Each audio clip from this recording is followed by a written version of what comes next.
Hi, we are JKwan, a new podcast of views from foreigners based in Japan, focusing on worldwide racial and systematic inequalities and disparities, language, music, the arts, and culture. Created by everyday people for everyday people.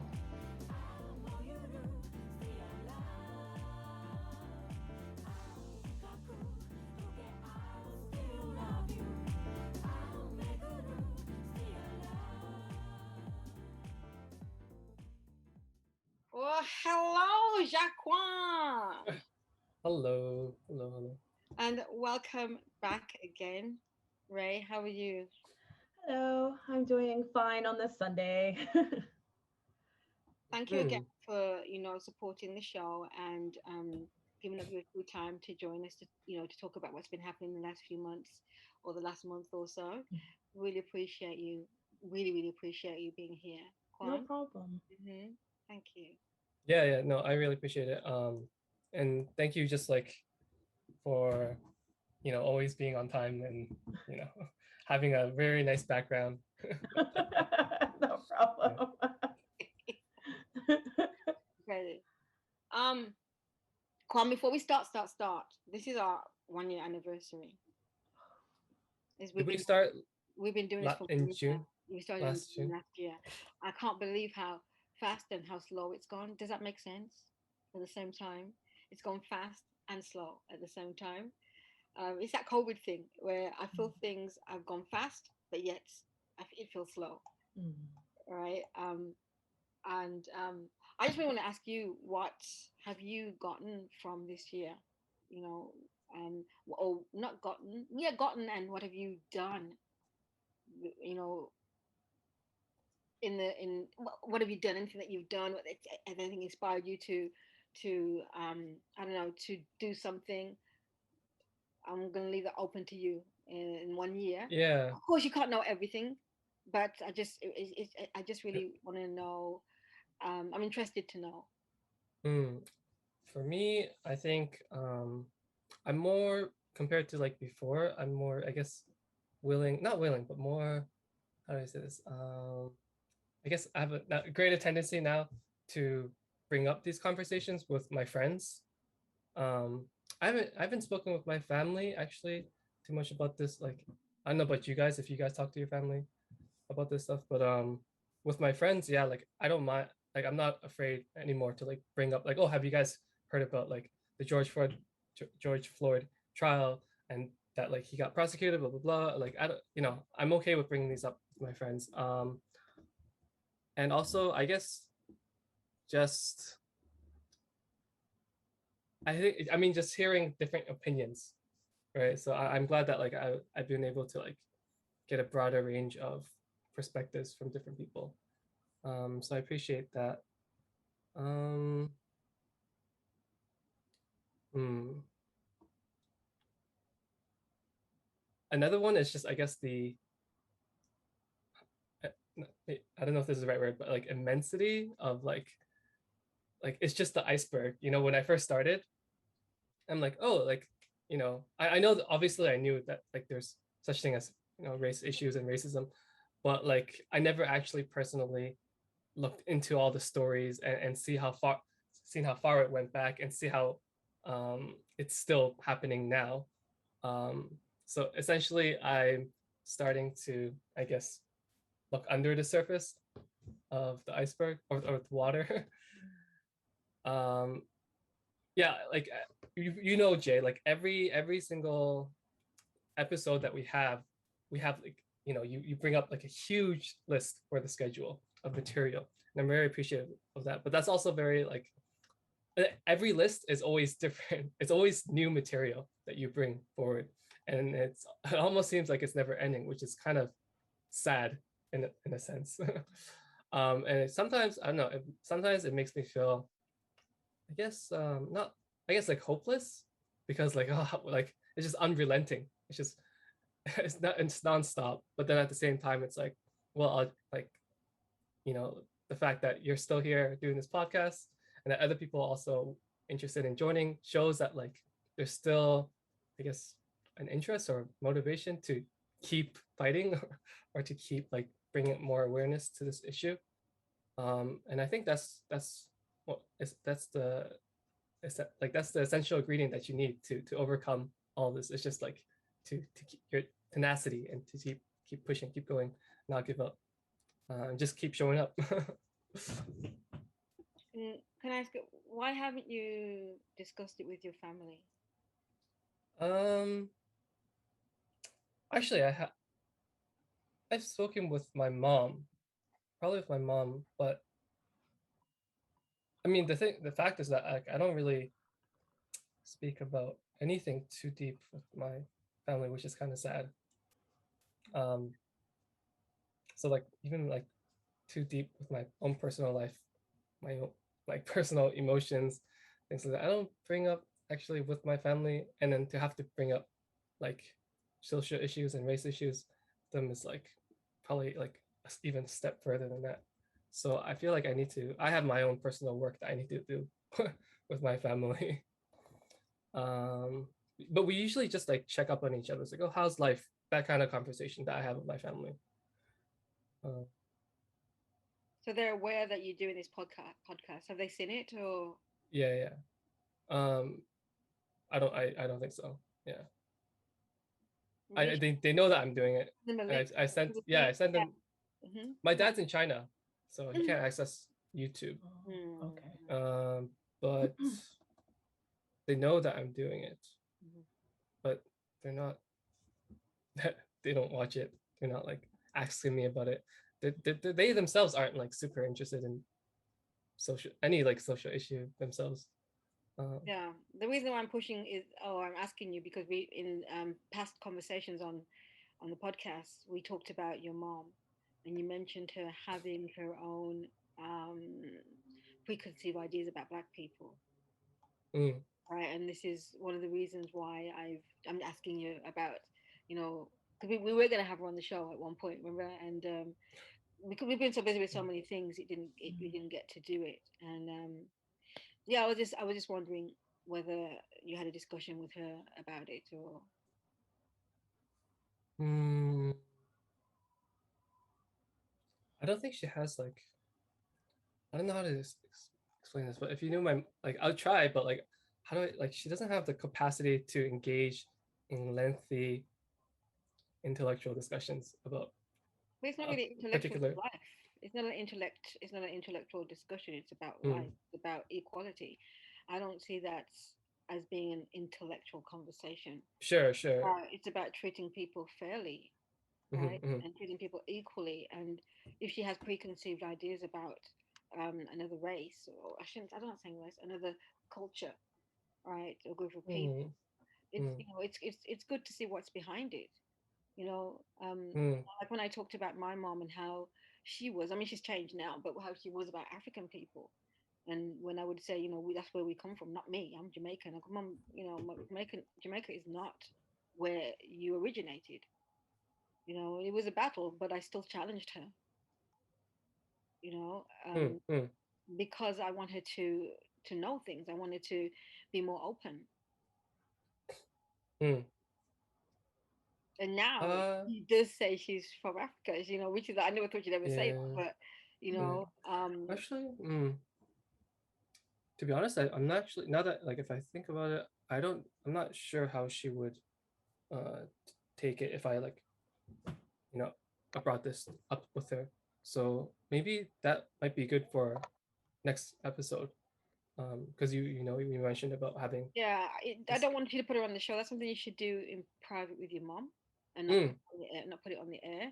And if she uh, wants one after you've had that discussion with her, it's not for me to have that discussion. It's for you, mm, and that means it shows how much you've learned and how mm, much you can talk with your peers, right? mm, People that look like you. mm, And that's what the problem. I mean, that's what the problem is mm, between Black and Asians too. There is a problem there, yeah, yeah, right? And if you fix one voice or one person's mind, or change one person's mind, or educate one person, right, and that's mm, that one person, that person can spread it to mm, another person, right? mm, So I'm not begging anybody to love us, but what I'm saying is that you and I have a relation. If it was the other way around, I would have been talked to my mom, is what I'm trying to say to you. You know, I want, and I guess it's because I'm in a position where, and I'm saying this now because I'm in a position where I'm the one that's, you know, the underdog in a sense. And you're not. Oh, CV is coming through. Oh, okay. And you're not in the position that I'm in the position of. It seems. I mean, I'm not trying to comment you or anything because you know, we're the best of friends. But I'm very, you know, I'm very direct in what I'm saying, and I'm transparent. I just want to say, are you afraid? It's like, Do you feel afraid sometimes? it's just not something that's very common in my family. Just like in like my family history, like not just my mom, but like my uncle, like just I guess like Asian culture in general, to bring up whatever, like it's always just mostly about like family talk, like how's your life, what are you doing in your life, like it's just boring stuff. But I guess So are you saying you it's only focus on yourselves? You don't focus on other. But if you're in well, another country, hmm, if you're in another country and you're there, it's another country with full of different people. Canada's full of lots of different people, right? Um, and you're only focusing on yourself. But there's an argument within the Asian community. Granted, it's in America, saying that we're looked at as if we're the quiet, we don't do anything. That's why you can do whatever you want to us. But it's not. It seems like that's what you're saying right now. Am I wrong? Am I uh misinterpreting? I mean, I'm not, yeah, no, you're right. I'm not saying that this is, how do I say this, it's not, I'm not saying that it's like right to, how do I say this, that this is like a good habit or a good tendency to not want to talk about this openly, which is I guess why I appreciate that you are kind of pushing me to bring it up with my family, because if I guess if I didn't have that kind of push or nudge, then I probably would kind of just keep going with the status quo. So it's, yeah, I think with, I guess with this reminder, like, you know, maybe next time, you know, like maybe I, yeah, no, I will I will call my mom and talk to her and then bring this I up. can understand it. I can understand it's hard. It, I can't imagine, but I can understand. Try to understand that it's really difficult if it's something that you guys don't. It's not that you don't usually talk about. yeah, it's kind of like, how do I explain this? It's like if you can think about like a normal Japanese family, and you know, just imagining whatever, a son or daughter going up to their Japanese parents and being like, "Hey, Dad, I want to talk to you about." I can imagine it though. I I you can can. imagine. Yeah, I can. Really, I Yeah, personally, can. Ray, what do you? Can you? I can I don't imagine. know. I can't I imagine. can. I'm just like, There are some Japanese. So you can't. We can't put maybe Japanese that's in in one basket. for sure, for You sure, got for sure. Japanese people who like white people. You got Japanese people who don't like white people and only like Japanese people. You got Japanese people who love black people and the culture and everything like that. Yeah. And they love all those kind of things, right? And then you can get those ones and even their families in on it. Do you understand? And when you look at when you look at the Black Lives Matter march in Japan, the majority of people that were there were Japanese people, right? So they're going to be on TV, and their parents are going to see them. That's going to be a conversation. And I'm not saying that all of them don't talk about it or do talk about it. I'm just saying that to say that Japanese people don't, I disagree. I mean, obviously, I'm not putting a blanket statement, but yeah, just generalizing. But my mom, I guess, I just tried to give that image so that you could kind of, that's kind of the situation that Just give me your image, I mean, I understood what you said. I understood, and I you know yeah, I yeah, really understood what you were saying when you know when you said to me that your family, you just talk about family things and not things outside of that, and I got it. yeah. I got it. But it don't you think it's really important? I mean, if what was happening to people in America with the Asian attacks, if that was happening in Canada, wouldn't that be something to discuss? Do you think she discussed it at all with her? Like, yeah, even like, yeah, I never brought that up with my mom. She never brought that up with me. My brother doesn't bring that up. It's just, it's also like it's a complex mix as well, with like the type of relationship that I have with my mom, type of relationship I have with my brother. I'm not, for one, I'm not like, I'm close with for example, I'm close with my brother, but like I never talk about like relationship things with my brother. or even my mom. Like if I had a girlfriend, or when I had a girlfriend, I never brought like personal stuff on the table. Mm. So it's not just I guess like social issues, but it's like other personal things. I don't know why. I guess that's how the family environment and culture that I grew up in. We That's just, fair.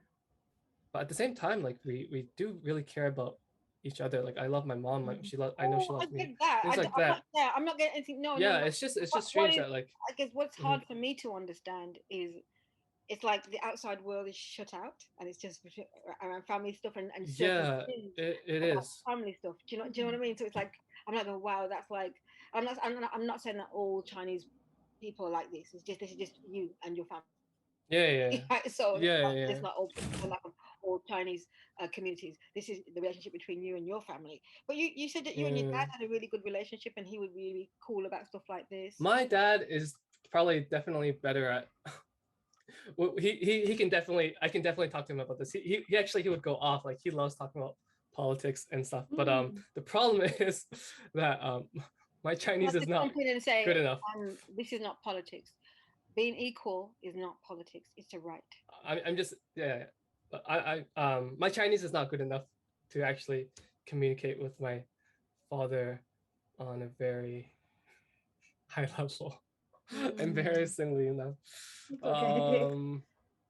But yeah, I don't know. I to be honest, I've never tried. I never tried. So maybe I need to try. I need to try to talk to my father about this. See what he thinks. I'm wondering if when you do start having these conversations, if you can maybe start with a relatable topic or relatable issue that you think maybe one of your parents might face in their daily life, and like start there to kind of open up the dialogue of talking about more personal things, and then eventually get to talking about things that affect other people. That's yeah. That's a good point. To like kind of foot in the door. Yeah, it's like Right? when you said about talking with your friends, and I said that same scenario. It's the same scenario that Ray's saying, right? It's the same. It's a similar scenario. We said we start with this with a situation, right, and then you build on it. Yeah. At the same time, it's like, you know how, for example, like just like for example, for you guys or for anyone, like, are you able to talk about the same thing with everyone? For example, like, are you able to talk about like race issues with anyone you meet, even if it's like a stranger, right? I don't know, right? Like for me, like When you it say everyone depends. you meet, what do you mean? Because it's very general. Like just like, I don't know, just like anyone. How do I explain this? So you know how like you have some friends that you feel that you can talk to about certain things because you guys are both interested in it. You guys both have opinions about it. Some people don't have any opinions or have put any thought. So even if you brought it up, like they wouldn't really have much to say. Or I understand that. Yeah, I understand, but I don't shut up. And it's not because I'm interested in it. It's because it's a part of who it's I wish it's not interest. It affects my life. It affects other Black people. I can't walk away from it. I can't get away from it, even if I tried. As hard as I try, I can't get away from it, and I don't think I should shut up about it until it stops, until I'm equal. Yeah. I don't want the next generation to live the life that I've lived, feeling not good enough. Yeah. And it's easier for a lot of people because they've not experienced what we're experiencing every day of our lives, no matter where we go, to shut up about it. And they're worried about losing friends. I don't care. I came in this world by myself. I'm going to leave by myself. That's how I see it. And I'm different. I come from a different era where I'm a lot older than both of you. But I won't. I've never been a person to be quiet about stuff. I've always been this way. Even when I was your age and when I was Ray's age, I've always, and I looked at it in a different way. I thought, oh, I got in trouble, but it's not that I got in trouble. I say things when people say things wrong, when people have a wrong impression about who I am, when people want me to be quiet about racism, and why? And I mean now where people are being quiet, now they're saying to be silent. It means you are condoning the violence. right? And I agree, and that's why I've never been silent. Some of my family members are silent, but I'm not. When I'm around them, I will speak it out. Speak out. If you Mm, don't like it, mm, oh, mm, yeah, mm, mm. go So and do okay, that. so like let's say you go to like a family party and or like a family gathering. Are do you always do you go into like that party with an intention knowing like, okay, sometime in the party I want to bring up this Yeah, whatever it or depends on the party because I mean, black parties allowed. We always dance or do something. Yeah, yeah, bam, bam, bam, bam, bam. But if it's just a party of people, and that yeah, that will might come up in as a discussion. yeah. Yeah. And more times than not, it is a majority that are on this that have something to say about what's going on, and Mm-hmm, then maybe one or two that are different, but it's very rare, mm-hmm, mm-hmm, right? So again, it depends on the kind of party that you're talking about. If it's a party where we all just and dancing around and stuff and having a good time, it's too loud to have that conversation there. But if we're mm-hmm, having a party, a gathering where we're just having a discussion, eating and talking, it comes up because it probably will come up more times than not. And if you have black, white friends, that's black and white friends around you. Some white people might feel uncomfortable. Some white people might feel aware, or be cool with it because they've, So there's a situation. It depends on, But I can only speak on my behalf. I can't speak for Ray. Ray will tell you what she feels, but for me, I am someone that will bring it up, even though I've told you this before. Somebody from my job that I'm in now, that I don't despise them, but I when I see them around black girls and how they disrespect black girls in front of me, including me, and you see them like you see this particular person. I mean, isn't like we're black this, black that, but then in the same breath, I mean, I was brought to tears because of yeah. the the disrespect and the negativeness that this person had for black women. Hmm. And what I had to do was send a email to him of a movie, a short documentary or infomercial, if you Mm-hmm, will, mm-hmm, about mm-hmm. how black women feel when black men do this to them. Mm. And he apologized to me, but for me, still, I mean, yeah, apology was accepted, but this is who this person is, and this is a Mm. British person, right? So um, I was told to calm it down. And I'm like, I'm not. Mm. I will never do that. Until we are equal, I ain't calming it down. Even at work, we're not equal. Right? No matter where we go, and where we go means the entire world, because black people has been tarnished. There's a little propaganda about us when we're not the one that's gone around the world, raping and pillaging and and killing and all these things, but we're the one that's got we have to carry that bad um um what's the word? I don't want to say name, that bad characteristic, right? Around the world knows about us, and it's all lies. When you come to Japan or even in China, the young kids look at us and say kawaii, right? Mm-hmm. Why is that? Right? You see on the fly. I mean, I haven't seen. I tried to get one today, where I'm gonna get my kids and ask them to tell me where they get it from. Like my kids do presentations on social problems or whatever, and you see the criminal. It's always a black figure. Am I lying? No. And I tell my kids, don't use that. Use a yellow or a green or orange person, because I think these are the things why the young kids are scared of. When they do this and they see a black person, they relate a black person to these characters. Quan, do you know what I'm talking about? These are advertisements. Yeah, I used them at the train stations where it's like a black character, not necessarily a human body, but a color, right? Yeah. Black Yeah. color, and always the back. Have you got any? I tried to get some today, and it's not online. You I can't know find it anywhere. there was the recent I like don't know where my kids infamous. from when I was trying, and you can't because Google won't allow it because they're not because it's wrong. I tried to look for it, and I could not find it. Probably have to get it on a Japanese site because in Google you can't get it. On all the other sites you can't get it because it's racist. So this is what the kids are seeing as criminal, Would right? have been Or good to like. like when you got the Yeah. phone call, the granny thing where the when they swindle grannies, where they call them up and say, "I'm your son," or "Your son needs money," and the character is always a black character, right? Or a robber, or somebody stealing your purse, or something like that. It's always a black character. Yeah, yeah. So I think that's one of the reasons why. That's one of the reasons why the young children see a Yeah. black person and say "Kwai." It's very Oh rare. yeah, yeah. It's very rare that they look at a white person and say "Kwai." Yeah, yeah, yeah, for sure, for sure. Was Oh, hold on. This is a good time. Guess who just entered the room? Yeah, he told me. Yeah, he's coming. He said, yeah, yeah, yeah. Shall I? Oh, Yeah, okay. yes, of Yeah. course. Okay. How can I send y'all a link? Because I found some images to show you. Kwan, can she share her screen? Y- Open to all I of mean, us, all share.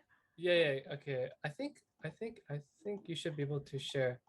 Hold on. Actually, or maybe I need to advance share.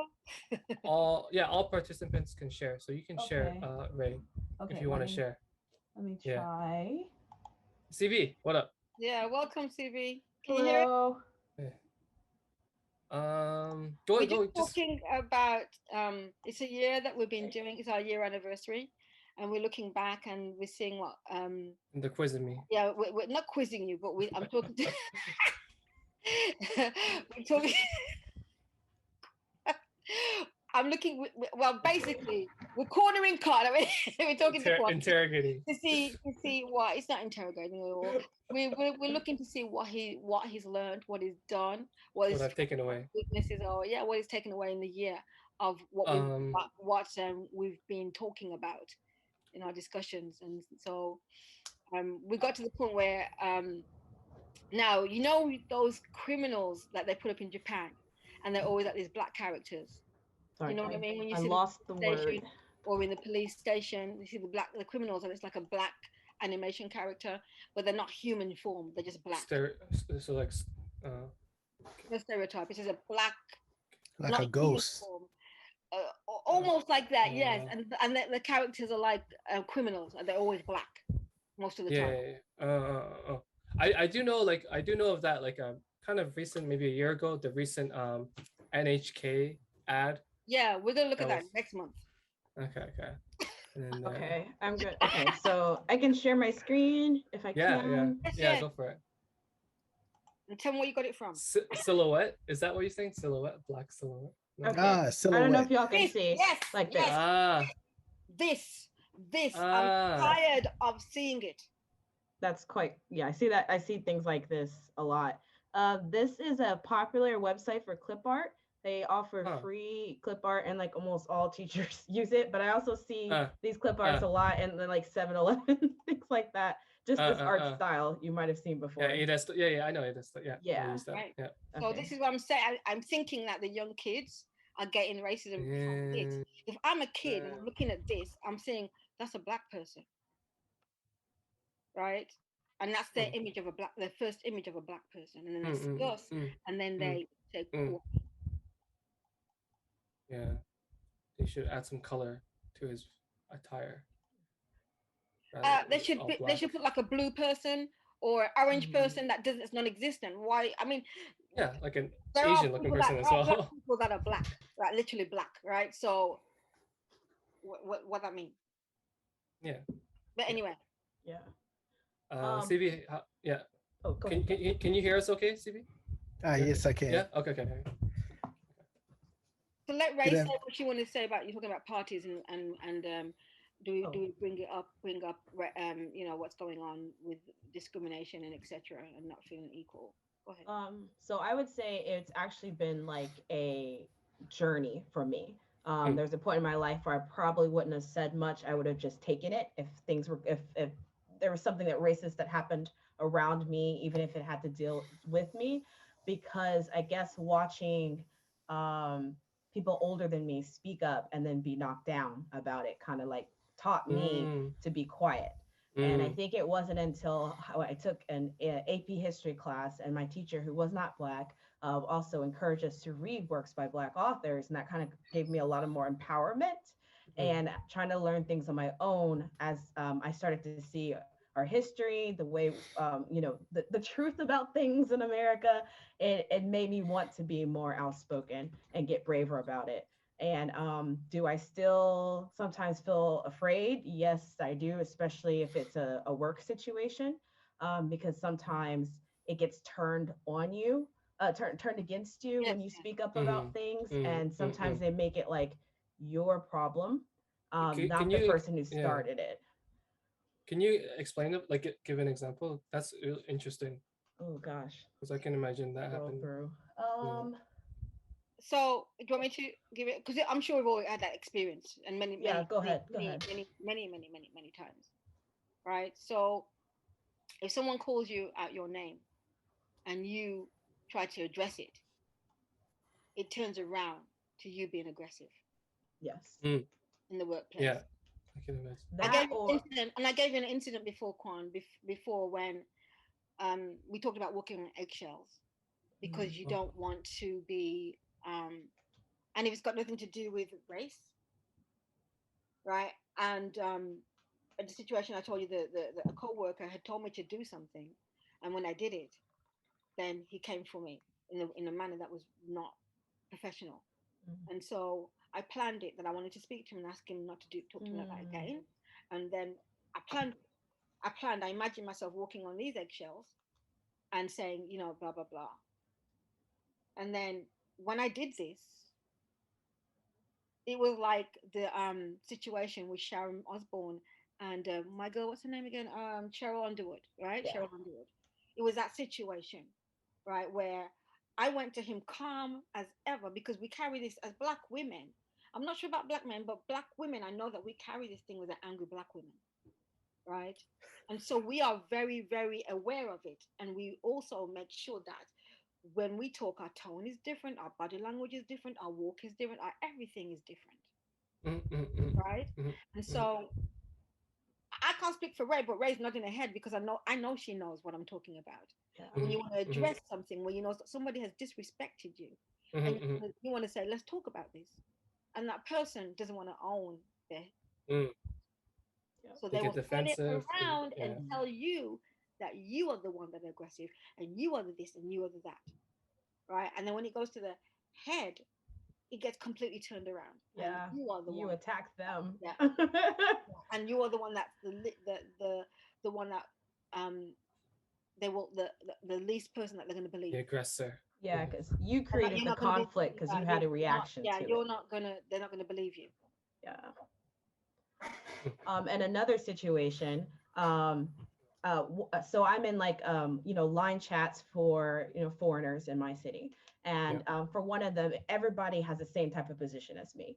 Mm, So a guy, I don't even remember why, but he made a mm, lynching joke in the line chat, and I just simply said, please don't make jokes about hanging.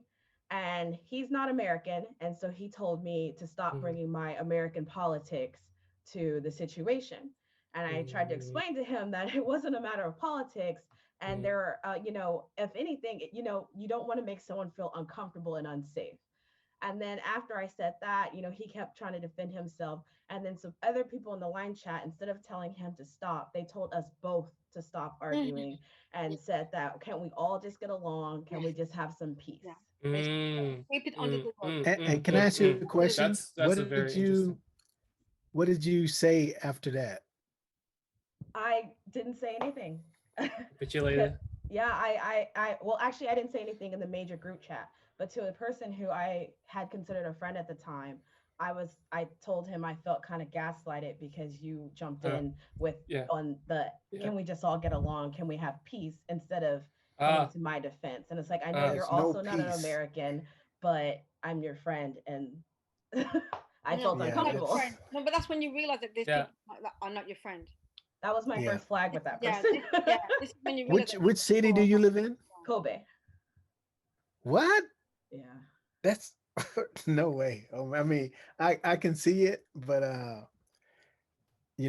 my thing, and it does happen to me a lot. Sometimes I feel like I'm walking on eggshells, especially when they say, "Well, CB, you don't speak black," Mm, and I'm like, "Well, how does a black person supposed to speak? How does a black man supposed to speak?" But I don't let that affect me because what they're trying to say is, oh, you don't speak hip hop or you're not speaking with a lot of slang. and They're trying to make you a white person, a white person's black person. but I am the And that's what I get this from Vicky Dillard from the Queens, right? So right. Queen. Yeah, they're trying to make you a white person's black person, like Candice Owen is a white person's black But person. you know what I tell them? I said, you know what? I done already told you to kiss my butt 3 times. Mm-hmm. It's just so elegant. You don't even know what I'm saying. Bless your heart. Yeah. You know, I don't. I'm sorry. I don't. CB, this is Ray. I'm sorry I didn't Hey introduce Ray, you guys. I'm Charlie. Nice to meet you. Nice to meet you. So I'm in Nishinomiya. Oh, not too far. Okay. Right. So yeah, I experienced that, especially in I see that a lot of that stuff going on in Kobe.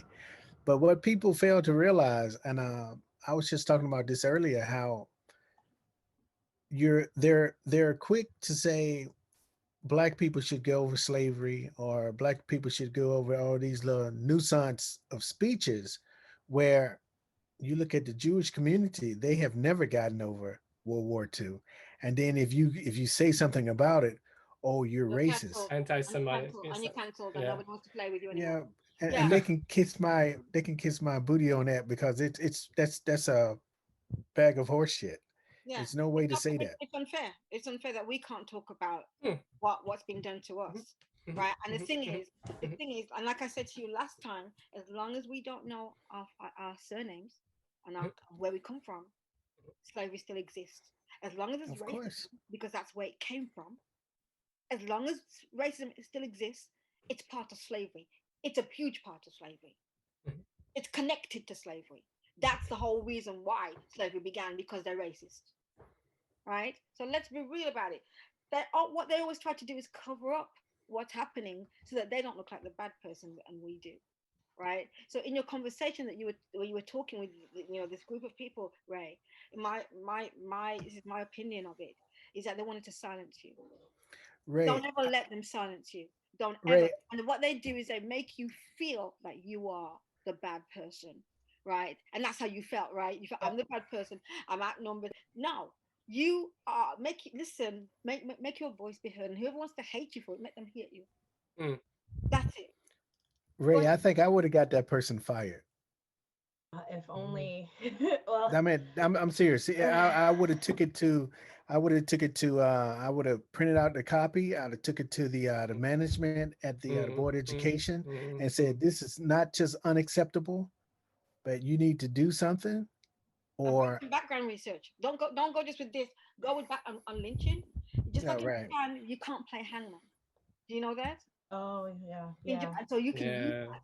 You could have used that if it was fake recently. You can use that. No, it wasn't recent. You can't use you cannot play hangman in Japan, and they would have had you back on that. Yeah, I think they stopped hangman like 10 years ago. I wasn't aware of that because you can't play hangman in Japan. Because people get hanged, even especially here in Japan. And that's the suicide, and that that special place in Japan where they hang the forest. Yeah. Right. Yes. Right. So you can't do that. So I wish I met you before, because you would have known this. Right? Well, I think also the point of their punishment, their capital punishment is hanging. So they don't want that. That's the taboo of saying hanging. Yeah. Even now, Japan. Yeah, they yeah, they hung like 2 people already this year. Damn, I did not know that. This whole time. Yeah, they. Wow. I guess with these people like this, I'm always, I guess, naively hoping, like, I don't want anything to happen against them, but I hope that they witness an aha moment. It's like, wow, I've done some similar behavior. I'm always hoping that, but who taught you? Nobody had to teach you to be civil and respectful to another human being. But I think that's just our natural kindness. It's a common sense. It's a common. That's what I'm trying to say. It's a common sense. So we always try to wrap these people up, right? They proclaim to be more intellect than we are. That's another thing. They always talk down to us, and they know more than we do until it comes to racial issues. And they go, "Oh, we have to teach it." No, they know, and Or I think it's a way that they try to protect themselves. They don't look like, oh, we are these barbarian people. We are these barbarians. Majority of them know exactly what they're doing. right. So don't be fooled by that. Do not be fooled. And I'm coming to you as somebody that is, you know, I'm from a different generation, and I've seen all of this. And I was at work surrounded by white people, right? I work for actually an American studio, photography studio called Olin Moore, which no longer exists in England. But anyway, and the head of the, what was it? She was the manager of the telesales. She was like, "Oh my God, look at that colored girl." And I went, "She looks really good." And I went, "What colored girl?" And she went, "That colored girl walking down the road." I went, "What colored girl?" She said, "There, can't you see?" I went, "I can't see a colored girl." And she went, "The colored girl." I went, "I can't, what colored girl?" And she came, "I go right there." I went, "I don't know what you mean." The black girl. I went, "Oh, the black girl. Yeah, I can see the black girl. Yeah, yeah, yeah." Well, colored black. I went, "What?" And I said, "Can you define the word colored?" And she went, "What do you mean?" I went, "Please tell me what the definition of the word colored." Because I can't see no pink, yellow, orange, purple on that person. I can see only one color on it. So I don't know how she's colored. Right? And instead of owning her crap, under a bit, well, you know, I said, "What you say?" Right?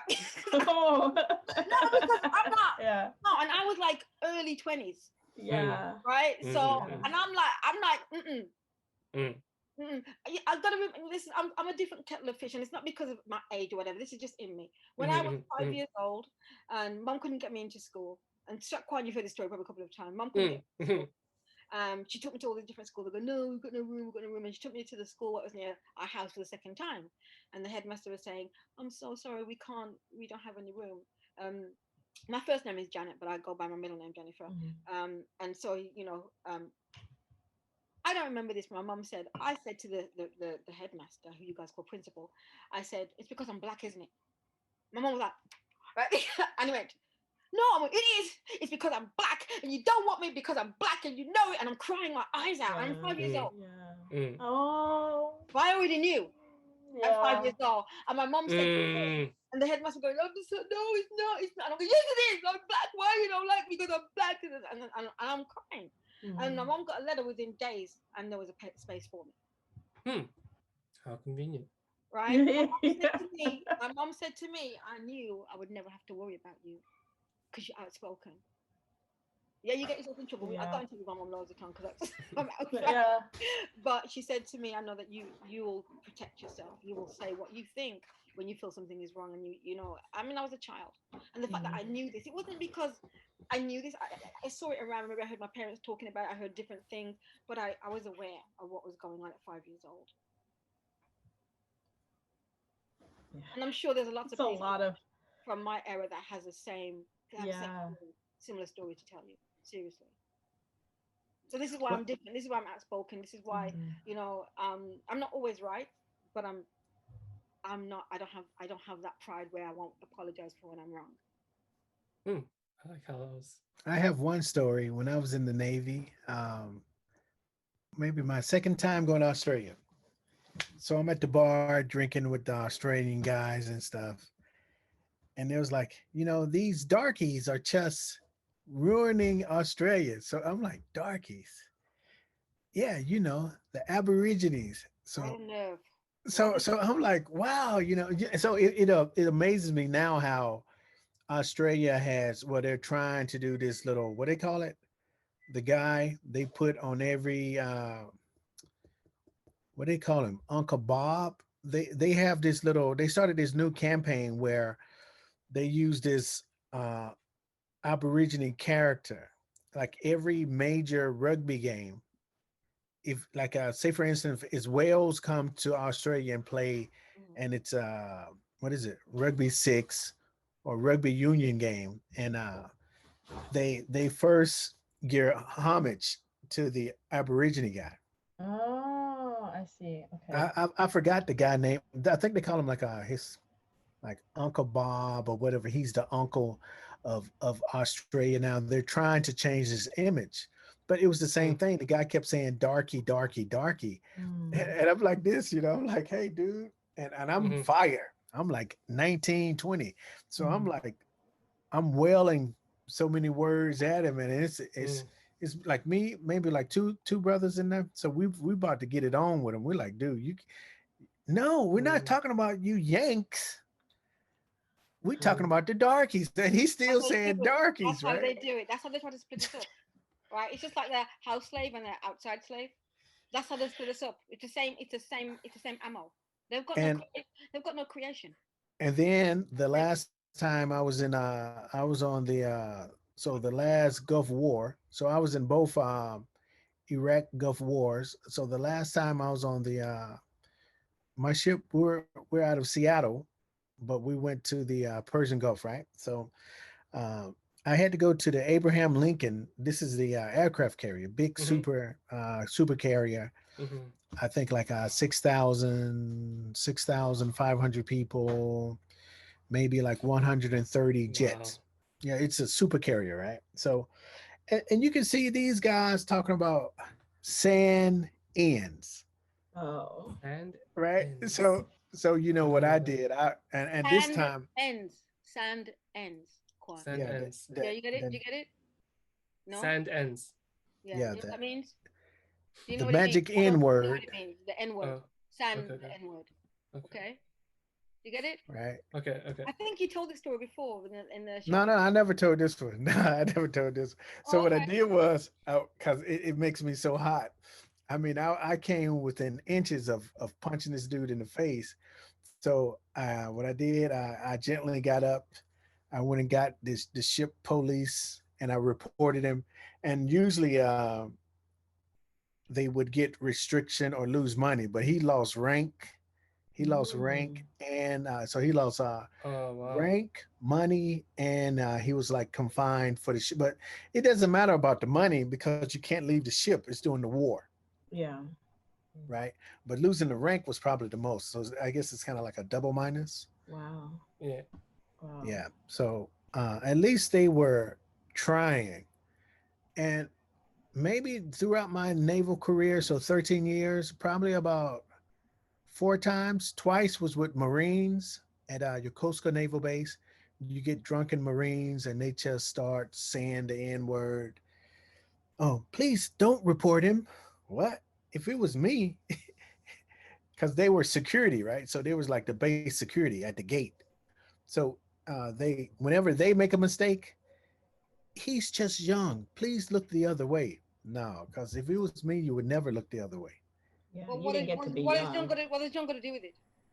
Huh? What has John got to do with it? Then you have to take tests to get to the army. I'm sure that you have to take a aptitude test to get into wherever you got to get to. What that got to do with anything? Because he's young. Yeah, but What is it? It's they a pass. They get a pass because they're young to say the N word. What that mean? What that mean? well, but they're just little baby undercover racists, right? They were taught racism throughout Yeah, their childhood. I don't care what you're gonna You learn this know, way. You're gonna learn this way. That's what you're gonna learn. And no, no, you hurt my feelings. And when you say that, and I'm going to phrase quote Oprah Winfrey. That was the last one of the last words that my ancestors heard before they were killed.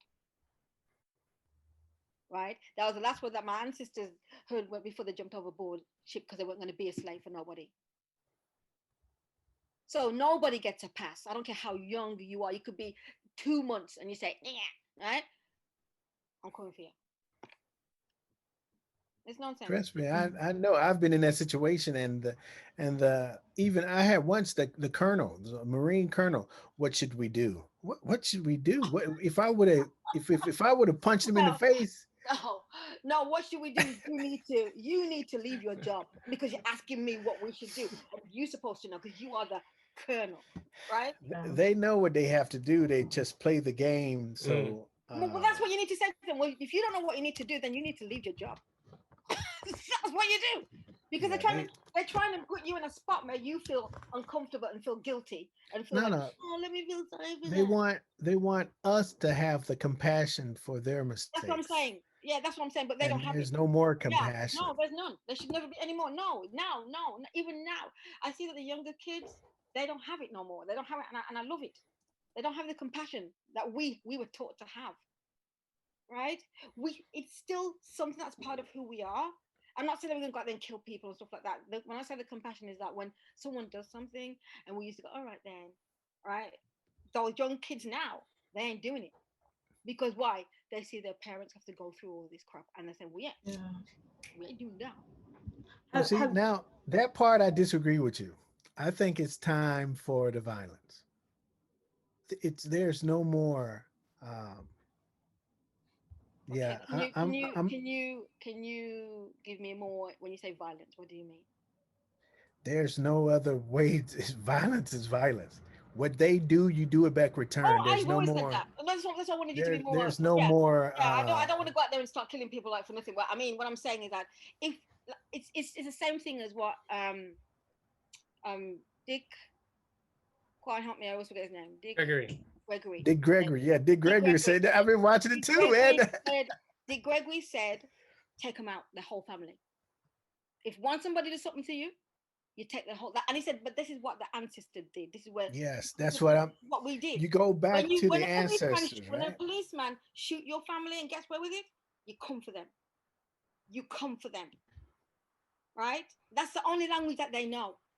That's the only language Violence. that these people know is this is what they do. When they trouble your family, the whole community comes for them. Now wait, okay, time out then. Now, Ray, I don't know how old you are. What part of the states are you from? Texas. Oh, okay. So did you Yeah. ever hear Martin Luther King last couple of speeches?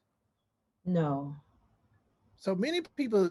Okay, what was your perspective of Martin Luther King Jr.? Well, Peaceful, vengeful. growing up peaceful, but as I've read more, I've learned that that wasn't always the message. The message has changed, but what we're always consistently taught is that snapshot of MLK in school because it makes it easier to raise him up as right. But why do you think that makes it more palatable? why do you think that they drum that into black kids around the world? So children don't follow the later example. And I think that's the same reason why Malcolm X is painted quite differently. Yeah, that's when I first heard about Malcolm X. Yeah. I thought he was a bad man because and I was in England, and that's why I was like, oh, he's a bad man because that's what I heard. And then I read his book, his autobiography, and I think I've got every single thing that Malcolm X ever wrote. The dude was a what? English vocabulary scholar. I cry my eyes out because I never got a chance to meet Malcolm X. My summer read. Girl, listen, read Malcolm Speaks. I cannot wait. Oh my God, no! If you can get anything, one of the teachers from my school went to New York, and I said, get everything on Malcolm X for me. And then what he couldn't get, I got online. And he did. Wait a minute. I'm gonna send y'all this. I'll send it to you, Jennifer, and you can send it to everybody else about this one. One of the guys from Hidden Colors, I forgot his name. He has an African name. But I follow him on Instagram, and he just did a 3-day like documentary on Malcolm X. And man, and he broke so much stuff down I didn't even know. And he's like, I've been studying this man for like 30 years, and from his childhood, his speaking ability, and like different facts and points about he knew the Nation of Islam was after him, but he never Malcolm X, honestly. He never battled them. Man, Malcolm it's so X much did information. Not play. Malcolm X's mother was from Caribbean. Malcolm X did not play. That's why they didn't like him. Malcolm X didn't bow down to them. He said it like he meant it. Right? He was a real deal. And that's why they took him out the way that they took him out. What? Black people, right? Those white people's black people. Again, this is one of the reasons why we can't. This is another complete story. We can't get on because we get these black people that white people pay off to shoot us down. If I can share another image, I think I found Malcolm X's book in the bookstore yesterday, and I just want to verify that I'm reading it correctly. Let me do it. Which bookstore? This one. It was Oh, it was a faraway station, Torumi Station. It's a Oh, bookstore. Tarumi. Yeah. And so I was able to read Malcolm X, and I wanted to know if this was his autobiography. It should be with. It should have what's my God, Alex Haley's name on it. Alex Haley should be. I can't see Alex Haley's name. Okay. But it's gonna be what do you call it? Translated, right? Yeah. So they probably have the translated person name. Okay. Hmm. But But it's an autobiography. But Alex Haley is the one that isn't it? let's see. I have one more. Alex Haley's name should be on there too, right? As the author. If you use I think it's called, is it Drop L? That will, it's a really perfect translation. You can Yeah, you put the picture in there and it translate it. yeah, you can just if you can copy and paste, or maybe try the picture. I've not done that. Let's see. I think it's called, is it called Drop L? Yeah, it's an application now on your iPhone, right? Well, no, well, I only found out the other day that, so it's I used to it online. But I also found, let's see. But I just happened to see this section. It just called to me because I could read the English. I don't know if y'all can see So it. Ray, can I ask you a question? Ray, can I ask you a question? Yes. Are you joining the rebellion? Because listen, I'm telling you, because what happens, what happened, it's so much information and it's so powerful spiritually. You're like, are you serious? You really start thinking about it. And I think I don't know how old you are, or but it's going to be some type of transitioning period where you're going to just be like, It's a millennium. it's like, then you question everything. Like I just watched this track and field thing, and it was the finals. This is the event is in Osaka. Okay. There were one mixed guy. He was like African and Japanese, right? But for the final, he scratched. Oh. But two people scratched, him and another guy. Okay. Now I've never seen where the track meet officials would take two people off the final race. And this is for the Olympics. This is not like a regular meet. This is once in every 4 years. Right. And the camera system is BS. They don't have the sensor blocks. They don't have none of this. It looks like a high school meet. Oh, really? Yeah, it looks so cheesy, right? And I'm like, you just killed this guy's dream. So it's clearly the Japanese guy, he jumped first. Right. But they took the black kid too. See, the kid got to be like, he looks like under 20. I'm going to search later, and I wonder what is his fastest time was in the hurdles. But like for me, I question everything now. Right. Oh, they just don't want another black person in their Olympics. So that's what I'm asking. So you reading this fire, Okay. I haven't started yet because I think you should just get the original. I think. Okay. Because I think things are tampered just like the Bible is. I'm gonna read it in English because that'll be the best. Yeah, this one. Yeah. Alex Haley. Yeah. But I was just interested to see it in the Japanese bookstore because I wanted to be able to, first of all, I saw the Black Lives Matter section, and then I wanted to be able to point, Japanese friends to some of these books. So I wanted to confirm first. Let me tell you something about English and Japanese people. They will take out stuff and put stuff in the way that they want to put it in. Right. I mean, first, simple example is a simple Ali McBeal, Ali My Love. Sister Act, Tenjin Love, which had nothing to do with Sister Act. I can't even say it, Tenjin Love song, right? So what I'm saying is that if you're getting a book by a black author, please don't read it in Japanese because I think it's going to be changed. A lot of it's going to be changed to suit the Japanese person because they don't want to have it in there. They want to, So my suggestion is, I would never do that. I'd probably say, "Oh look, it's in Japanese," but you know what I mean? Yeah. I'm gonna go back to Mr. Kwan. You ain't out of the woods yet. Last thing. What are your strengths and your challenges from doing this 1 year? My strengths. Yeah. What things do you feel like? Oh, I can do this easily.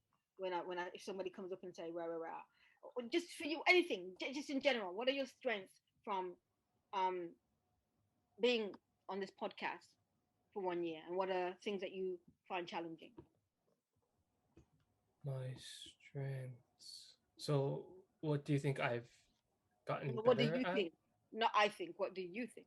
Yeah. What do I think that I've gotten stronger or better at through this podcast? Is that the question? Whatever you feel you're strong at. Okay. Not better. No, just it's open. It's general. So what are your Okay. Think about that. Um, It wasn't my a teaching. I strengths. wasn't teaching you. We were just going through this path and we were just having conversations, right? So it's not that you weren't in a class and I wasn't teaching you anything. We were just looking at situations and just talking, discussing it, right? So it's not that. I just wanted to see if it's made a difference. This 1 year, has it made any difference? My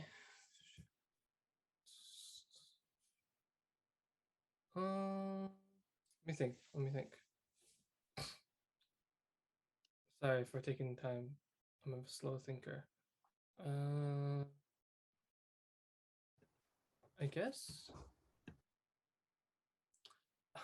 I don't know. It keeps coming to my mind, but the word like gaslighting and like how I can just it's so through this podcast, like we've seen it so many times. So like I think I'm a lot better at seeing when it happens, right? So for example, Ray's example is a good example, right? When people were saying like, why are you guys can you guys just like get along, stop arguing, right? Like Ray was gaslighted. She was made to believe that she was the aggressor, bringing conflict to the table.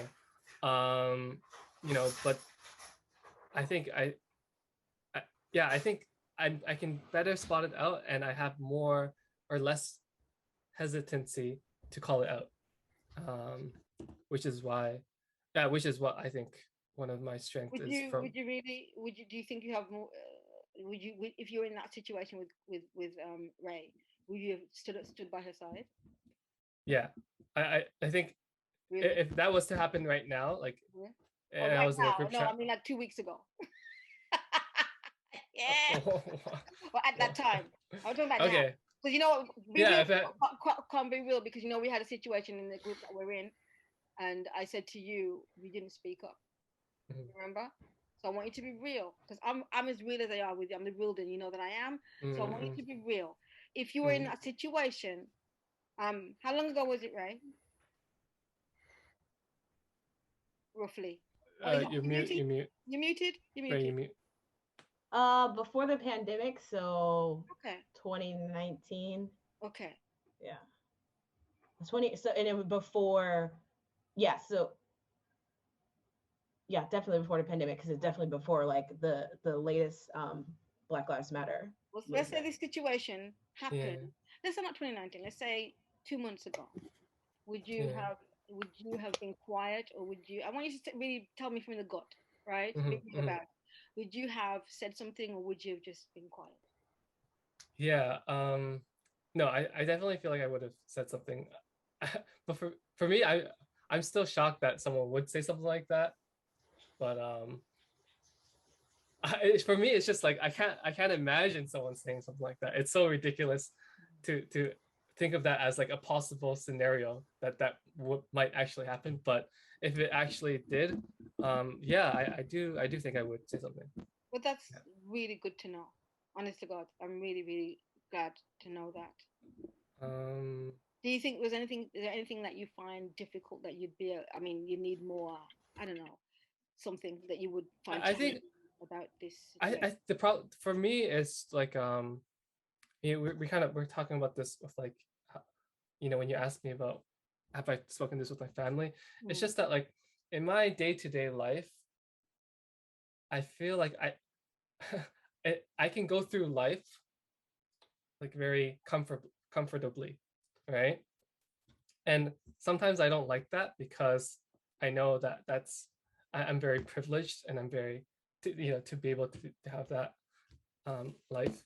So I want to be more proactive and pushy to raise it up, raise up these topics, even if it doesn't come up with Use positive. within my Use positive words when you say it. Pushy is a negative word, right? Use a yeah positive word and initiate. more Use your take more initiative. Yeah, Yes, take more don't look initiative. at it as something negative, because if you do, it's gonna Exactly, gonna stop exactly. you from wanting to do it, right? I want A lot yeah. a lot of people put words in your mouth, right? I'm kind of contradicting myself in a sense, but what I'm trying to say is that, they'll say you're pushy, they'll say you got a chip on your shoulder. It's something positive that you're doing. Look at it in a positive light. So when you expressing and talking about it, you will use more positive words. It will help you to speak more clearly and more strongly about the situation or the things that you want to say within these situations.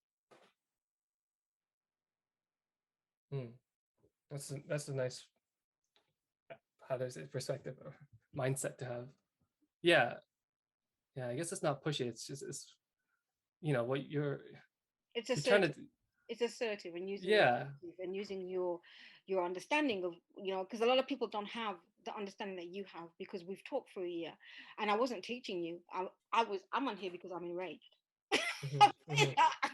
And I'm this is for me is a way for me to vent, because I'll lose my mind just sitting here and feeling like I can't do anything. I'm even joining the Black Lives Matter march in Japan until, I'm not going to cry. I had to, CJ reached out to me and it really, really hurt me so bad, so deeply. And CJ and I weren't close to anything, but he felt me that day because I was suffering when I was, I marched with these black people for black people. And I was treated so poorly that, honest to God, I was treated so poorly. We were marching for equality and injustice against black people. And I was treated so poorly, even by a white man that was in that group that they made as a leader. Black Lives Matter does say that they can help us, but they can't be leads of anything, right? And if you read Malcolm X, you will understand why. You will understand why when you read about Malcolm X. CJ reached out to me and said to me, "Are you okay, Queen?" But I didn't say anything to him. He didn't know anything. I don't know why he knew. And I said to him, I can't remember what I said to him, but we talked about it. And I said to him what happened. And he said, "Well, who's around?" And we talked, and he said to me, "Listen, you did nothing wrong." And just what he said just picked me up. I was so low. It made me feel like a punch in my stomach, but I still kept going on and I know that you saw me there. We saw each other there, and I never said anything to you about it. It was really horrid how they treated me. The people that organized it, not all of them, because there were certain people that didn't, but there were certain people that treated me, and then there was a white guy that was in charge of the group that I was in, and it was just. Can I ask you a question though? Mm-hmm. Why is there a white person in charge of Black Lives Matter? That's what movement? I said. It was in charge of a particular group, and I wasn't not very pleased about it. Who would put him in charge? Right. I mean, and that's what I was saying. If you read Malcolm X, you will understand why he. well, that's why I did not join. Black Lives Matter is a little bit, funny right now. However, they did have certain rules from Malcolm X, and that was one of it. And people say, "Oh, it's discrimination." There's a reason why Malcolm discrimination. Oh my goodness. I'm saying that this is what they will say. I would say, but Malcolm X. When people think Malcolm X. Listen, yeah. When you give white people a little bit, right, they take it all, and that's what Malcolm X. And this is the truth. When you tell somebody about our culture, they'll sit down. You give them a week, and they'll come into you telling you about your culture, and that's just I'm telling you, and you go, "No, this is my culture. I just told you that last week." But they're acting like they're a professor of your culture even after a week.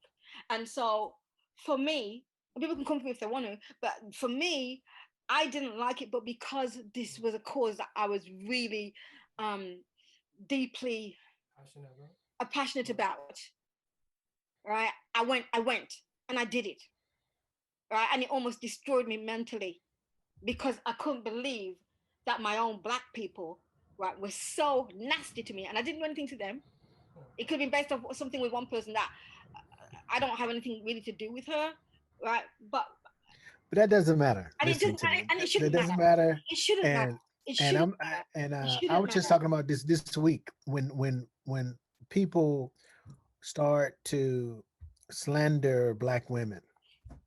That's my other big pet peeve. When black men stand by, or it's the black men slandering other black women, because if people don't, I mean, if you Oh, we're read gonna get any, there today. Let me tell you this now. We are gonna get there. There's things on the agenda. We need to. because you read the Kabbalah or any type of esoteric books, it states very clearly that the black woman is the center of the universe. Listen, where's my song? Because I want. Listen, you make music, and I got this word. I wrote these words the other day. Just came to me. I'm just gonna read one of them. One of the verses where I said black women. I said black. Let me just read it. Where is it? Where is it? Where is it? Where is it? This is my book of everything. I can't find nothing. Here we go. It says, black woman, how they hate you, how they despise you, how they degrade you. Black man, you know the feeling. Why do you treat us this way? Black woman, they try to dismiss you while trying to be you. We know you're the one who's got game. So I'm asking you, I'm talking to the black woman, I'm asking you to love her. Love her, love her. Love her, love her, love her, love her. Black women, especially the dark ones, the dark girls who ain't appreciated. Who ain't appreciated. I'll give you back. Black woman, you know you're the queen, the oldest on earth. Remember your worth. Ah, that's dope. I like that. That's like This a poem is too. what I wrote. I was sitting there. I was just sitting down, and it just came to me. I just started writing. Right, because I'm tired of what's happening with all these black men coming for black women. Right? No, not stop. Not No, everyone. let me rewind. No, and I said all these, not all black men. I said all these black men. So I don't need to rewind. I said all these. I didn't say all black men. I said all these black men coming for black women. Right? I heard recently, this is Sonia TKO, in her show, she showed a black guy from the UK, and he was talking about it was degrading. I don't want to repeat. It was so bad, and she was saying that it came from America and drifted to UK, and I was like, no. I wrote and I said, no, girl, it came from the UK to America. I went to America in the early 1990s, and black men loved me. Black men loved me. I'm a dark-skinned woman, and black men in America loved me. Black men in England, from the 80s. Black men in the UK. When I saw you, I was like, when I saw you, I was like, I should ask her out for a date. Right? Black women disrespect black women, especially black men, black women from the listen, right? I would not date outside of my race, and I was loyal to the black men. Listen, my best friend, my ex-best friend, she was the first one to date outside our race, and I went for her. You wouldn't have done that if your mother was alive. This is how I came for my friend. This is how I came for her. And then she reminded me years later when I decided to date outside my race. She said to me, remember you said that? And I said to her, you know what? You should have punched me in the face. This is how real I am. And I apologized to her profusely. I'm so sorry. Right? I was trying to, for me in my head, I was trying to be loyal to the black man who weren't loyal to us. We'd go out and they would disrespect us, right? Because they want to be the white woman. That was their queen. That still is their queen. And now it's Hispanic women. It's everybody else except for us, especially the dark ones, right? So no, but that's not always true. Ray, you heard of this before, right? The blacker the better, the sweeter the juice. No, but it's not real. It's not real. But I'm talking from my experience. A lot of black women, we hear it all the time, but it's to pacify us. It's bullshit. Because when you look out there, you can count on your hand how many black men, dark-skinned men, light-skinned men are with us. Right? And many of us have to step outside of our race because I ain't sitting on my ass waiting on your ass when you ain't loyal to me. right? And I decided that, you know what, you're being so stupid. Love everybody. Love everybody. Give them everybody a chance to come into your life. So sitting down there waiting for a black man that ain't got no time for you, right? And they could use the excuse when I brought up my mom and my sister. Yeah, my dad was a cheater, and he saw all the shit my mom went through, right? But I still love black men, regardless. Right, black women go for a lot of stuff in, and this is not just in America, it's all over, right? And a lot of it's from slavery, because the brothers had to sleep with their sisters, the husband had to sleep with their sister, the mother, right? That's how they did it. So we kind of effed up in a way, and it's not just in Oh, you America. mean the Or well, you yes, got to clarify that we got a Kwan. lot of incest in the family, in families, right? No, no, And but that's you have not, to it's clarify it universal. more. It's universal, right? Can you And so clarify more? what do you mean? Uh, you want to say the breeding camps? Yes, the breeding camps, right? And that's what thank you, the breeding camps, right? So there's a lot of mixed up things in people's families, right? And the women go through a lot, and so do the boys, but we go through it together. But we're the ones that are being attacked. So that's why we need therapy. There's no therapy, Yes, but I'm and going we to the can. white person to teach me therapy, but they won't let us in. This is another thing, right? You know how many times I've been trying to go on a PhD. My nephew said to me, why are you letting them tell you what you need to do? Get what you need to get and just do it yourself. Right? Because I'm honest about what it is I'm going to do. I said white people can't give black people therapy, and that's what my thesis is going to be on, and they won't let me in, right? And I'm not going to lie about what I'm not going to pretend that I'm not going to do it, because that's what my thesis is about. Is that you cannot cater for us. Well, you can't even say Black Lives Matter. How the hell are you going to cater for us? Well, I think you should make it deeper. Then, how can you tell us what religion we should study? How can you teach us in education? They can't teach us anything. They can't teach us anything. So, I made a statement today. Well, I've been making a statement several times, and I always point out the point that yeah, I was giving a lecture yesterday to a businessman, accountant, and I told him straight up. I said, we African, if you're African descent, we need to go back to Africa. If you ain't African descent, get your butt up out of Africa, and then see what's up. Yeah, I said it I agree on a with general you. I scale, agree but with you. But the problem is Africa's been diluted, right? So much that we're at war with each other. I don't think it's Unfortunately, diluted. No, no, I don't think it's it, diluted. I think it's they're still in there taken. there's still yes, that's what I'm talking about. It's a lot of what diluted mean, that too. It means that the Christianity thing that they got going on there. There's this belief in the white man is that, because it's not just Japan where they think that white people are like a you hear that sound every time they say white person, right? That's You the did this. sound. You That's did the the sound background music. that's the sound that they see when I see a Japanese person and they see a white person, right? This is what I see, and that's what I imagine them going when they see a white person, right? And so that happens in parts of Africa too. When they see a white person, it's the images. They see, and so it's this is what I'm saying, and they've got to get that image of the out of their head, and that's is it. That's in their head. It's in Well, their head. I'm trust telling me. you, I can hear it. Don't you And hear it? Don't you hear it? I hear it. I hear it. You see, when a Japanese, they catch on fire, right? And you can hear it when they say white person or white people.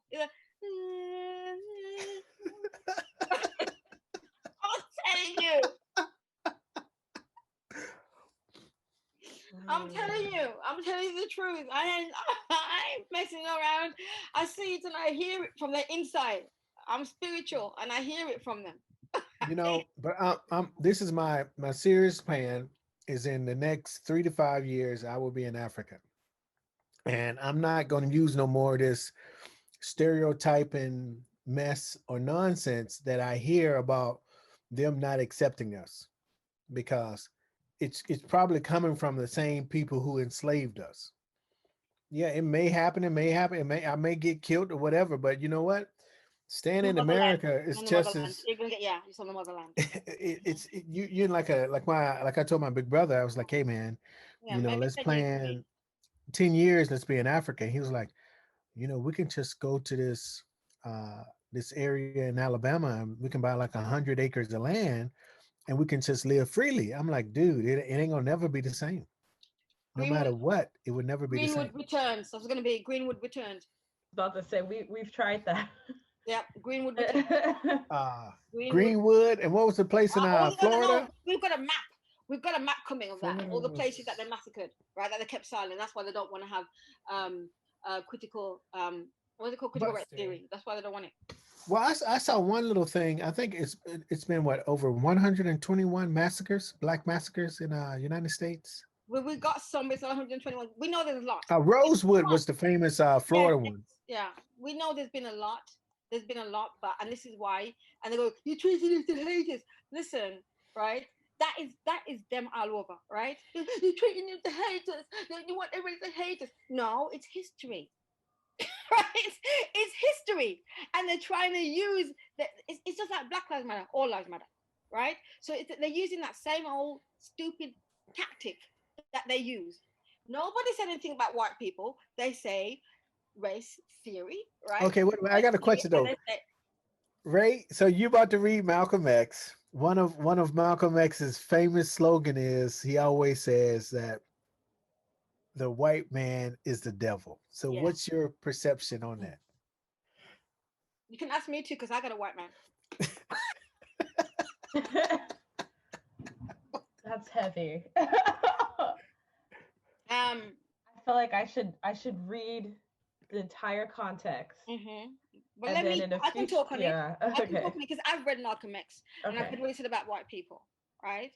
But I'm in a relationship with a white guy, and we've been together for 4 years, and I'm really tough on him, and I don't know why he's learning every day, because white people they have this, and because he says, I'm doing that white thing, right? And I'm like, yeah. Right. And it's not me trying to be because white people have this thing where we've talked about it today. When you come to them with something, right, and they get their back up, because it's like it's impossible for them to be wrong. They can't own their shit, right? And I think it's a white thing. And I mean, am I wrong? I might be wrong. I don't know, but that's what we call it. We call it a white thing. When I tell him something and he's coming back to it with me, and I go, but I told you that. I told you, but it's also things that I've seen outside of our relationship. And I say to him, this is, it's hard to be it's hard to be in a relationship, period. But when there's cultural differences, it's difficult. But I love him, and we love each other very much. And a lot of the things that I show on he finds them as well.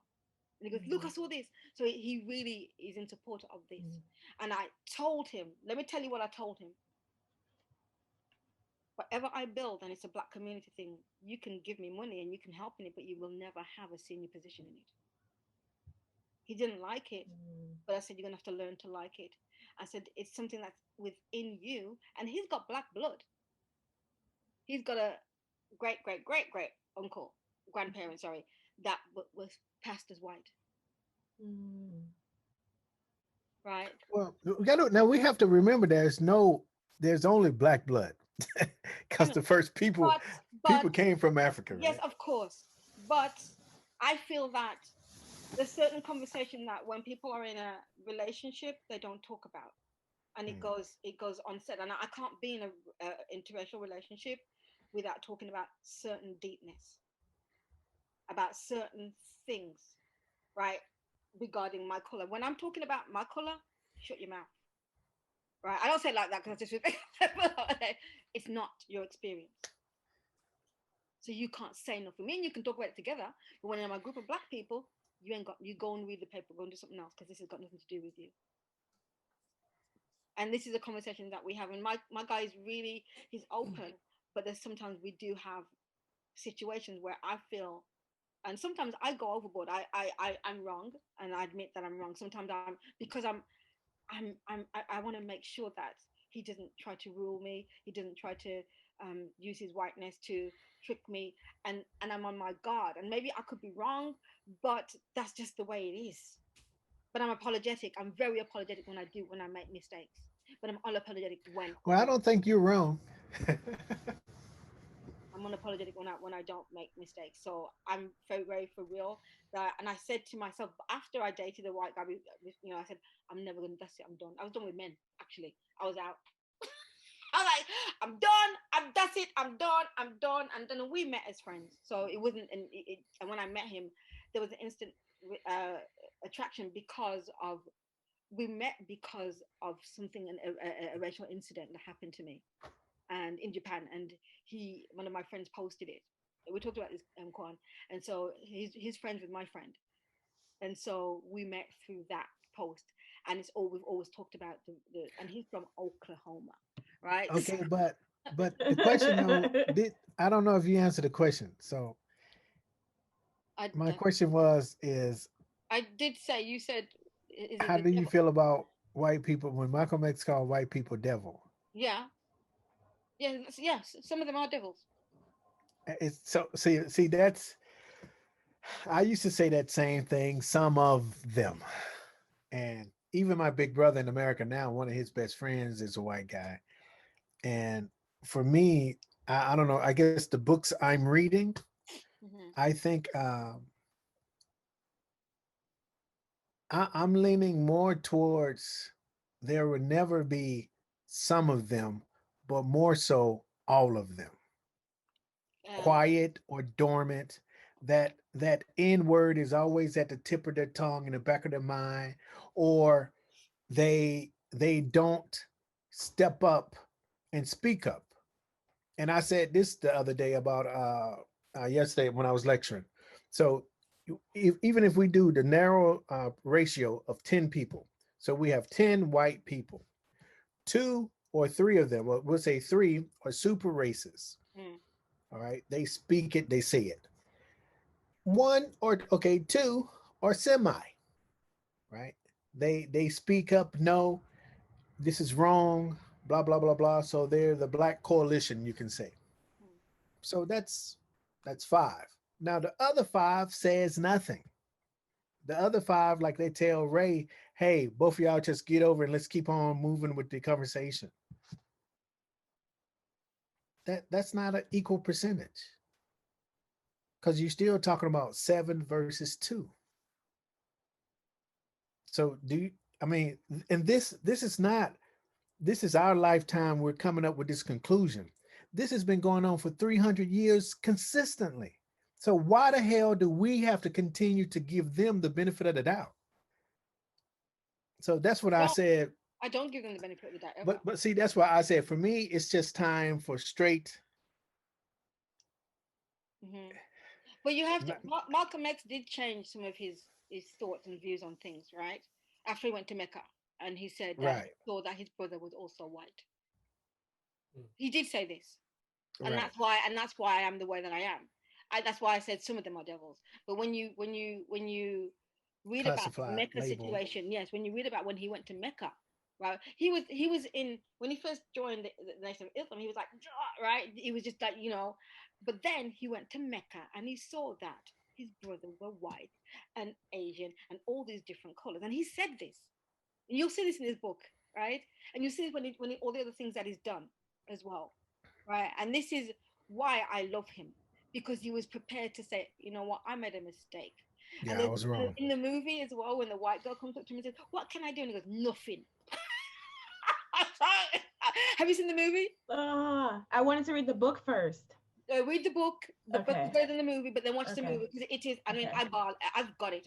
Ray, how old are you? 25. I'm a millennial. Yeah, don't ask a woman her age, man. I know, but I would have never thought like the early 20s because until you said you haven't seen the movie.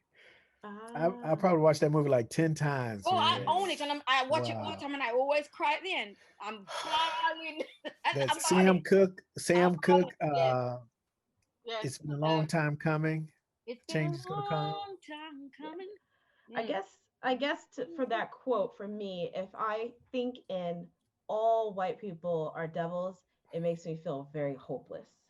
And it makes me feel like there's no possibility that anything's ever going to change. Right. So it's hard for me to say all. No, I believe that most of them are devils. I don't believe it's going to change.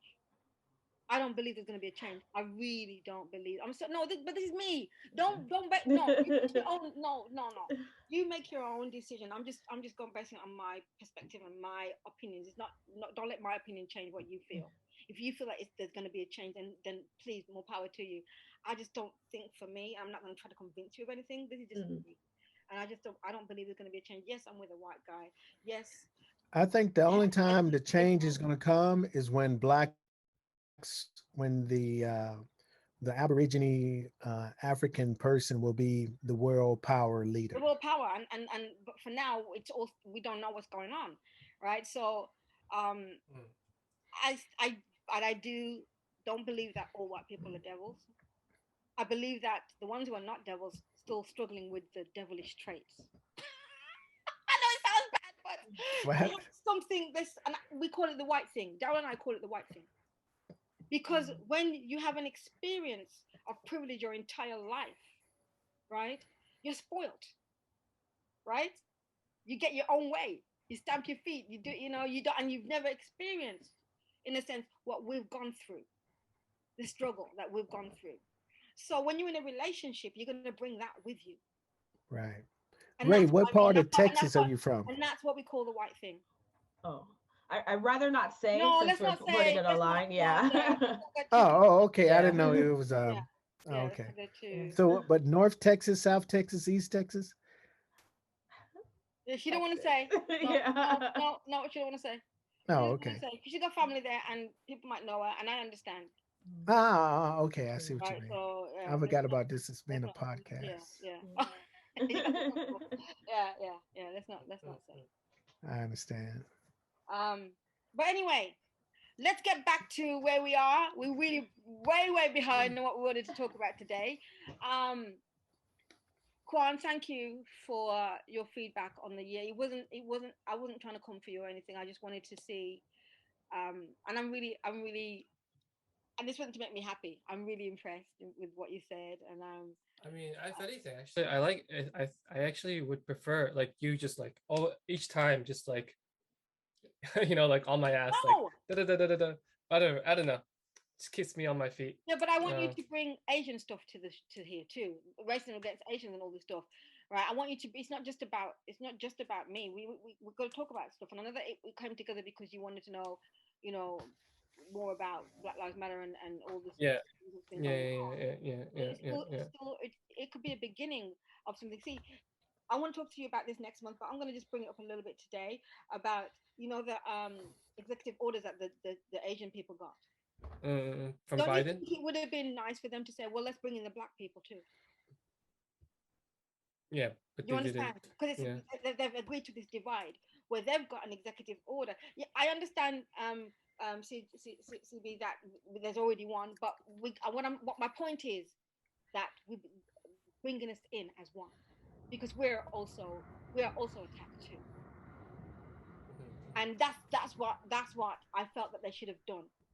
Even it's a pacifier, whatever it means, it's telling America we're one. We are I one. think So if you I give that think to us, you have to give it to the Mexicans. You have to give the Spanish people. You have to give it to the black people as well, not just to Asian people, because it's happening to all of us. I think in America though, the biggest for African Americans, I don't know, Ray, you can help me with that one. But Oh, she's the biggest thing is the police reform and the like still to this day there's no anti-lynching no, there uh, isn't. Yes, there isn't. laws, Yeah, Mm. and that's and they need ridiculous. to put that as a hate crime. Yeah, And I think the last was it March or April, I heard about another kid being hung in America. A black kid got hung, or a black yeah, woman. yeah, yeah. It was a kid. I think it was Yeah, so like this year's been like 5 or 6 hangings. So this is not lynchings. like Call it what it is. The lynchings. right. So it's not like this is not happening. It's still continuing to happen every day, right?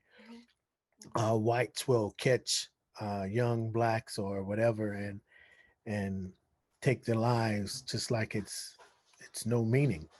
I understand, So but the thing is, right? Imagine this is what Black Panther was trying to do, was to get us all together. Even even those white kind of supremacist gangs, they were feeding. I'm talking about um you said where the who was trying to put us together? um Hampton, Fred Hampton, Fred, Fred Hampton, Fred, Fred, Fred Fred Hamilton. Hampton, right? So in Chicago, what he was trying to do, right? He got the group of people from different communities together, and that's what I'm saying. When the Asian executive order was put together, if it came together as a community, right, and said no. Well, what about the Spanish people and the black people? Let's all put it together. And I know that there's one there, but it's like a unity, right? Because they're separating us. They're separating us from each other, right? And we're hating each other. Whereas there's one main person that's the cause of this. Yeah, So the wouldn't it whites. be yes? And wouldn't it be better for when they had this executive order for the Asian people who said that no, we're not just for us, but you are just for you, and that's an example there of you just being for you instead of saying, well, it's not just us getting attacked. Black people are getting killed, right? And if you're marching for Black Lives Matter and all this stuff, wouldn't you have suggested that or demanded that all of these other communities that are being killed I think and you're attacked? asking the wrong question, and it's no. You're looking at it incorrectly, I think, because Why is that? um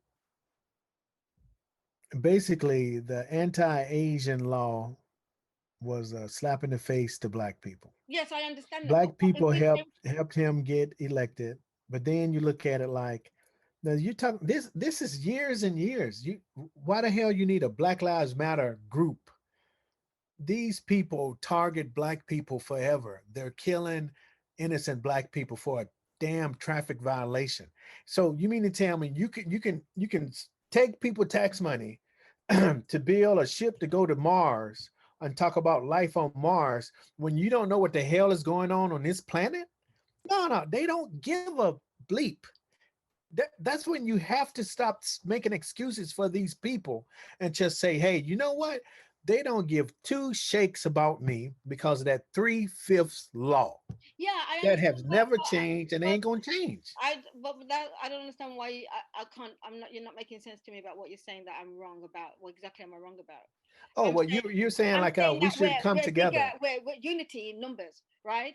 And and so if I'm saying as an example, when they like executive whatever they gave to pacify the Asian people, if the Asian people said, okay, well, let's bring in the Spanish people and the black people too.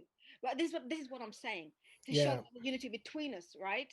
That's but it what would I'm never saying. happen because you look at who opened the door. Okay, and then you have to go back with history. Who opened the door for the Asian and the Spanish? You got to Black say people did. Martin Luther King Jr. with the equal Yeah, opportunity. black people You did know, too. Yeah, black people, and that's what I'm saying. equality for everyone was Martin So Luther King Jr. it's a whole. Yeah, so what I'm saying is what they should have done, not have to do. Or it's going to happen. I'm saying what they should Uh, have done is my point. Is what they should have done. I'm not saying that we got. But I'm saying if they've done something like this, it would show a unity in the other cultures.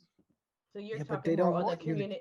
the community organizer level. Because I think CV, you're talking on the government level, and Jennifer, Right, I think right. you're Yeah, yeah. talking on the community Yeah, organizer level. yeah, Mm. Okay. Good Yeah, yeah. because point. Thanks. it would have been nice if instead of making a discrimination bill for one group, if it was just an anti-discrimination bill in Period. general. Because right now, I think they're I guess I'm feeling like we're not getting our bill, because they're still tying it to police shootings, when it's not just police shootings. Think Everything. about Ahmaud Arbery. He was not killed Yeah. by the police. No. He was killed by Right. citizens. Yeah. And so we're also experiencing discrimination from everyday citizens. And so it would have been And nice if there's we a little could have boy, made the a little boy the other day who was shot by an Asian man, Ah, I don't. didn't right? Yeah, I Kwan, didn't hear about that one. Kwan, yeah, it's Kwan. Do you want the to? Vietnamese guy. He No, was yes, let Kwan. We the got boy it. was Kwan, 8 years old. can you play that? It's the very Which first one. It's the very first one. The Wow. little 6-year-old boy went in there to get his bag, 6. right? Yeah. The little yeah. poor little Kobe, right? Okay. What they call him, Kobe, right? Cobe Daniels, 6-year-old, went there to get his bike. The man, let him tell the story. Actually, he'll tell you the story. Oh, 6? Wow. Shot a little boy. He walks free, making bond on Tuesday. It has this family angry and confused.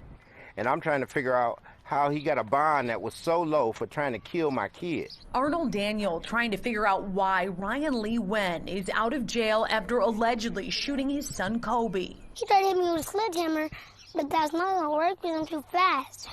So then what do you do? He said Got a he's too gun, fast. boom, shot me right here. It's all on video Saturday afternoon on Candlewood Lane. You'll see kids playing, hear a gunshot, then Kobe realizes he's hit. What?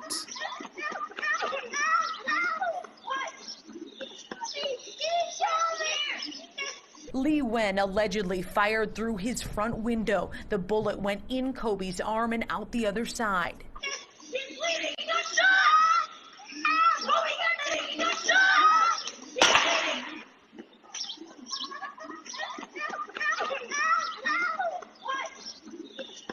Wow, I never saw the video.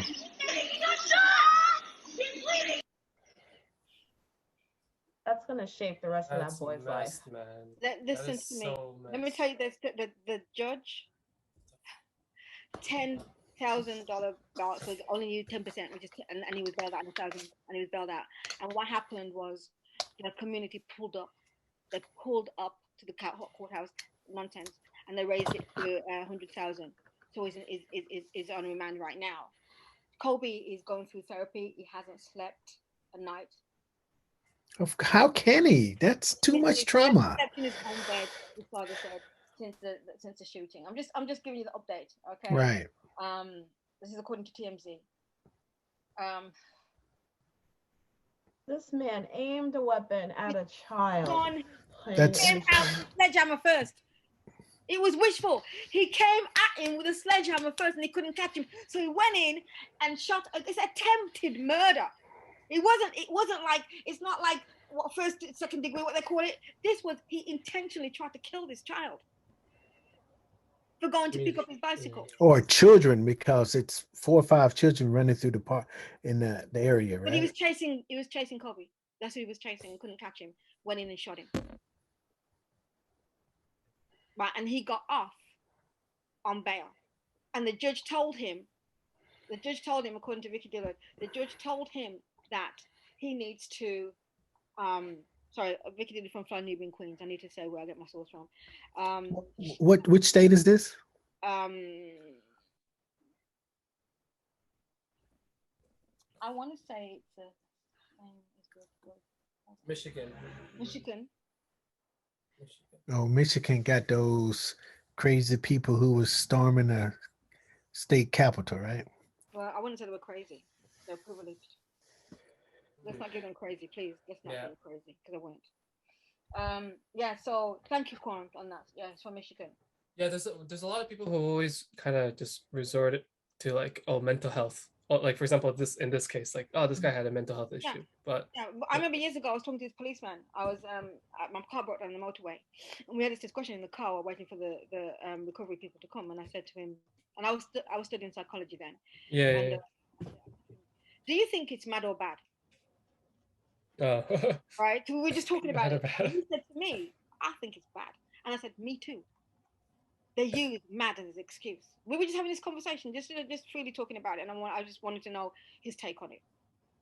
Right? And people will always give people excuses that they're mad, and they're generally not.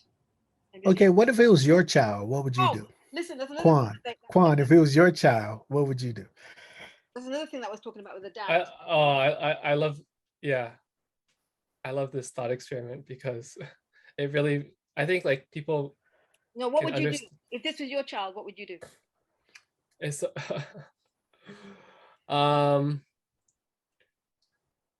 right now, like, I'm imagining it, and I'm just imagining that I would be like fuming. Yeah, what would you do though? I mean, obviously I would confront the person. I confront nobody. What'd you say?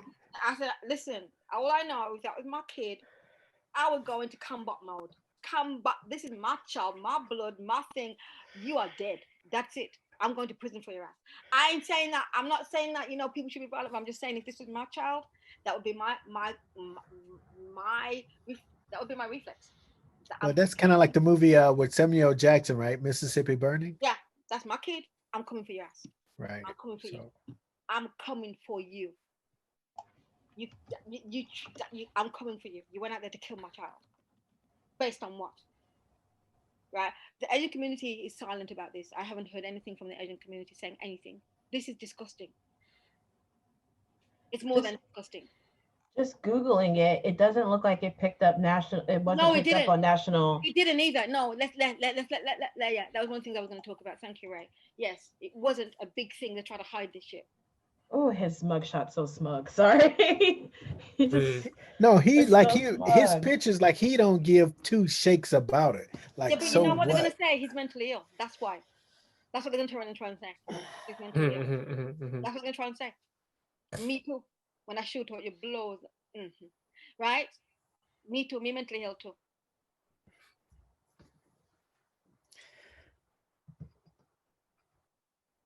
I know we're all silent because we. I'm sorry to throw this on you, Ray. I know you haven't seen it. I want to say something. I just don't want to say it on the. No, but I'm coming for you. That's it. My kid. What? Eye for eye, a tooth for a tooth, or whatever them say. So glad that boy survived. And that's in the Bible. So, like, for me, that's why I'm pretty much done with BLM or this marching and singing and praising the Lord Jesus. No, I'm blasting. The girl it's time for straight revenge. One of the originals, all of them have actually stood down. Listen, I'm going to give Black Lives Matter their due, right? They got things out in the air. They're not completely 100% brilliant, but they got things out there. Right, Black Lives Matter. Black Lives Matter. Okay. Right? They got things out there. They're not perfect, but they got things out there. If it wasn't for them, maybe George Floyd's death would not have been heard around the world. I believe that honestly. Right? Did they do some things incorrectly? Absolutely.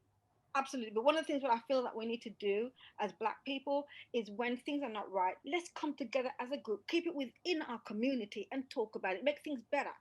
Right? How can you when you have so many spies?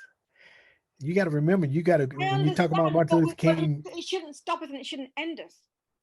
Yeah, but that's their strategy, and the strategy they used, it's perfect to a T. Well, we shouldn't have to give up because of their strategy. No, I didn't say give up. They got something done, right? He's been arrested, right? So because it was worldwide, America had to tread carefully because the world was watching. Yeah, the circuit judge had to do something, right? The world was watching, and Black Lives Matter played a big part in this. And I'm going to give them their dues, right? Yeah, people, they did things wrong. Yeah, absolutely. But let's give them their dues too. They're silent about this little boy, and I don't know why they are. And it has not been in the mainstream, and I can't understand why it hasn't been. A 6-year-old child, a baby, got shot while playing with his friends. And this is not big news internationally. After he got attacked with a sledgehammer?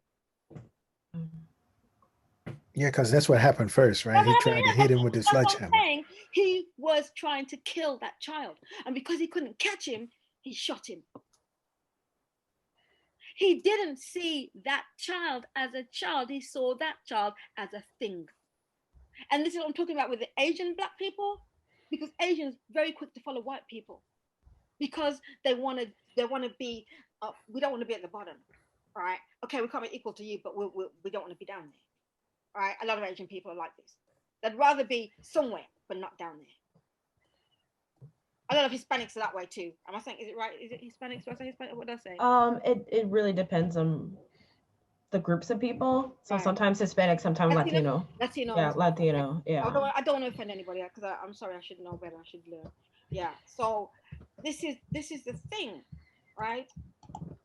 We're all in a similar boat, but there's We are at the bottom, and you got all these people, but you're still in a position where you're not equal. We all are not equal. So why are you taking side to the people that are causing this? Do you watch Last Week Tonight on by John Oliver? I know him, but I don't really watch him. Okay, because he has one about Asian Americans, and he covers the history of the model minority myth and creating the division between Black people and Asian people. And he fully states at the beginning, I know I'm a white man explaining this, but what I appreciate is that he shows clips of Asian voices, and I believe Black voices too, talking about their sides of it, because some of the clips I think are from the 60s or something. Well, that's good like to that. know. Do you have a clip? You have the link on that? Let me find it. We're gonna do about Asia next month. If you want to join. Okay, yeah, I'll share it, and if then you want to join, we're gonna do that next month on because I said to Kwan, there is a problem with the Asian and Black community, and I saw that the Red Table did one with Jada Pinkett, and I didn't really like it. I was really angry because there's a Black professor man on there that really got my. I was really angry because he's trying to say that Black people you can't be stereotyping Asian people. And it was really, watch it yourself, please.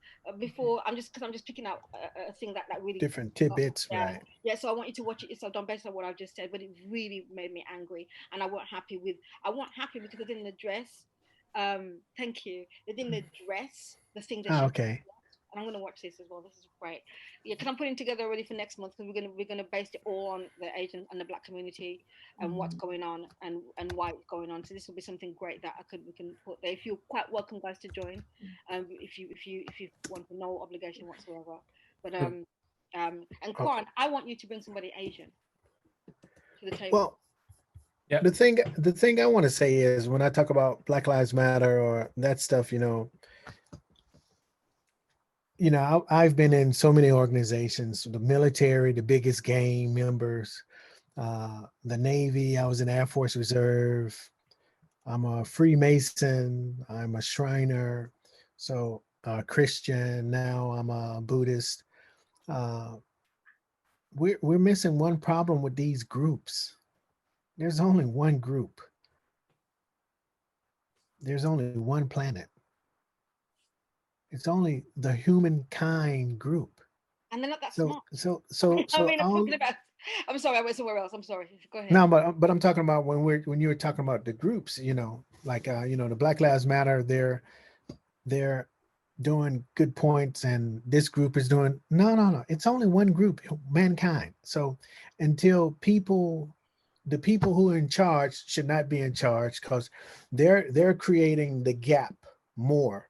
And these uneducated people, and that's when you were talking about Fred Hampton, when he was trying to connect everybody together in Chicago.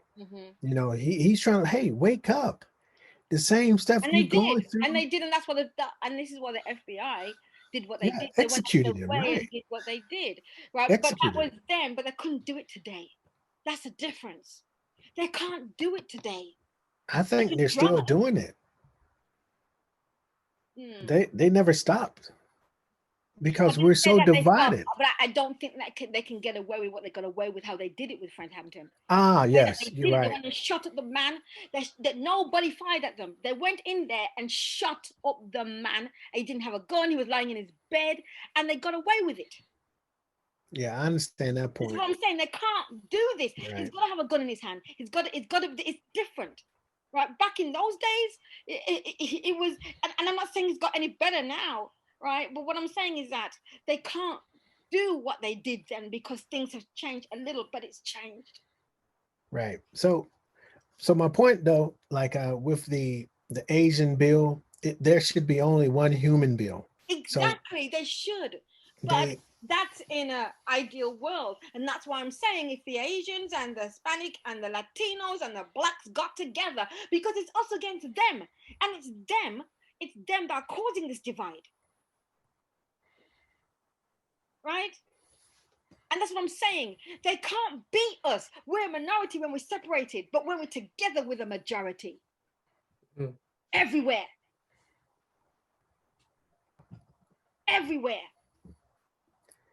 Right? And we hate each other. Why? Because they planted the poison in our communities.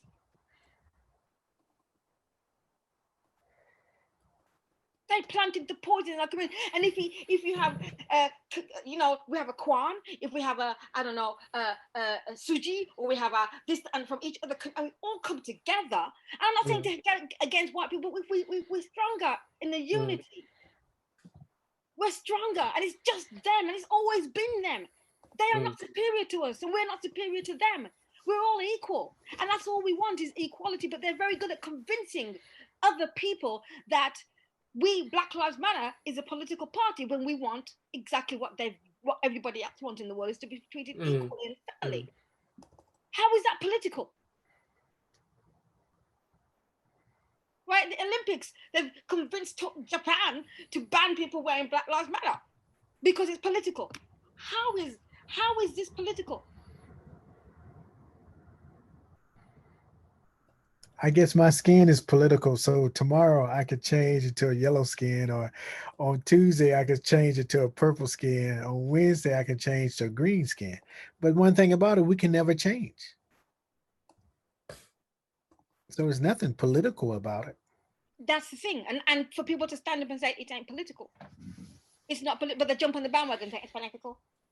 It's political. It's political. Like Kwan, you said you slipped out today and you said political. I said, but it's not political. We talked about, you're talking with your family and stuff, and you said it's political, and that's because you've heard of what what I mean. I think it was a slip. You heard it in the media, right? Yeah, and it will convince people that it's political, right? Yeah. It's not political to be treated equally. It's a right.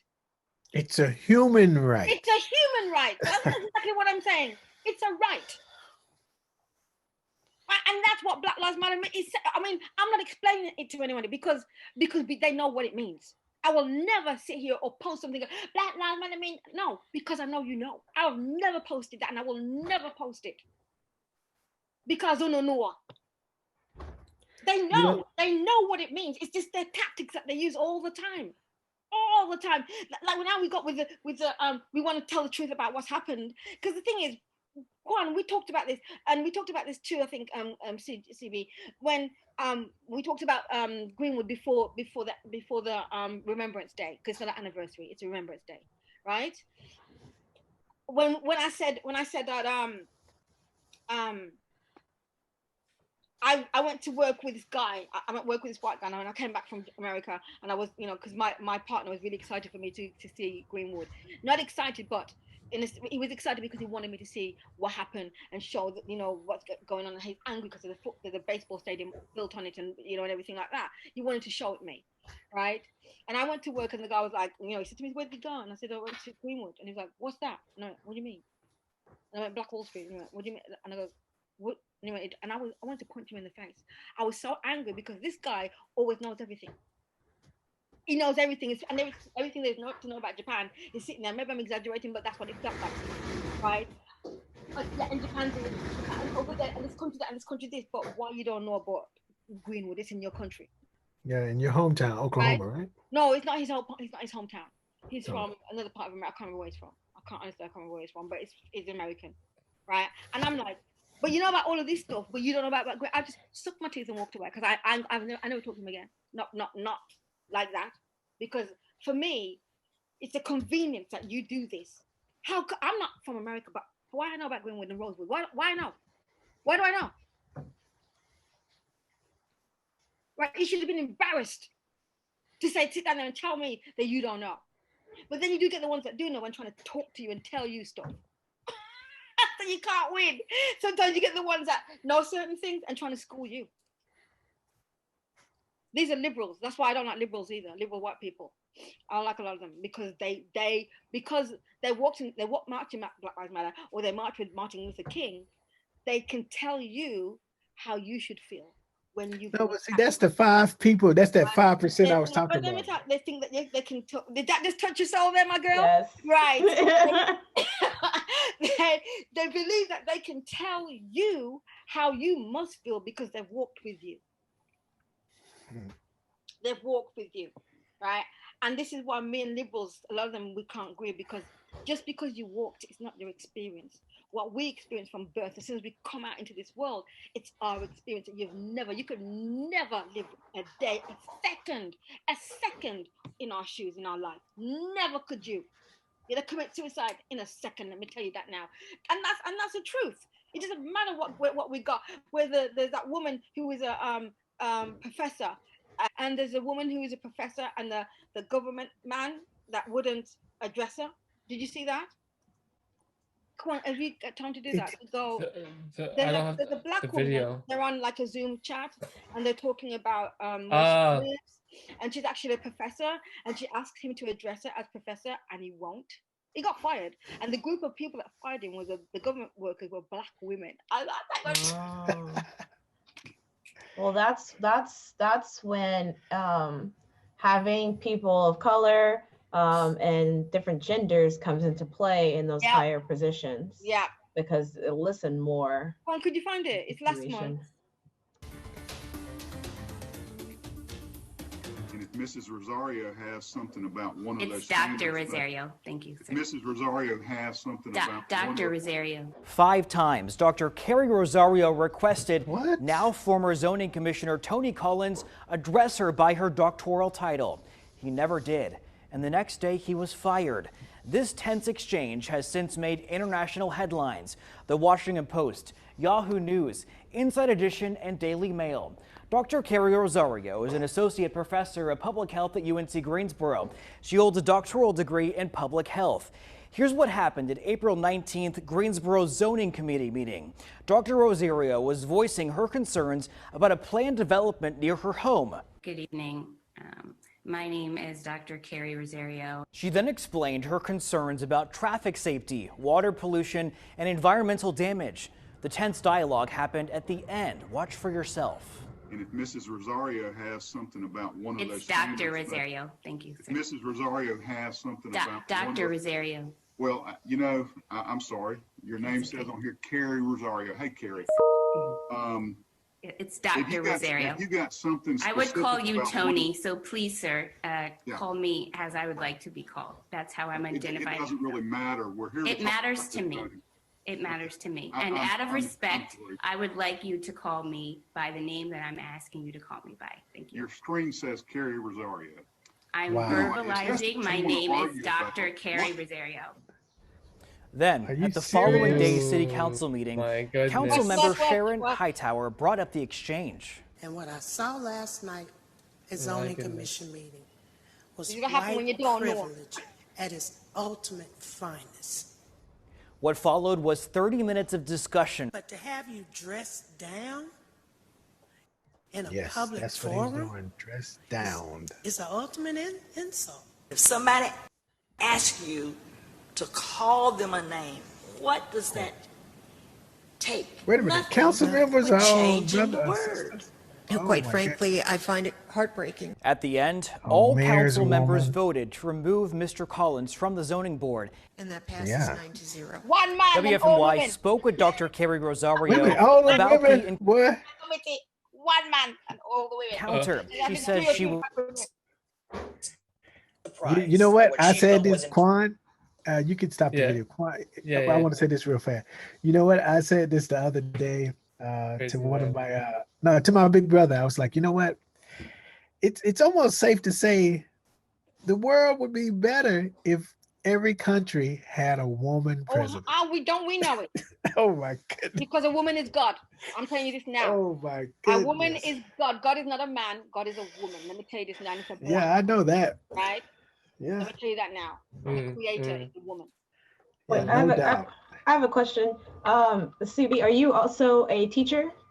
Yes. Okay, so Jennifer, since you're a teacher, do y'all ever have an issue where someone won't call you sensei and they've called you son?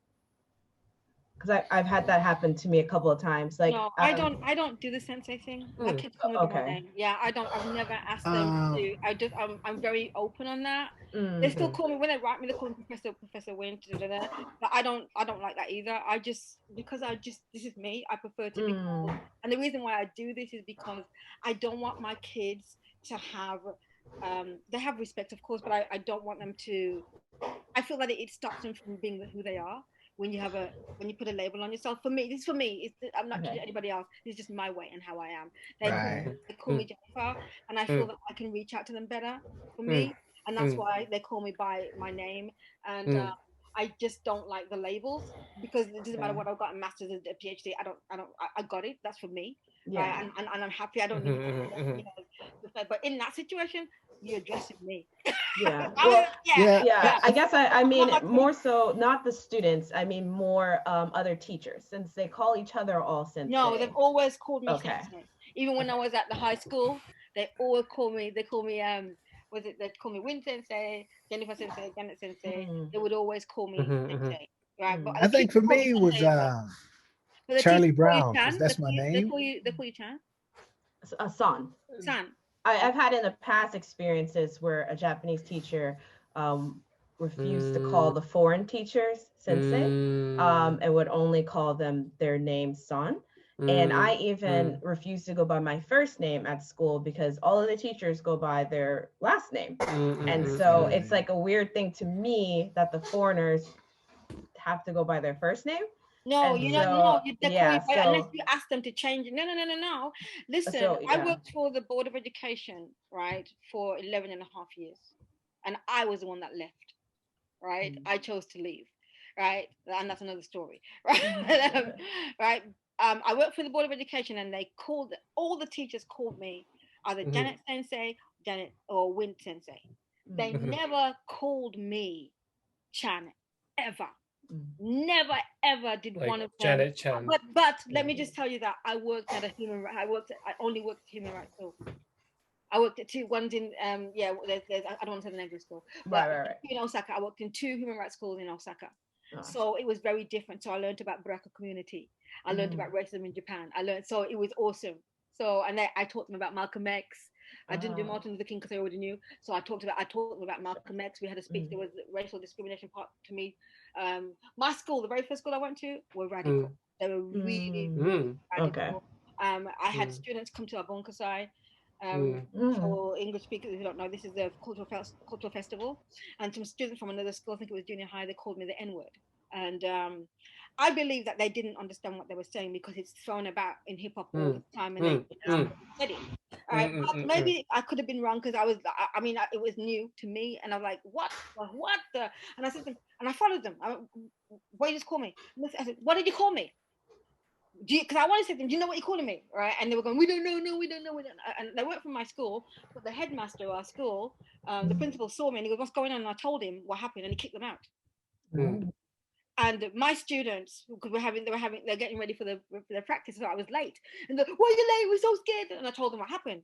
They're crying. My one student, right, she called up she emailed the webpage for the university school and said this happened, and what are you going to do about it? We don't tolerate racism. This is a human rights school. We don't tolerate this nonsense. We had a meeting. We had a meeting, and then not only that, my school went to the Board of Education, and the whole of the junior high schools had a meeting. So I worked for Osaka Board of Ed, and I worked at senior high schools only. So I don't know whether you're looking at junior high school or.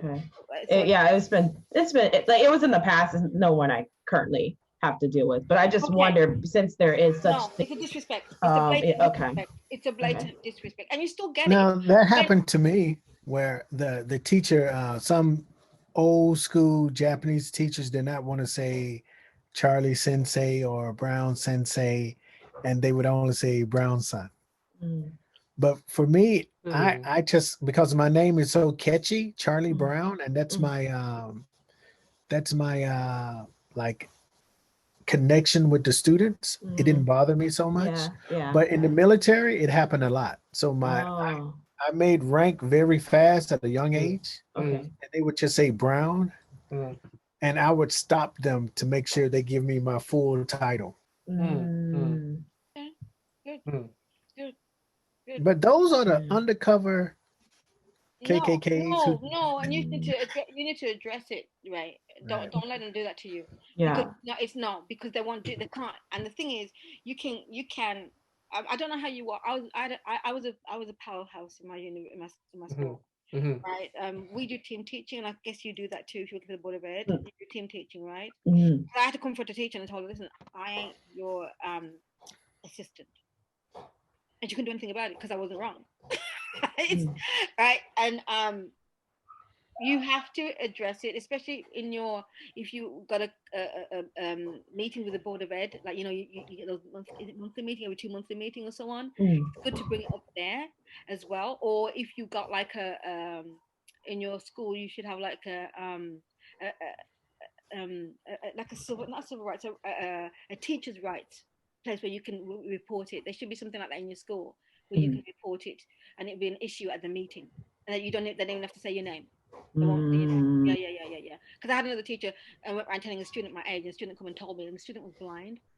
And she came and told me, and she said she knew I was blind, so that's why she didn't. I asked her who she was, and she wouldn't tell me, because you know, I look really young for my age, and when I came here, everyone thought I was a really young book, and I mean, you know, way younger than what I was, and so she went around telling students this, and one student really pissed, got angry, and she come and told me. So I went to the principal, and it was mentioned in the meeting, and they told that teacher that that, you know, I would like her, would you please go and tell her what you said, and that it was you, and the teacher would never come. And that's how they played it, you know. I'm not saying that all schools are like this. I'm not saying that all schools are like this. I had teachers where, because it was a human rights school, a lot of the teachers were well traveled, and a lot of them could speak English, and I hung out with the sports teacher. I took Radica lessons, I took piano lessons. So I hung out with the music teacher. I hung out with the PE teachers. It wasn't just me and the English teacher. I hung out with the history teachers. So it was really different. And I'm, you know, where you would expect it to be better now, because when I came, like I said, I've been here since 2000. So I was at the Board of Education from 2001 to 2013, right? And I transferred to another school after being in one school for 8.5 years, I think. So that school was my best school. I'm not gonna lie, it wasn't my best school because of the way that the human rights were. When the teachers were radical, that's awesome. They were real radical. So I'm not gonna, maybe it might be a one-off. I don't know. School. Oh yeah, because I was only there from September, and they were going to fire me in the January. They didn't tell me, and one of the teachers had gone to the meeting, and he said to me, you know, you're not gonna, they said that you're gonna get rid of it. And I said, yeah, but I'm not supposed to say anything. And he went, what do you mean? He went to the headmaster, the principal went to the Board of Education and said, you ain't fine. I don't know what you're gonna do, but you should stay, right? Because they've only ever had white teachers before me. And I just revolutionized. I took it on board, and I just changed the kids, right? They liked how I worked. Because we are workers. I ain't gonna listen. It's in our blood. We are workers, right? We bring it all the time, and it's not to impress everybody. It's just in our blood. That's how. Right. That's true. They saw this, and they said, "You are not." Because it's me and my friend, a white girl. And her school didn't fight for her. They got rid of her, but I stayed on. I stayed on to the Board of Education for 11.5 years. Wow. That is awesome. That's awesome that they fought for you. Yeah. That they had your back. They had my back. They absolutely had my back. And teachers, when teachers went against me, they went and got them. Even in the last school, because I left, the principal was a woman, and she said, "Why are you leaving?" And I said, "It's time." I didn't tell her what happened. She went and found out. The woman that caused this, they fired her. No, they demoted her. Sorry, they demoted her. They demoted her. They demoted her, and she was high in the Board of Education. She went back to high school. And I'd long gone. Yeah, they found out what happened, and teachers were crying when I was leaving. The teachers were crying. I think that goes to the point of the hidden history of Africans, where the stereotype is stronger than the stereotype. Our stereotype is so stronger than what our history actually portrays. And that's what I'm saying. Because of these white people with their propaganda and their lies, and that's what I'm saying. Because we're here to educate, and they see it. But then you got the white people that, because you know, Kwan was saying that last month when Kwan was saying that white people that come to Japan, do you think they're different than the ones that live in America? I'm like, no.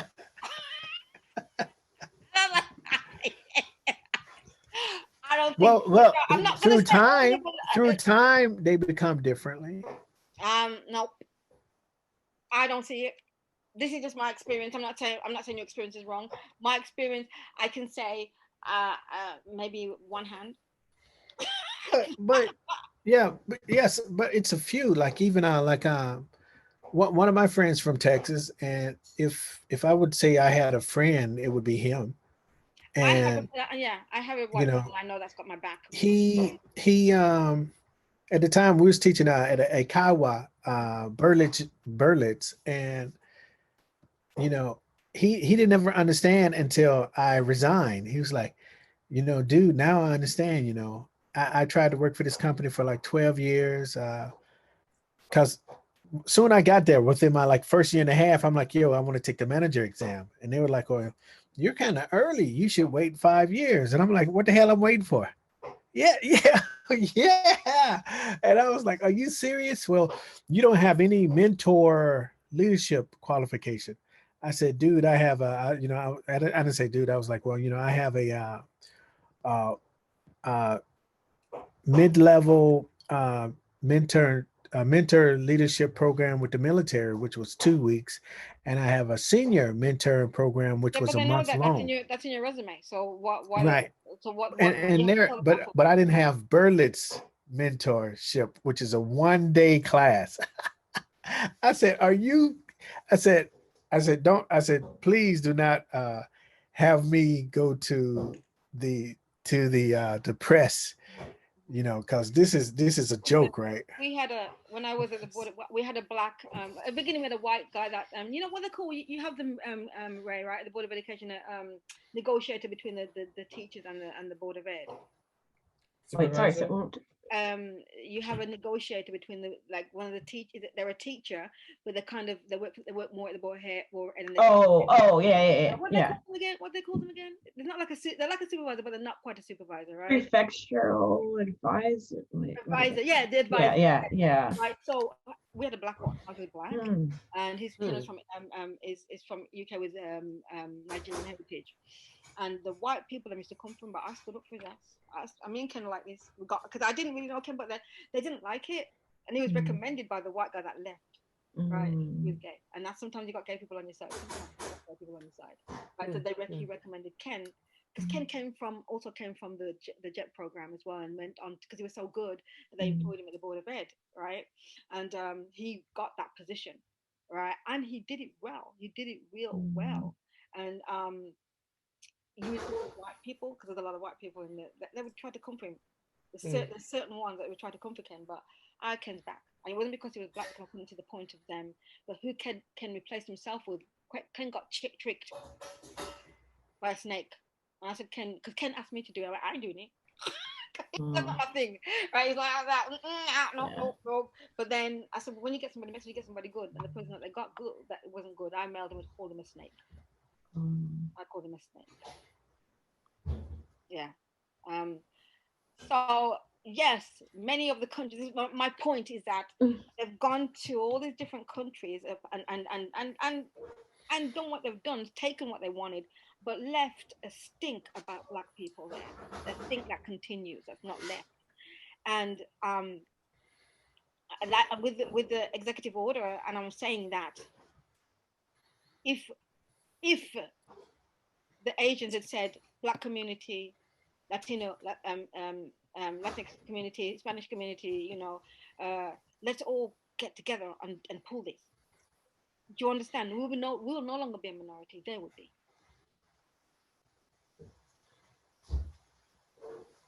Right? We still have our own different, people, African Americans, Asian Americans. We still have all this, but we're one.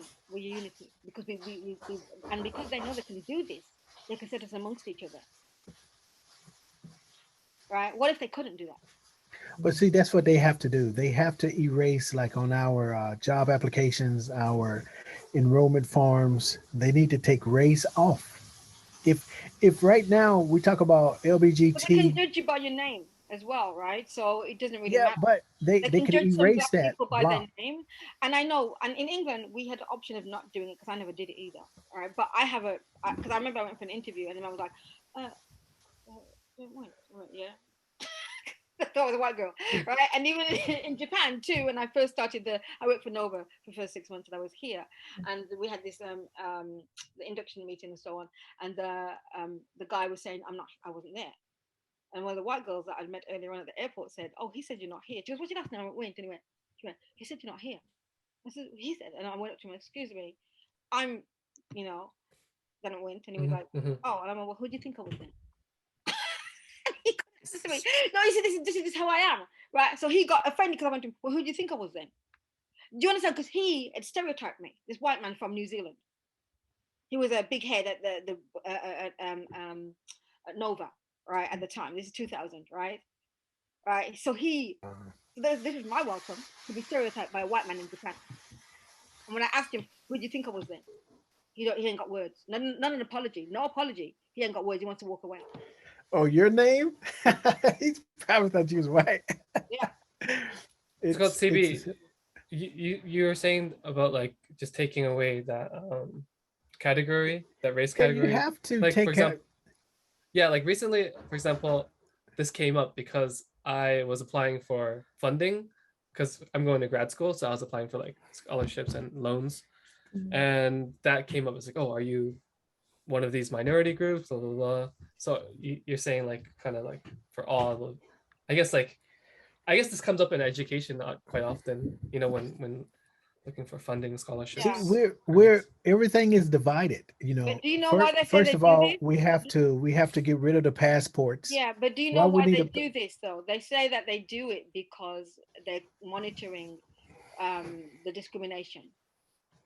No. This is why they say they do it. That's what I said, right? That's what my point was. They say they do it because they're monitoring the discrimination, but it doesn't work. Because so it has to be no race, no, like now the big issue is gender is so important, take it off.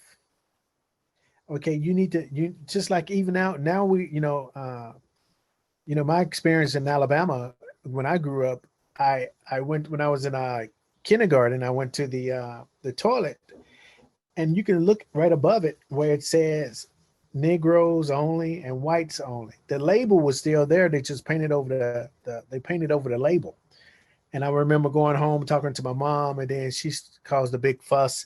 And then the only thing they had to do was just take the label off, pop it off. Took 2 minutes, right?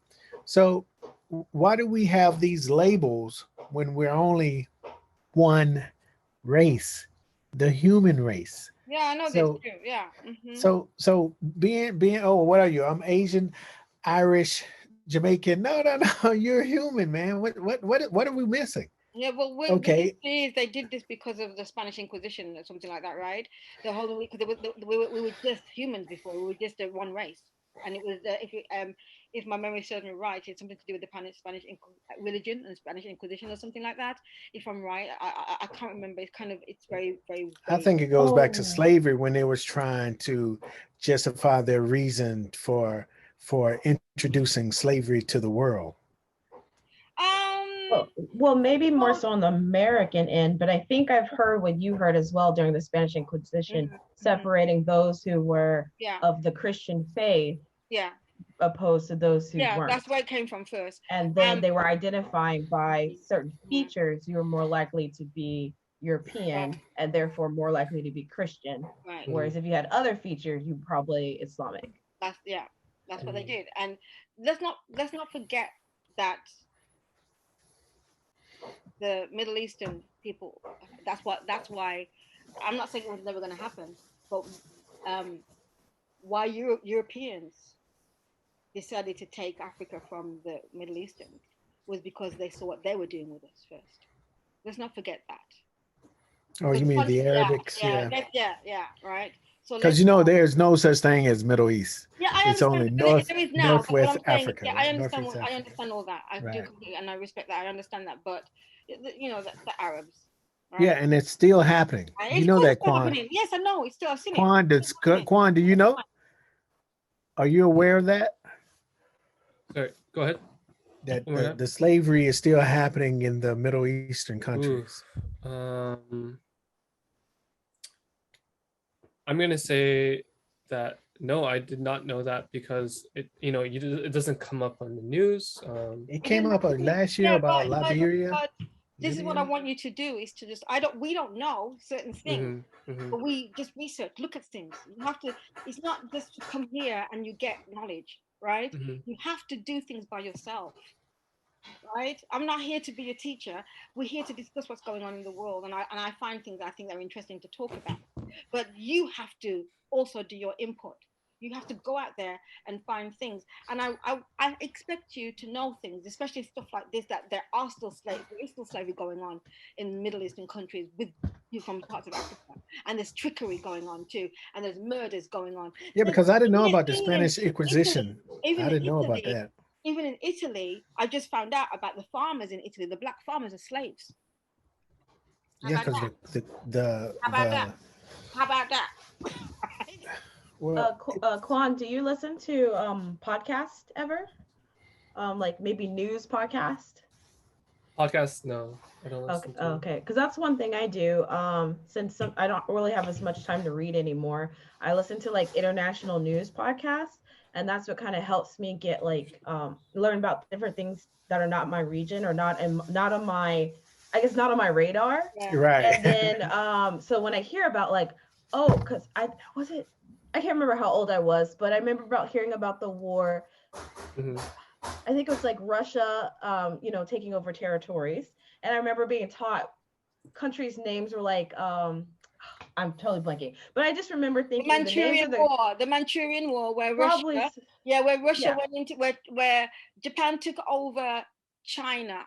Is that right? Am I right? Yeah, Japan took over China, then Russia took it from Japan. That's the Manchurian War. Is that the one? No, something more recent. I just remember hearing about the country of Georgia. And I kept thinking the country of Georgia, Georgia's a state because I'm an American. So that got me searching. So a lot of times what I'll do is I'll just listen to international news. I'll hear something like, I don't know about that. And then I'll start Googling. And that's what helped me learn about things that are not in my own space, I guess. Especially when I'm trying to like learn things about like, especially with the Stop Asian Hate movement, I've been trying to learn a lot more about the history of Asian Americans and things like that so that I can have a better perspective when I do hear the incidents that are happening in America. So that's just a suggestion. Yeah. What do you do when what other things do to help to, I don't know, educate you to, what do you do when you have time to do this? Where do you look? Well, for me, I do how I get information usually is just through news sources. So I use an RSS, and What's an RSS? What's an RSS? Reddit. Oh, Reddit. Okay. I don't use Reddit. RSS stands for. Yeah. What does it mean? RSS. I've never heard of it. Sorry. What does it stand for actually? It's a really simple syndication. It's a format that allows. What did you say? RSS. What did you call it? It's RSS. Really simple syndication. Oh, is that what it means? Really simple syndication. Okay, it's a web feed that allows users and applications to access updates, information. And where is it coming from? Is it from the like? You can go to Apple. Apple has a RSS, and you can search different categories, or you can go to Google. But sometimes they only do things that concerns, the. Yeah, so for me, like now, I do a lot of underground. They don't do stuff like how we find out about the slavery in the Middle East, right? In parts of the Middle East, in the part of Africa, right? Where do we get that from and stuff? We can't always look at the mainstream media. Is what I'm trying to say. We're gonna look somewhere else because they don't always cover it, right? It's just like that little boy, the 6-year-old. Well, I think the main reason why I found out, my cousin was in Libya. About 4 years ago. Yeah, Libya. And that's how I found out. No, I found out because I just look. I told Kwan I'm really strange. I have the TV on, I have my iPad on, and I have my phone on. I'm looking at things. I don't know why. I don't know how I managed to do it. But I have all these things on, and I'm just doing it, and I'm finding stuff. I'm getting the sense that like. Any kind of mainstream. I also subscribe to particular channels as well, and so when things comes on, they send me a message. So I subscribe to particular channels that maybe I would never subscribe to, but they have some news that I would never have known if I didn't subscribe to them. There's just different ways that you can do it. You know, you were saying something about mainstream media. Kwan. Yeah, I mean, I'm getting a sense that like it's not the best to get. I mean, it's by definition mainstream, so it's, you know, the most popular. So you know, like it's the most saturated and most watered down information. Right. If you're always referring to. But if you look at the links, where do I get my links from? They're not all from mainstream, right? A lot of my links are not. They're just small companies. Yeah, right? they're just community people. So that's why. So there's also the links that I send to you. It's like music, where I'm getting them from. So that could be maybe something that you can take a look at and see how I'm getting my information, right? But do you want to take a look? Because again, once you go down that rabbit hole, you know, and you start being exposed, you see everything. You're like, wow, I didn't think, you know, these people were like this or their views was like this. And it really begins like, yeah, sometimes, yeah, no doubt I need a therapist, because it's like, this is really happening. Even today, this has been repeated over and over, and it's continuing. And it's like the Japanese English word, endless. You know, I'm laughing, but it's not really funny, but endless. This is like endless reaction. Is this seriously happening? A damn grown man shoots a kid and we have to worry about the color of his skin? Yeah, but the or thing his is, race? Ray didn't know It's a about man it. killing. He's a man shooting at a boy. They kept it quiet. Ray didn't even know about it. You know, that's the problem. That's worrying for me, is that they've kept it quiet. Right? We had to join. We had to form a group to say that, hey, my life matter, because you have these police officers shooting innocent people. We're talking about, I don't give a damn what they did. This is a traffic violation. Why the hell is he pulling his gun? Why the hell this police officer is not in jail? Why he is not fired? The police chief, the mayor, everybody should be fired. Yeah. Why do we have to? And that's why they had to do that, because otherwise, I know that I'm with you. I think that the only way that we can curb this is one way is with what Dick Gregory said is you go to but he said two things. The other thing was also when the police commit these things, the government don't pay for them. It comes out of their house, their pocket. They're fired, and it comes out from them, and they get arrested as well for what they've done. Right? But they need to pay for it. Right? I bet any money they stop doing it. Isn't that part of the proposed reform bill, where instead of the money coming from taxpayers to compensate victims' families, it's supposed to come now from pensions? I think. I'm not 100% sure. I know that's something that was proposed. Yeah, but if it's coming from pension, does the government also subsidize the pension? I don't know. That's the thing. Or right? is the police officer covered through the government? You got to be smart with these people, right? They think that no, it's coming out of their wages, nothing to do with no subsidized nothing, because. And why isn't the family suing them directly? Because just like the O.J. Simpson case, right? The family sued O.J. Simpson directly. Yeah, so but they've got money. But they've got money. A lot of people ain't got money to do it, right? No. But you can get the lawyer. The lawyer can pay for, the lawsuit. You want a good lawyer. You don't want a lawyer that's just, you don't want a lawyer that says it's good, but then, I don't, what's that man that's there everywhere? What's his name? The guy that supports everyone? Ben Crump. I don't think he's doing the families justice. They should get more money. No, I'm just saying, no. I'm not talking about. Yeah, I'm not talking about going to a. Yeah, when I think what they're not. If you're going to get a lawyer, you want a lawyer that's going to do you justice, right? So when I think about that white woman that policeman shot, and she got what, 100-something million or 20-something million, 55 million, right? Compared to what all these other families are getting. Please. Yeah, 10 million. And the thing is, it was two different incidents. He was telling her to back off and she's coming towards him. Right? He got sent to prison, just like that. Just like that. And she got awarded what 50-something million? And how much are the other? That's what I'm saying, is that they're just taking what is offered. They go, no, right? When they see what that woman got, that's what you're going for or more. Oh, so you're saying Ben Crump is not actually supporting the families correctly? Correctly, he's not getting what he's not getting the money they should get. And if you imagine, if this is then that's when you get, then now that's when you have to say he's almost like a government agent. There you go. But you have so many lawyers, though. They don't have to choose him. But who? Yeah, but why is he always the one that they choose? That's what I don't understand. Because you're saying to get a lawyer, but he seems he's the one on everything, right? I don't know him from Adam, but I know that he's not getting the people enough money. They're not getting enough money, because when you look at that one case, and how much they got, and you compare it to all the other cases, even Walter Scott. There's no comparison. There's no comparison. There's nothing. Where is it? Kwan, did I put that with the picture of him, please? For this month. Yeah. No, Alton Sterling. He got 4.5 million. What is that compared to 55? And they had to wait how many years to settle this? Okay, you got the picture of Alton Sterling. He's wearing like a turquoise shirt. Yeah. Right. So he was murdered because he was called a CD man, right? And the policeman said to him, right, bitch, you're gonna die. And they more or less got off, both of them. One of them was suspended for a couple of weeks. Right? 4.5 million he got.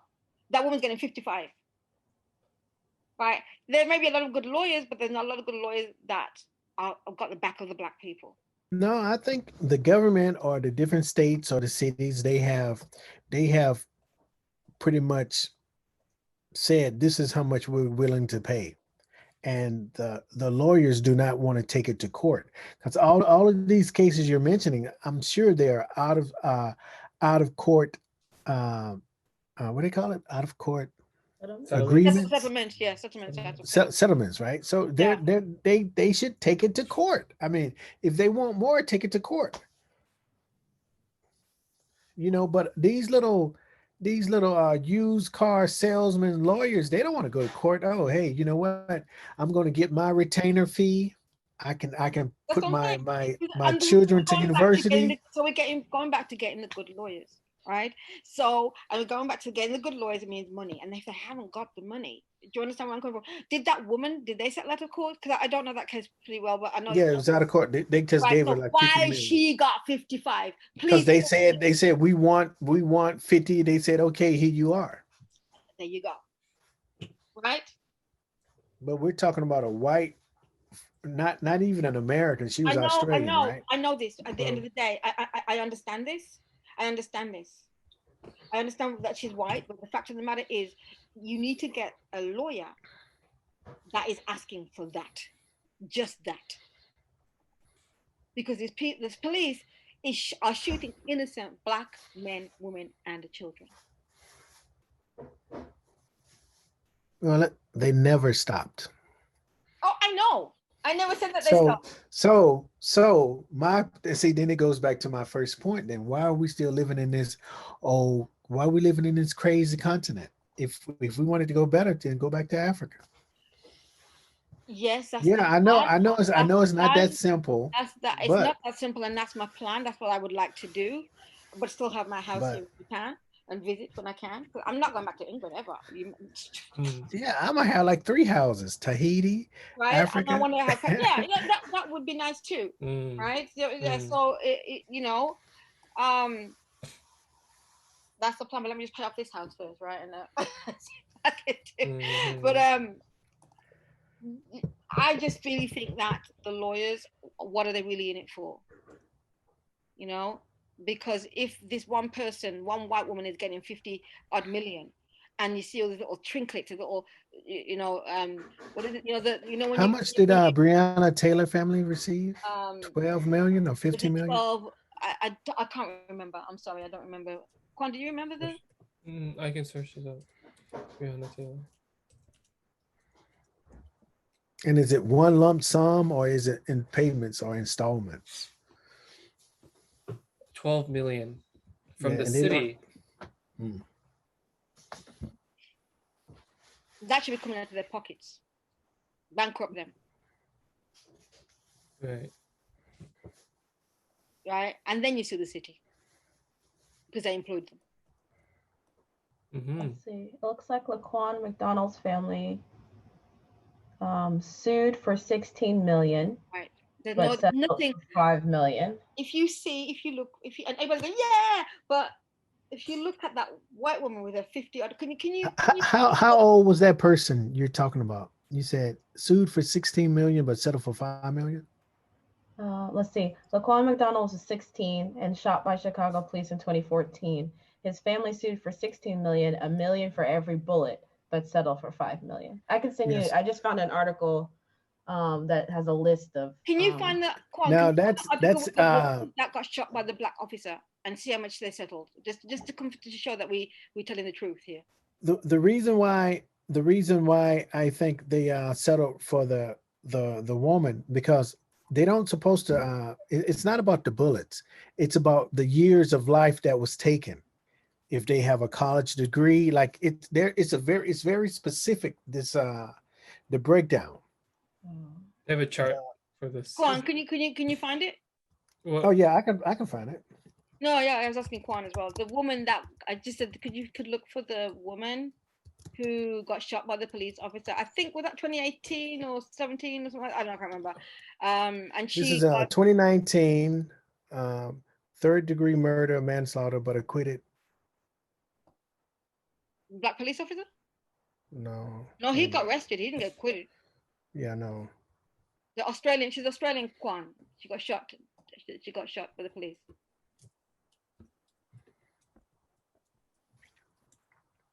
$20 million. Minnesota. There was 20 million, not 55. I didn't realize he got 12.5 years. Mm-hmm. This happened in 2017, right? Yeah, July 15th. Yeah. Okay, yeah. Can you put it up? Just a picture or something? There's something that's indicated.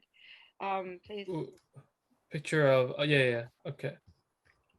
Right, and that was done on the hush hush. How it got, how it was all done. Right, so she got 20 million, and still it's nothing compared to the other people. Still, it's even though it's not, as big as we thought it was. I just wanted to clarify that it was right, and we're not saying the wrong number. Thank you for finding out, guys. Justine. This was the catch. In 2018, so it happened in 2017, right? Yeah. In 2018, Justin Diamond's family filed suit seeking over 50 million in damages from the city of Minneapolis. So it's kind of like you said, the family requested 16 million, but they settled for 5 million. So her family, I'm gonna put it in the link in the chat. Okay. So they requested, they were seeking 50 million, but she got 20. Right. So they need to seek higher, and the lawyers that they've got need to seek higher. That's what the problem is. Exactly. Right. So that's what the problem is. They need to go higher for 50, 100 million. Right. Not this low nonsense business. That's what I'm saying. But if you're a lawyer, that's a common sense. I ain't no lawyer, but that's what I'm aiming for, the highest. And his blue team just left him out to dry. Yes, they did. Was it Blue Lives Matter, my ass? Unless you're black. This makes me not want to ever go to Minnesota. Everything's happening in Minnesota and Minneapolis. My goodness. Then you talk about Prince too, right? Just move over to the UK. Kwan, can you show that other? It's just I think there's a video actually. Can you show that one? I sent my son to come and play football, and he didn't come home back. What am I supposed to do? My son is a talented young man. Oh my God, my son is so talented and do everything.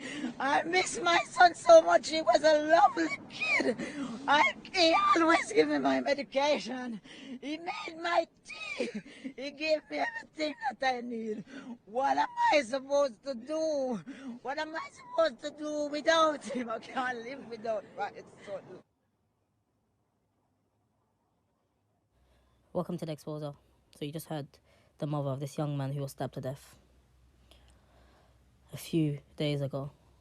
So a man has now been charged of the murder of this 14-year-old Dea John Reid, who was chased and stabbed to death in Birmingham.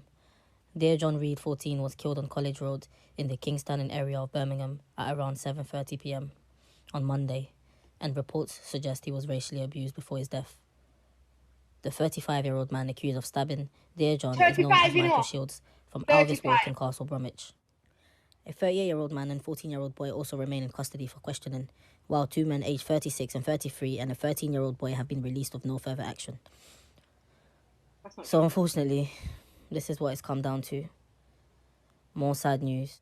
There's no justified reason why 4 adults with 1 teenager will group on a 14-year-old who left his house to go and play football. There's no reason for them taking away his life. There's many reports suggesting racism was the cause of this. But whatever the reason was, it is not justified taking away a 14-year-old's life. And now his mum is grieving.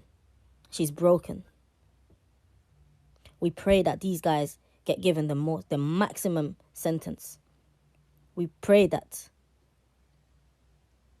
these guys who are responsible for taking this young man's life will spend the rest of their lives behind bars. Thank you. There was a march in England, in Birmingham, for this baby, Dea John Reid, 14-year-old, died from stab wound to his chest in Birmingham, United Kingdom, on the 31st of May. The 5 people have been charged. There are 2 14-year-olds, a 16-year-old, a 35-year-old, and a 38-year-old. I'm doing this because I'm letting you know it's not just American. They're lynching black children. They're lynching black children. One of the guys' name was Kwan. His surname was Kwan, by the way. That's an Asian name. Southeast Asian name. No, South Asian name, sorry. So I know American media will share mugshots of people when they're arrested. Does British media? Yeah, they do, but I don't want to show them. I want this boy is more important. He's alive. Yeah, I can see them. They're not worth it. They're not. I didn't even call the names really because they're not worth it. I just said their ages. All right, these are big men that are killing a child. And he went to play football, and it was racially motivated. The police always say this in England. They did that with did you hear about Sasha Johnson? She's an activist in the UK as well. She was shot in the head last month. Yeah, I heard about that. Right, but that's not even big media story either. She's not they say she's connected to Black Lives Matter, but she has her own movement. What is it called again? Something the Initiative Party. I forget what it's called.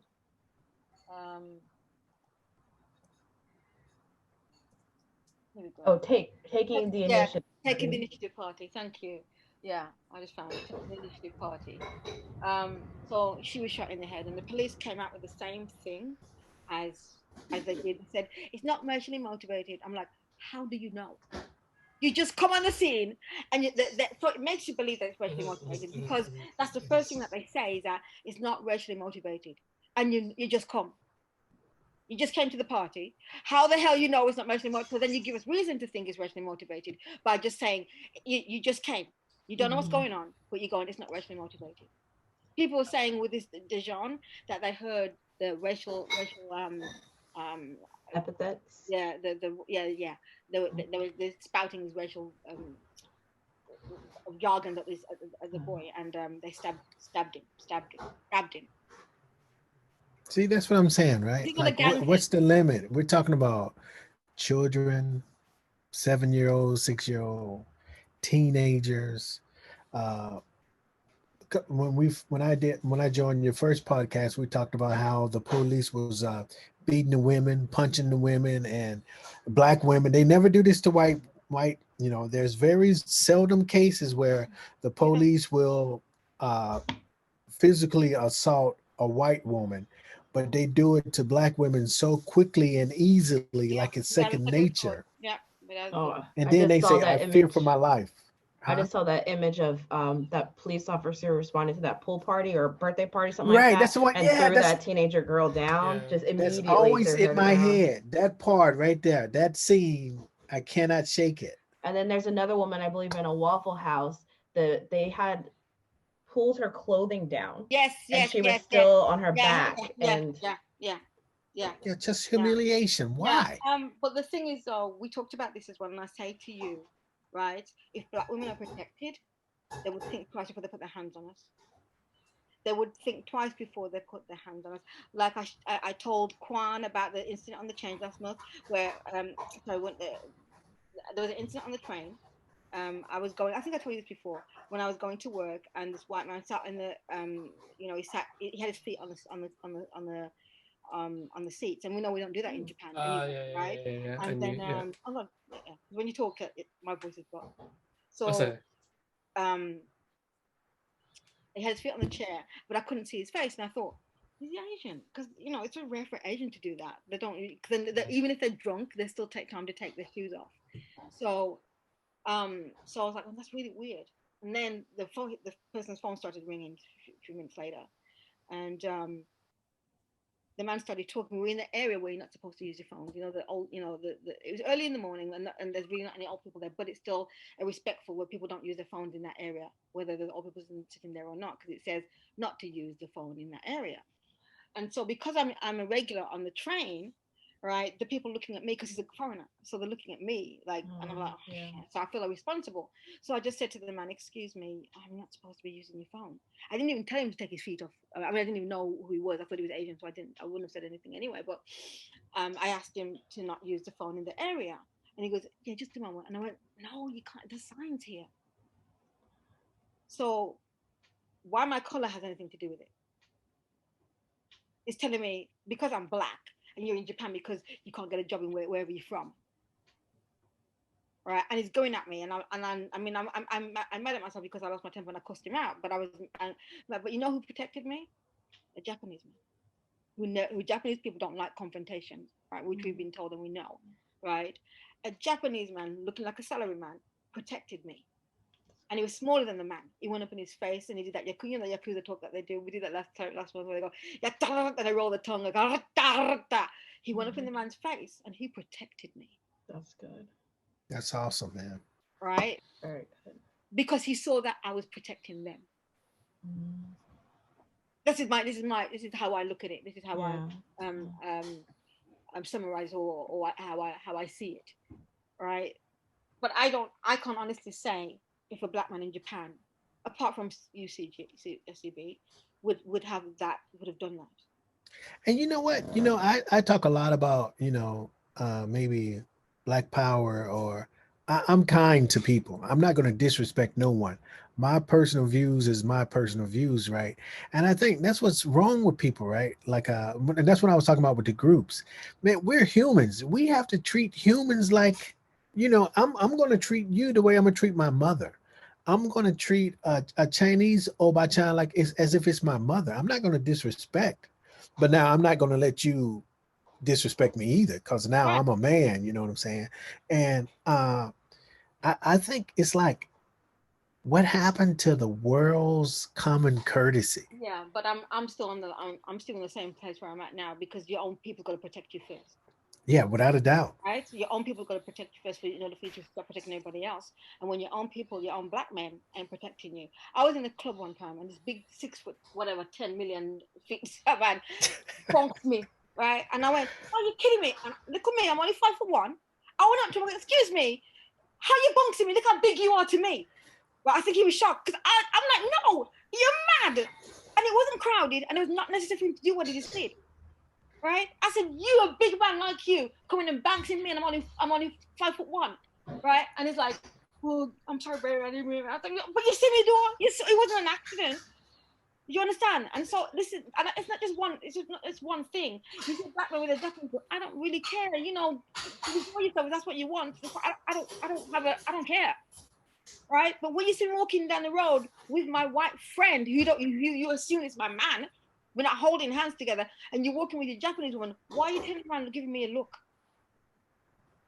Why are you turning around and giving me a look? And this is just my white friend, and you have no knowledge of who this person is, right? But you can walk hand in hand with your white Japanese woman, with your Japanese woman.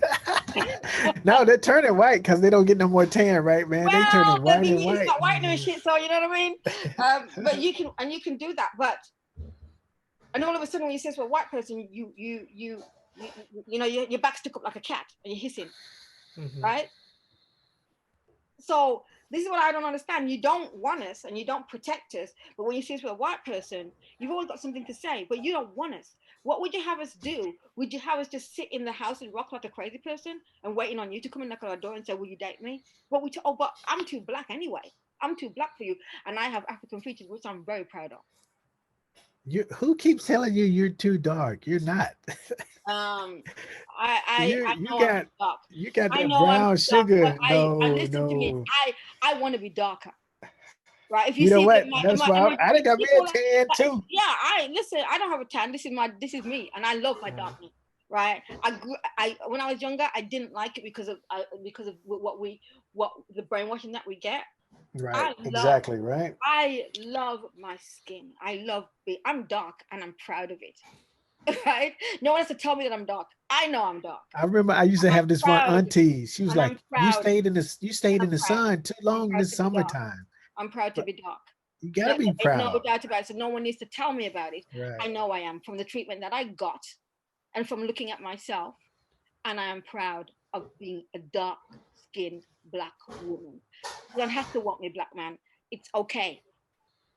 It's okay. I love me. I think that's one situation, Excuse me? I think what I mean is you saying that people don't want you.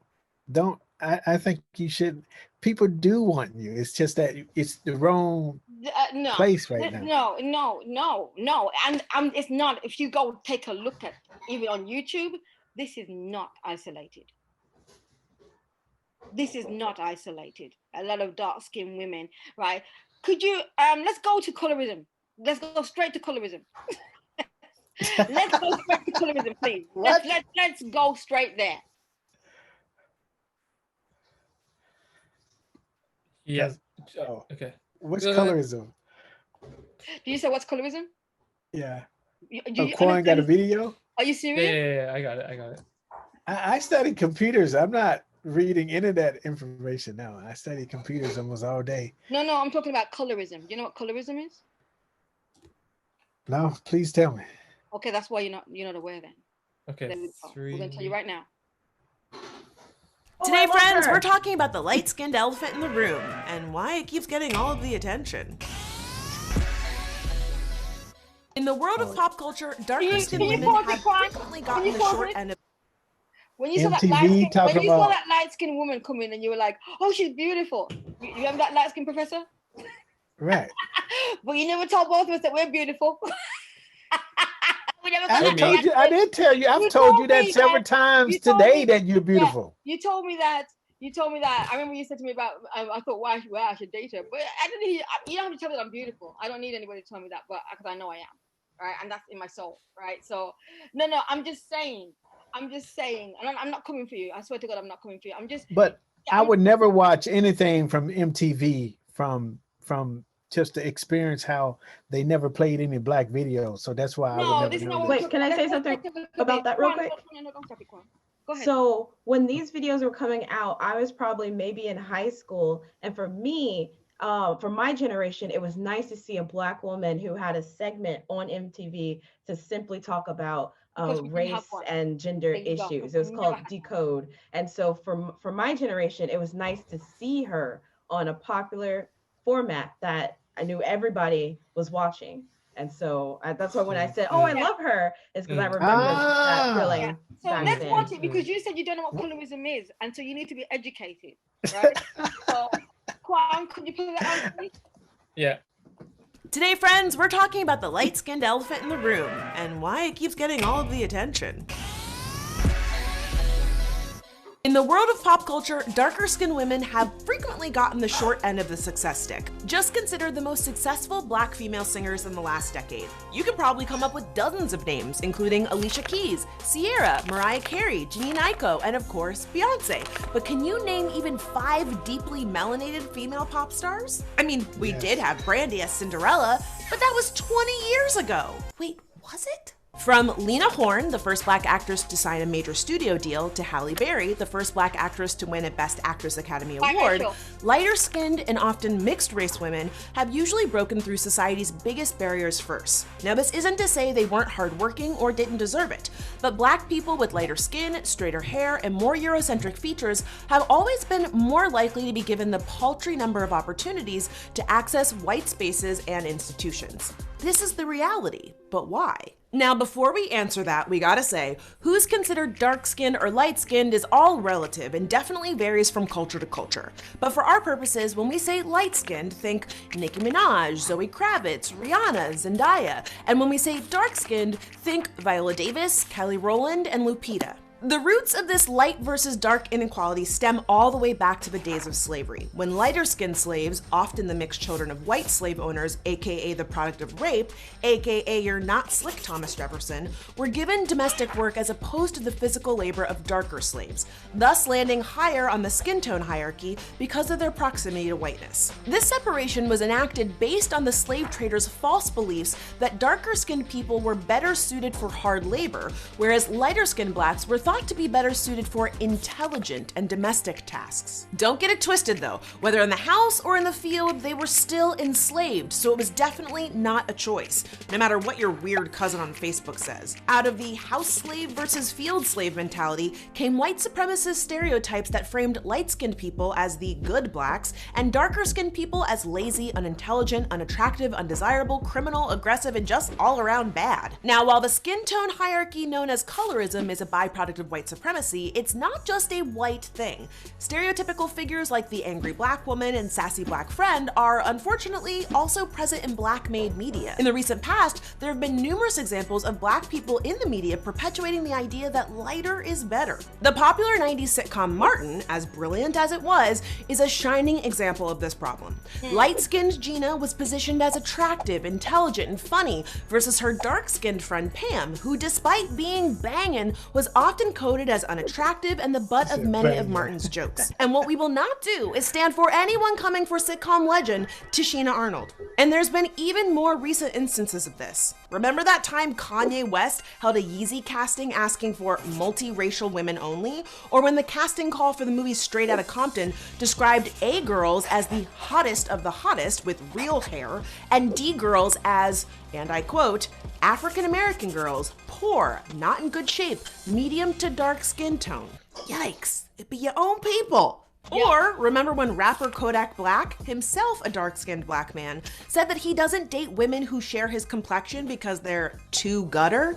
Come on now, Kodak, Black is in your name. These examples point to the fact that many Black people, even those with the power to create change within their own industries, sometimes internalize the very colorist stereotypes that have kept them down. Now, the media doesn't necessarily cause colorism, but it reinforces it in ways that have real-world implications. Colorism has much wider ramifications than just who we see on our movie screens or on the cover of magazines. So prepare your hot Cheetos and Tums, because this gets even sadder. A 2011 study conducted in North Carolina found out that of the over 12,000 African American women prisoners, light-skinned women were sentenced to 12% less prison time than darker ones. Or consider the fact that according to a Harvard University study, dark-skinned Blacks in the United States have lower socioeconomic status, more punitive relationships with the criminal justice system, diminished prestige, and less likelihood of holding elective office compared with their lighter counterparts. There have even been Black dating apps with filters for skin tone.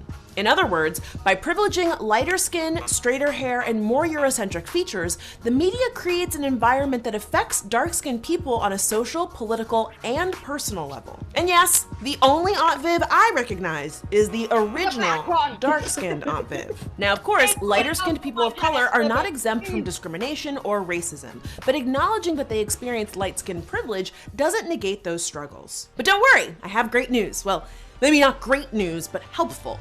There are some things that all people of color can do to combat colorism within their communities and in pop culture as a whole. This includes catching yourself from using language like pretty for a dark-skinned girl, engaging in open and honest conversations about how colorism affects your daily life, and if you're light-skinned, acknowledging your privilege. Because at the end of the day, it shouldn't be team light-skin versus team dark-skin. It should be team melanated people of all sizes, shapes, and shades versus society's dumb bull.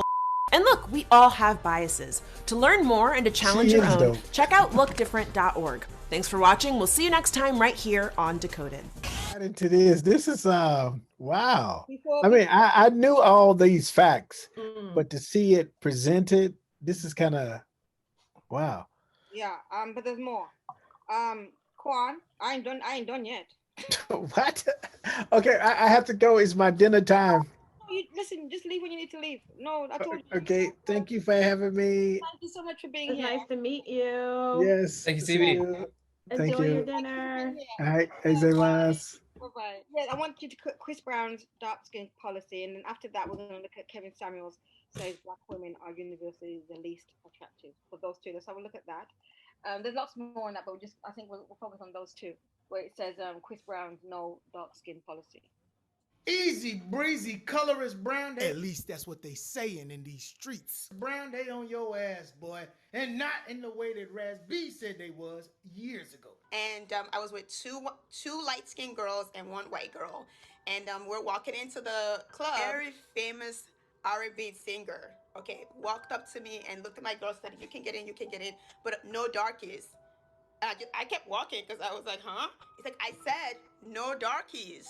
And I was, in that particular date, my dating preferences completely changed. And I just want to say to him, look at me now. I don't see how you can hate from outside of the club. You can't even get in. Well, that's because you said no darkies allowed and proceeded to describe the one you let in. Yellow model kid. Yellow model kid. How you gonna knock the very women that supported you when you came out of jail going through your Sinbad from a different world phase? And she's not the only one that has alluded to Chris or said he has a no dark skin policy in his section. All I'm doing is calling it like I see it. When we was in the club in Miami and when we was in the club in LA, in your section, your rules was no darkies. You wouldn't let my homegirl in LA, but you let all her friends in. Now, why would you do this to your people, Chris? Hey, man, I'm not all the way black, bro. I'm halfway. Hey, man, I'm not all the way black, bro. I'm halfway, man. Right on the cusp. Hey, man, I'm right on the cusp, brother, man. How you redlining your own people at these events? I bet he don't even request this song. This is Chris Jim Crow Brown's #1 demanded track to be played upon his arrival. Yellow bonus, what he wants, what he wants. Yellow bonus, what he wants. Just out here looking like they laugh at the dark-skinned folks they put out they sexing. Well, here we go. Progress. Fine. I'll do it myself.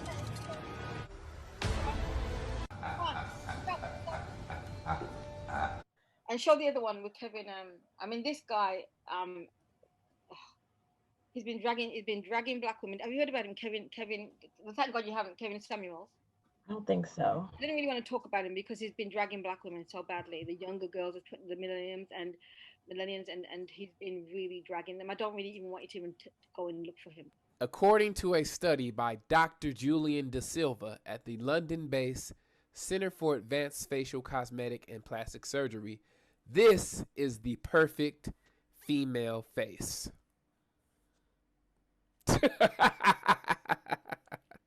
Fallacy. Beauty is not subjective. That's why we have the golden ratio, the Fibonacci equation. You can look at facial symmetry and see that beautiful people, you can map their facial structure, and it goes to a mathematical calculation. Oh yeah. Beauty is universal. And the thing is, we're talking about black women. They are on the opposite end of the spectrum on all ranks. Facial symmetry, even to the way to black. What? Bro, what are you talking about, man?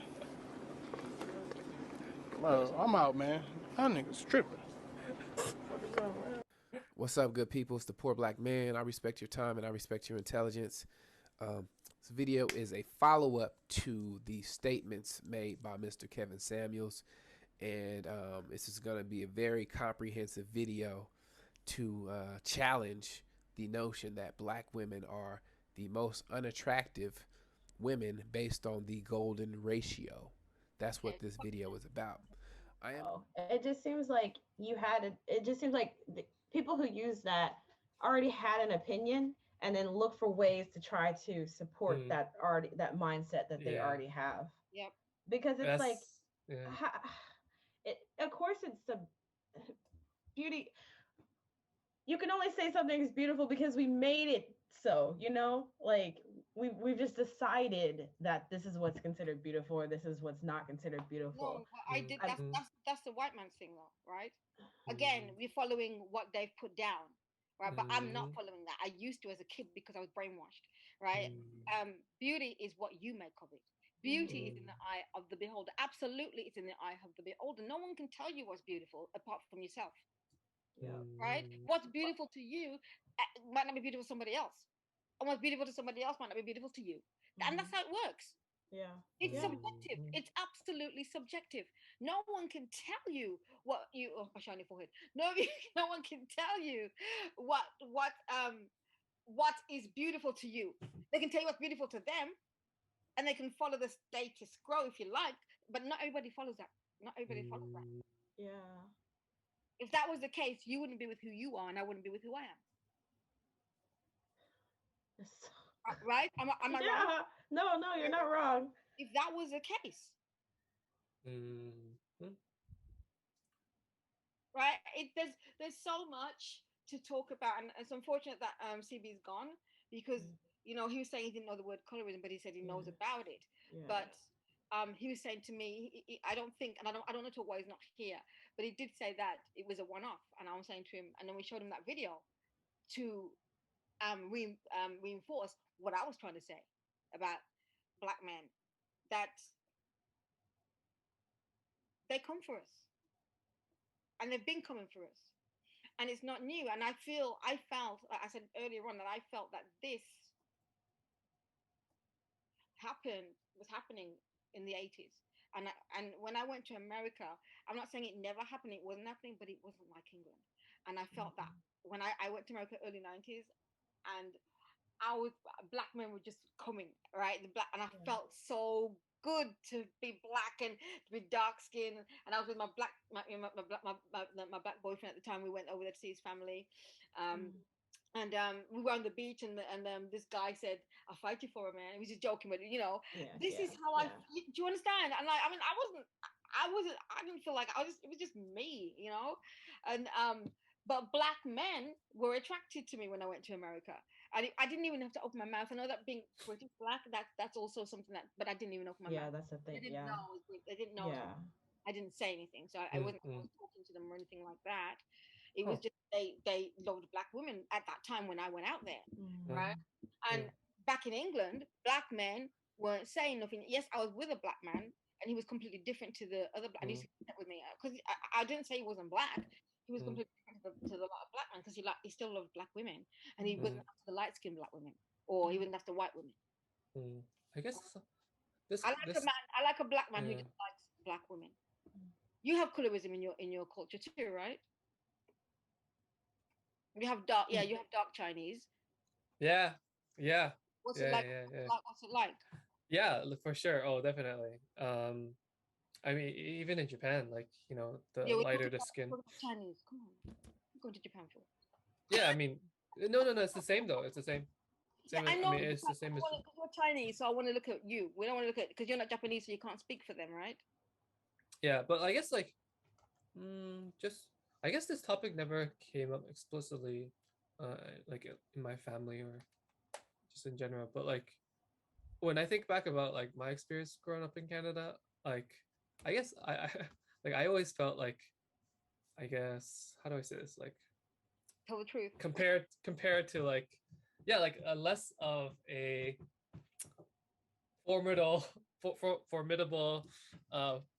potential mate compared to, I don't know, white people, for example. Because like, I don't know, I guess I didn't see myself as attractive as I guess like when I think about it, I'm like, I felt like it's hard to put it into like numbers or measurement, but like I didn't feel attractive, you know, considering that everyone I saw on the media was white. Everyone on news, you know, just like whatever on MTV, on news channels, on movies, whatever. We're talking about dark Chinese, because you would be considered a dark skinned Chinese person, right? So would you date a dark skinned? I guess, yeah, I guess I would be considered. You're not dark. I'm not. No. Yeah. Would I date? Would you date a dark skinned Chinese girl, or would you even date a black girl when you? Yeah, like I would like. I was gonna say like, like I would date a black girl. So like, of course, I would date a dark skinned Chinese girl. I showed you. Remember, I showed you my friend's daughter here, who is she's quite dark for a mixed Japanese and black, and I showed you my niece, who's very pale, and you selected. Yeah. Oh, well. Yeah. You remember? My niece is lighter than my friend's daughter, right? Who is mixed with Japanese. Yeah. And that doesn't mean like I'm not gonna. And my brother's daughter, who is my brother's and his ex-wife is white. Yeah. So, but my niece is very light complexion compared to my friend's daughter here. And I said and you I didn't say which one. You just selected her, the lighter skin. Was that something that you did subconsciously, or just? No, for me, it's like I couldn't decide. That's my niece, right? Yeah. Both those girls, to me, I see beauty. I'd have gone for both of them if I was a man. I'm going for both of them. If that was me, if I was a man, and I'll get. So yeah. What was based on that you what was attractive? What did you find attractive in both? For me, I like the certain facial structure. Like I like big eyes. More westernized. Like for example, like I was gonna say that the girl in that video, which one was it? The one that we just saw, was Chris Brown. The Chris Brown video, right? The one who was talking first. Yeah. I thought she was really attractive because she had like, I think she had like really big eyes and like. I've got big eyes. I hear that, but I never know what's considered big eyes. Like, because my students have said that about like some artists they like because they have big eyes, and to me, I guess I've never. Oh, okay. I'll pull up. Hold on. Let me screen share. Yeah, I think she looks like really beautiful. Like eyes. Really. She's got the small African eyes, right? I don't know. For me, that's like her eyes are. Her lips are beautiful. Like.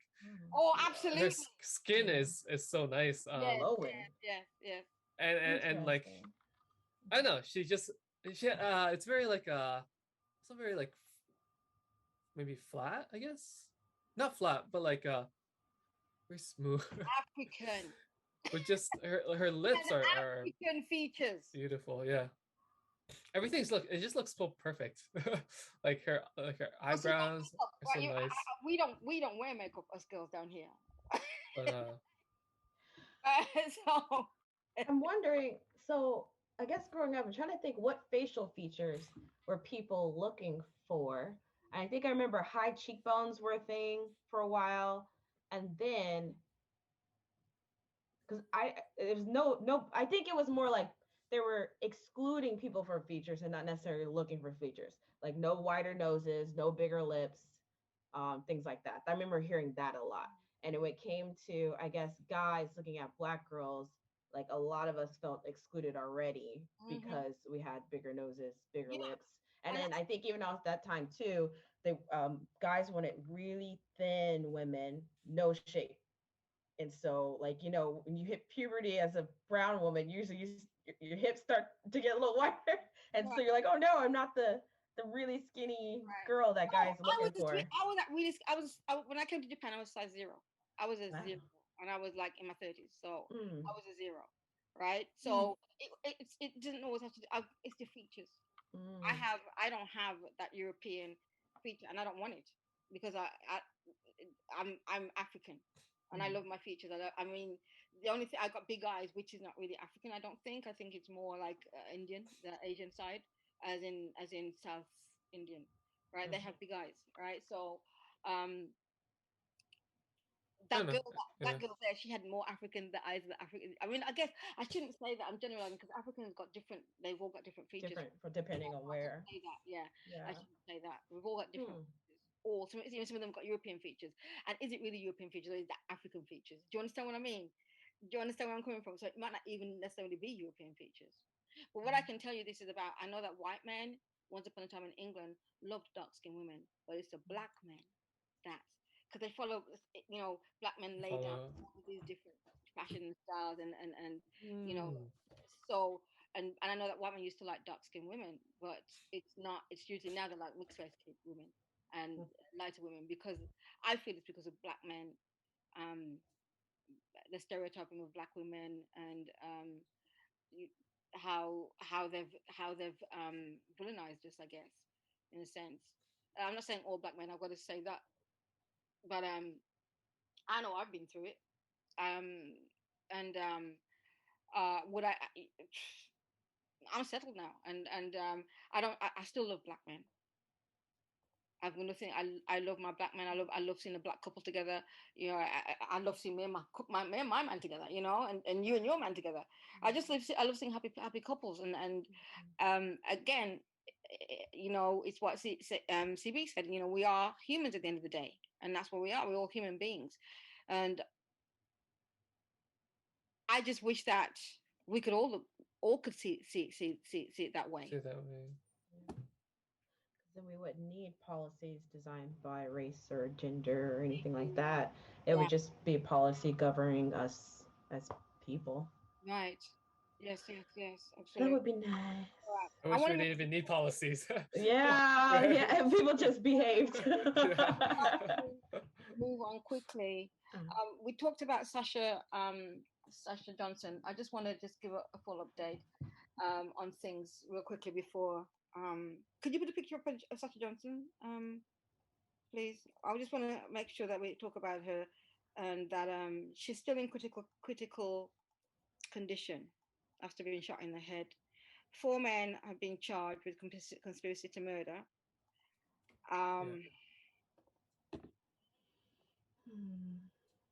They're black men that did it, but I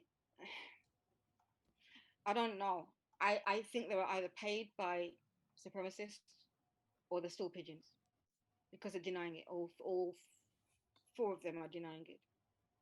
Oh, okay, I see what you mean. Okay. She's 27 years old. She's an Oxford graduate. She's got 2 children, 2 or 3, because it keeps changing. I don't know how many. It's 2 or 3 children. And she was an activist. She's an activist, and she's popular in the UK because she's doing what's hard. She wants equality. 4 men charged. And so, what is wrong with this picture is that it's very difficult for me to believe that a black gang or black would ever just shoot her and go to a party where she was at and randomly shoot her. She's the only person that got shot. Right? Somebody that's trying to protect the community. Black people wouldn't do that. So that's why I'm like, what? What do you mean? I just want to give an update on that. She's still in critical condition. There's images of the shooter, of the murderers. No, we don't look at the. Or not? Sorry. They're not worth it, right? I don't even believe it anyway. So we're putting her up because she's a person that we should be showing respect for and to. All right. I'm just leaving it to the ancestors' hands, the creators' hands, and hopefully, you know, it pulls through. Kwan, could you I really want to talk about interracial. I want to show this video. Hey, what's up, guys? It's Godfrey, and yes, I have some to say. Check it out, y'all. I'm in the middle of Black Bed-Stuy, Brooklyn, okay? And I'm walking by, you know, because the thing about comedians, just artists, we pay attention to everything. Visual is important. Visuals are important. Advertising is what this world runs on. What you see is very important. Visuals are what's very important. Television, all of those posters, important. Look at, I just walked past this. Now, I know it's a nice little health, it's like, I guess, a health insurance thing. Fidelis Care, yeah. But there's this white guy and this black woman, okay? Listen, I have a problem with that. There's been a lot of this. Even at my bank, they got a black woman with a white guy. It's a lot of black women with white guys. You know what I mean? That's what I noticed. But in black Brooklyn, all these black people are walking past this, and what are you trying to say? I can understand if you're in certain parts of Manhattan or something like that, some gentrified area, but what the is this saying? That it's better to get one of these? Get a white guy? And listen, and I don't want any of you interracial mother that are in an interracial relationship making these stupid comments like, what's wrong? Love is love. Shut your deluded ass up, please. I always hate that. Keep your racial integrity. Just because you go on the other side or whoever you want to date, like I said, love is love, yeah. But don't lose your in who you are. And a lot of you tend to do that kind of shit. I have a problem with this.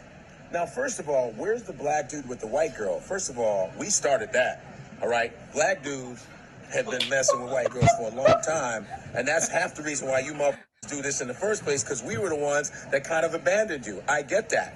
Where's the black dude with the white girl? Where's that? No, because you know why? The people who run it look like him and don't want to see that. You know, there should be black dudes with white girls. There's so many of them. But then you got the white dude with the black girl. So, you know, there's probably some black women going, I need to get me one, yup. I need to get me one. It's like this is security now, you know? And it's so funny because a lot of us, I'm not trying to be an asshole, but AOC, yeah, you know AOC? What's that other girl, the Muslim girl from Minnesota, who's like in the House of Representatives? I don't know what her name is. Omar, right? They're the ones fighting against whites, yet their men are white. All their men are white. I didn't know. Did they say white supremacy? Why is that bleeped out? I don't know what was blocked. Yeah, it was blocked out. But anyway, continue. Yeah. Hey, what is that? What is that? Tell me. Oh, they're complaining. AOC, when that whole, what was that march, when they were marching to the Capitol, they were looking for her. She's like, all this white, and her man is white, pale mother. I'm just trying to understand this. Like I said, I don't know if this is going to take away from your message. When your man is white, you're preaching all this white male supremacy, the ones that are unfair to you in Congress, and then you got one. Listen, guys, am I crazy? Am I crazy? I'm just saying, man. Everybody's always on their soapbox about this, we got to fight white, and then you Fidelis care. What is going on? It's all I'm saying, guys. Welcome to another episode of Uncomfortable Conversations with the Black Man. You see, prior to 1967, if these couples were to join me on stage, they would have to look like this. Because this would have been illegal and probably still makes you a little uncomfortable. I'm joined now by Rachel and Brian of season 13 of The Bachelorette. Looking at body language. Most notably, the first black bachelorette in the show's history, also joined by Lindsey Vonn, Olympic gold medalist and PK star defenseman for the New Jersey Devils. But I want to start with an email that I received, and I really want to focus on the interracial aspect of all of this, because someone asked me, they said, Emmanuel, as a black man, do you feel betrayed when you see a black woman with a white man? And I might not necessarily say I feel betrayed, but I feel some type of way. Rachel, you and I, we go back. And so I'm going to tell you something that I haven't told you. Don't touch me. Yeah. 2017, I'm watching The Bachelorette, and I see finally they chose a black woman. They chose a black queen. And I'm thinking to myself, surely she's going to pick a black king. I know nothing about Brian, like nothing about Brian. Never met the guy. But all I see is Rachel picked a guy who is seemingly white. I felt some type of way about that. What would you say to someone who shared those sentiments? What would you say to them? Well, friend, I don't even know if I should say friend after you just said that to me. No, I'm kidding. But honestly, I had to say, you know what, my journey of love can't be any different just because the color of my skin is. And people can't judge me for picking someone who doesn't look like me. Like, I feel like they expect me to pick someone who looks just like me, but that's not fair. They should just want me to fall in love with whoever it is that I vibe with. You know, I think about this quote, and I was thinking about this yesterday. It says, if the enemy of my enemy is my friend, right? We all remember that. If the enemy of my enemy is my friend, then the friend of my enemy is my enemy. And I was thinking, historically speaking, white people are the enemy of black people. So when you see a black person with a white person, then all of a sudden you're like, wait, you're with the enemy. Have you lost friends based on who you love being a black man? I wouldn't say I've lost friends.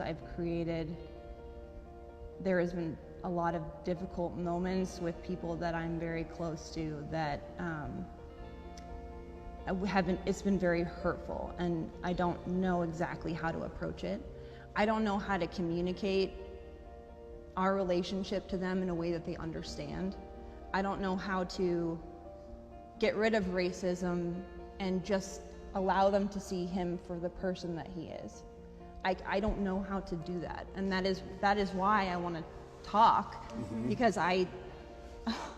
No, I love it. I'm gonna tell you something. I love every moment of it. Why? Because what this promotes is growth and strength in our relationship. And I'm not against that. Adversity is a great thing. When people show true colors, this world is full of a lot of people. Not everybody's going to be accepting of everything. Do you not have a problem with the fact of when black people are seen with white people, to a degree, to the black person, like, you've lessened your blackness? Like, Rachel, you are an intelligent woman, law degree, well-spoken, you're with Brian, good dude, but he's not black. People look at you and you're like, Rachel shouldn't even be talking. Like, she's not even black. I've experienced that, and hearing you talk about the way you grew up, you've probably experienced that your entire life. I've always been told that I wasn't black enough, and I'm not even I don't have, any white in my blood. Actually, I don't know if that's true, but just, I don't know if that's but I'm just saying, I am not biracial is what I'm saying. Like, I'm a black woman, and I've always been told that I wasn't black enough because of the way that I grew up, the experiences that I had. And so to be 100% honest, and you know this, it was something that I fought before I came onto The Bachelor. Up until I was 30, I really didn't date seriously outside of my race because I felt like society, not my parents, not my friends, society was telling me I had to pick a black man. I got an email and it pierced my heart. She said, can you help me? What can I do as a white woman to be more accepted by black women? What would you say? Listen to them. I don't know the answer to that. I feel like, PK's family and his friends, his family's friends, everyone has been so accepting of me, and I just try to be kind to every person that I meet, and even if they hate me because I'm with a strong black man, I'm still the same person. I know that I'm a good person. I know that it doesn't make you sad. It does make me sad because actually not sad, it makes me feel extremely guilty. Why? Because I am taking a strong black man away from them. But I love him, and I mean I shouldn't be penalized for that, I don't think, but there is the reality that is true. What then would you say, Rachel, because you are the black woman? What can a white woman do to be more accepted by black women if the only reason she's not accepted is because she's with a black man? There's nothing you could do. And what you said hit me when you said you feel guilty. And you shouldn't feel guilty for loving who you love. That's their problem. There's nothing that you can do to change that. And to be honest, I used to be that black woman. I feel bad saying that out loud, and now being in my own interracial relationship, but I was 100% ignorant. I would look and I would see a white woman with a black man, and I would automatically assume certain things. And that's because I was so closed-minded. It's a heart issue. And I say that because I used to be that person. And I'm so glad I'm not that person anymore. And if I go back to when I was in that place, there was nothing that you could do other than leave him to make me change my mind, which isn't fair. No, for my purposes, do you feel like that applies to me as well, as far as a black man looking at me? Yeah, I remember the first time I dated outside my race. It wasn't serious, it was before The Bachelorette. And I remember I felt every Black man was looking at me like, oh, there she goes. We lost another one. It was my first date, and I just remember wanting to wear a t-shirt that said, I swear this is my first time. Why should I have to think like that? I actually there was a friend of mine, and he actually later apologized for it, but he actually, when I was with Lindsay, I don't even know if I told you No, this. you didn't. No, But he broke me down about like, dude, you need to be with like a sister, like you need to, and I think he had a couple drinks, but I never stopped him or put him in his place. I just let him speak. I just let him speak because I said, you know, this is a lack of education. And we also have to be aware of what hate is and what a lack of intelligence is. When I was in college as a college athlete, if there was ever a Black man dating a white girl, a white woman, it would be said, oh, you're with the master's daughter. Like, oh, you're with like the slave master's daughter, kind of as if that was the Black man's way to whip the master back, right? Like the white man is a king in his palace, and you can't, as a Black man, do anything to touch the white man in society, but you can do something to lie with, to be with the princess. Don't you think that? And what would you say to the Black people who have that ideology of kind of like you're still with the traitor, you're with an enemy? Well, I would say that those people are searching for something, and I found it, and it's happiness. I don't have to define what makes me happy to anybody, no one. I don't have to define it to my parents, my family, no. I have to live with this person my whole life, right? So I'm sorry, I'm not coming home to you, to anybody here. Even if, because I have to dig in on this point, because I would be remiss not to, even if there's the ideology that Lindsay's ancestors would have oppressed your ancestors, you don't feel any guilt in that. I feel guilty by you just saying that. No, but like, it's that's how you would think. Like, I'm not associated with what people 4, 5, 6, 7 generations did before me. I mean, because I'm white. I think it's hypocritical though. Okay. So if I'm talking about changing the game, I'm talking about changing the narrative, and all of us as a Black culture are talking about changing. Well, you can't want change in one ways and not the other way. If we're talking about accepting people for who they are and seeing people for who they are and loving people for who they are, and if somebody respects you, respect them back, then it shouldn't matter what color the person. People are saying this is not about black and white. This is a human rights issue. In closing, there was one email that I received. Y'all so cute. There was one email that I received, and I responded to this woman. I said, I promise I will get it answered. And she said, Emmanuel, how can I love my Black man, my Black husband better? I'm going to ask you, PK, to answer that question to Lindsay, while also realizing you're answering it to the world. How can a white woman love her Black man better? The number one thing that I've learned is that one of the toughest things in my life that I thought was going to come was going to be who I was going to share my life with. You have to let that person in. They have to understand you. They have to know how you deal with things. So for Lindsay, she doesn't have to do anything different. She asks questions all the time. She's there. The responsibility is on me to open it up and not keep that stuff sheltered inside. All I have to do is let her in, and she has to continue to just ask questions. Rachel, I guess end it by Brian. They're killing us over here. The PDA department. How would you say, Rachel, as a Black woman, how can your white husband love you better? One of the reasons that I was so against dating outside of my race is because I felt like nobody could understand me like a Black man can. And I think that thinking is problematic because I understand me and I get it. And what I need from a partner is someone who is willing to understand things as the way that I do, is willing to ask questions. One time he said, "Are you offended by me asking so many questions?" And that hurt me. Because I felt like, no, I'm not offended. I am so appreciative that you want to understand, you want to grow, you want to learn, and you want to try your best to get things the way that I can. At the end of the day, he's not Black, so he's never going to understand my experience fully. But the fact that he's trying to and he wants to, that's all I need. That's all I need out of a partner. And I think that goes beyond just race. That's all you need out of a partner, period. Somebody who's willing to understand things the way that you should as a couple, and y'all can learn together and move forward together. I've learned so much being with Rachel as far as Black culture. Like, I thought I knew a lot about Black culture growing up, you know, musically, you know, culturally and whatnot, but I've learned so much more being with her as far as educating myself. I mean, we've sat down and watched movies, you know, 13th, Just Mercy, you know, movies that really show the disparity and the horrific things that happen to African Americans on a daily basis. And I think that that's something that non-Blacks need to really take a look at. You know what I mean? Because I think that'll really open their eyes. Wow. Well, Rachel, Brian, thank you. Thank you. Lindsay, PK, it actually was supposed to be your wedding today. I know. It was. I know. But Coronas. But we're spending it with you guys. You I'm are. totally expecting an invite next year. Here we are. We better be there now. We're all friends Yes, now. yes. But genuinely thank you all, and thank y'all for tuning in to another episode of Uncomfortable Conversations with a Black Man. If change is truly going to occur, this is how it'll start. Goodbye.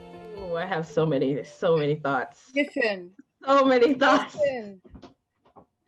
I don't know, how did you feel? I felt it's interesting. Yeah, it was a bit that it came home at this time. How you doing? What's happening? Oh, you came home as we're starting the topic about interracial relationships. Hey. But one thing that second video I think really left out is, or I guess maybe it wasn't their experience, but I noticed like they were talking more about how Black people responded to interracial relationships. And I think what I remember hearing a lot back in the day was that when a Black man became successful, be it, you know, what music business, sports, they traded up to a white woman. And so then the white woman was put on the pedestal as this is the trophy to show that you were successful now as a Black man to get a white woman. And I think I felt that a little bit in that first man's video, because he said, we did it first. We're the ones to do it. So why isn't our picture out here? And he's just is angry. He seems like I saw other videos of him follow up to this, and he's embarrassing to watch, unfortunately. And then he even did a stereotypical Black woman voice to represent Black women. He disrespects Black women. He doesn't. He goes back and forth, and he goes back on what he says. So I don't know if you want to follow up on it. It's really it's stupid. The funny thing about it, somebody's holding it. It looks like Donkey in Shrek. Oh. One of the Black girls, I told him it looks like a donkey from Shrek. But oh my gosh. But I think oh my gosh. It's okay. But I think in the mid 2000s or so, when I started seeing more interracial couples of Black women and white men, I remember hearing lots of stories about Black women are so undateable. And it was just like put in the mindset, Black women are undesirable. And then I remember even like someone did like a research study on dating apps and found that Black women and Asian men were the least chosen in dating apps in America. And so I'm sure Canada might have had similar, And so they're like, I know some Black women were coming out saying that, okay, Black women, let's start dating Asian men. And then I can't remember her name, but I remember she got flack for it because she was suggesting to Black women to date outside of their race. Asian men, as we know, a lot of them like white women, the blonde hair thing, and a lot of them like white women. I mean, because listen, I'm a veteran. I'm not saying I know everything, but in my experience in the 21 years I've been here, I was engaged to an Asian guy, actually. And he didn't like white people, but I had to talk to him about that. I gotcha. It wasn't something that I never did agree with that. We talked about it, and I said no. He had an experience as a teacher at his school, and I said, anyway, I'm going off a tangent. But what I didn't, that guy, I wanted to show how arrogant some Black men are, and the fact that he was shameless in that he was saying we did it first, and we should be up there. He showed no shame. He was shameless. And it was quite embarrassing. And basically, there's a lot of Black men that think like this man. This. this, right? But in the second video, I felt that it was one-sided, and I felt like there was an attack on Black women. Why didn't he ask the white woman how white women feel about Black women dating white men? Yeah. Never the topic, right? Yeah. And I had a problem with that, right? And it was focused more on her. And when she was trying to explain about her friends, right, her man would protect her because she was digging herself in a hole. I don't know whether you thought that. I did, yeah. Then when she started talking about that it wasn't, she has nothing to do with the past, and again the Black man cut her off, and he started to protect her. So when you look at the Black woman and you look at the Black man's relationship, he hasn't taught his woman nothing. The Black woman has taught her man something. Oh. Now this is the difference in the relationship. The Black man will walk into a relationship with a white woman, and forget who he is. Right? You're still Black. And the thing is, she can turn and still call you the N-word, Mr. Man. Let me tell you that. Just as a white man can turn and call his Black woman the N-word. Right? She's not being educated by him at all. And you can see that in how she was talking. And how she was jumping on the bandwagon and saying shit that she had nothing to do with. Right? Whereas the Black girl, she was talking about, yeah, I used to think like this, but she didn't represent me because I don't care. Because all my brothers are with white women, except for the one brother, right? They're all with white women, right? I said to them, well, why can't you date all women, right? And why don't you date Black women too? Was one of the things I said to my brothers. Yeah. Right. Actually, one did, and she kind of, but he used to date white women. He dated a Black woman, and he's got two Black children by her, right? All my nephews and nieces from most of my brother's side are mixed, right? So I never had a problem with that. I just said to my brothers to be more open and date Black women too. Not just only white women. We exist too, and that was always my thing with them, right? I never had a problem with Black men dating Black women, so white women. But you can see the difference in the relationship where the Black woman is saying, are you dating me? You got to be educated. I've got to teach you this. You got to know this. And he wants to know. That's the difference, in my opinion, between a Black woman dating outside her race. Because that Black guy said it. He said that when you date, you don't, that's who you, and he dates white women too. You wouldn't think that. He said he only sleeps with them, which he thinks it makes it better. You're a dog if that's what you do. You won't date them. He only sleeps with white women. That's what he said. Right, the one in the first video, Godfrey, and I'm touching on what he said, that the Black women, we don't teach them, but we do. Yeah, I would say, so in my dating experience, I guess my family never said you can only date or you cannot date. My family has always been open. And in my experience, I was not the picked one in high school or college, so I really haven't had a lot of previous boyfriends, but I've had an array. But one thing was I needed them to recognize that I am a Black woman, at the same time not fetishize that I'm a Black woman. My experience was sometimes when I was interested in someone who was not Black, I was getting fetishized as a Black woman, and so it was like I had kind of these like mental checkpoints that they had to pass for me to be comfortable opening myself up to them. And like a lot of them will get to a couple of them, but then when they get to can't introduce me to their friends, can't introduce me to their parents or something like that, they want to hang out with me, but they don't want to give me the label of girlfriend because their parents wouldn't be cool with it. It's like I experienced a lot of that. And so like with my husband, he soared through all of those, immediately introduced me to his family, immediately introduced me to his friends. And then when I would open up a little bit, things like, because as a Black woman, hair is a big thing. And then I open up to things, he listened. It wasn't like he was inquiring or prying or things like that. Didn't make me feel any type of way. And then I love that I continue to see him grow. Like he will be the one to share things that he heard in the news or a meme or something that he saw. And then a very important step, he also fights for us. And I think I see a lot of times on the internet that people say, if you're Black and your partner is not Black, then you're not fighting the cause. But like, I think that's very untrue, especially if you have a partner who is willing to educate themselves and willing to say, oh, I didn't know that, or, oh, I messed up. And then they're willing to also, when they see it, they call it out. I think that's a very important part. And I think, like, as you said, with the Black woman in the video, she was teaching him and he was trying to grow. Whereas the other woman said, I just don't know how to have the conversations. Right. So, but she was also saying it's got nothing to do with me. Right. And that's something that we don't like as Black people, saying you are connected to slavery because you are privileged because of slavery and how you were raised. Whether you don't have to necessarily be because of slavery, you're in the position that you are in. Right. But to sit there and say, well, it's nothing to do with me. Right. Yeah, I saw that. Well, he should have said, babe, no, you shouldn't say that.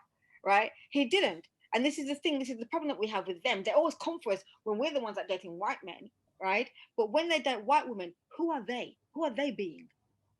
Right? They always come for us when we get outside our race. And the thing is, I love Black men, but I love Black men that are fair, that are real. Right? They're real and they're real. And you can't turn around and tell me or you that we can't be 100% woke. Yeah, I see that a lot on the internet in my Black spaces. Every now and then there'll be something gets posted and people be like, oh no, not the Swirl Gang. Don't post that. The Swirl Gang is going to come and attack us because we don't want their non-Black partners involved. Like in my Black spaces, I understand, do not invite your non-Black partner to it. But this is also not a space to attack. No, it isn't. Yeah. No, it isn't. No, it isn't. Yeah. Right. So no, I totally agree with you. I would never bring my partner to a Black space. Right. But I'm not going to sit there and you come for them. You can turn and tell me that I'm not woke, but I'm not going to sit there and you come for the man that loves me, right? And you don't know him, you don't know anything about him, or you come for our relationship and try to tell me about myself, and you don't know who I am, right? I'm more woke than you. Do you understand where I'm coming from? I'm more woke than you, so don't even try with me. Yeah. Right? Where you'll sit down and be quiet and not do nothing. These are the ones that are coming for you. The ones that will sit down in a row of white people and say nothing. Right? But they'll tell you that you ain't woke. Yeah, that's true. I ain't got time for the nonsense. I ain't got time for it. I ain't got time for it. This last video really kind of made me angry, or not angry, but perturbed in a sense. Yeah. Right? He said well spoken to the Black girl. Yeah, I hate that term. I hate that term so much. I know. I would have said to him, what do you mean? I would ask him, what do you mean by that? You know, I don't care where I am. If you're gonna bring it, make sure you're gonna take it. You better receive it from me, because you're gonna give it to me. I'm gonna give it you back. Right? That was real for me, shady. I didn't like that. And when he put words into the woman's mouth, I was making her feel sad about when Black women don't accept her. What about when white women don't accept Black women? When I went to Oklahoma, Daryl and I, you know, we were in a supermarket, and the white woman came up to Daryl, completely ignored that I existed, and asking him about something. He doesn't work there, right? Asking him, oh, what do you think? Can I get this? And I'm standing there looking, waiting for Daryl to say something or whatever. Or to say, oh, I'm so sorry, you know, I'm really sorry to take a picture. Nothing. I didn't even exist. I said to Daryl, after she went, I said to Daryl, let me tell you something. If you ever make this happen to me again, I'm going to leave you. Before I leave, I'm going to punch you in your face.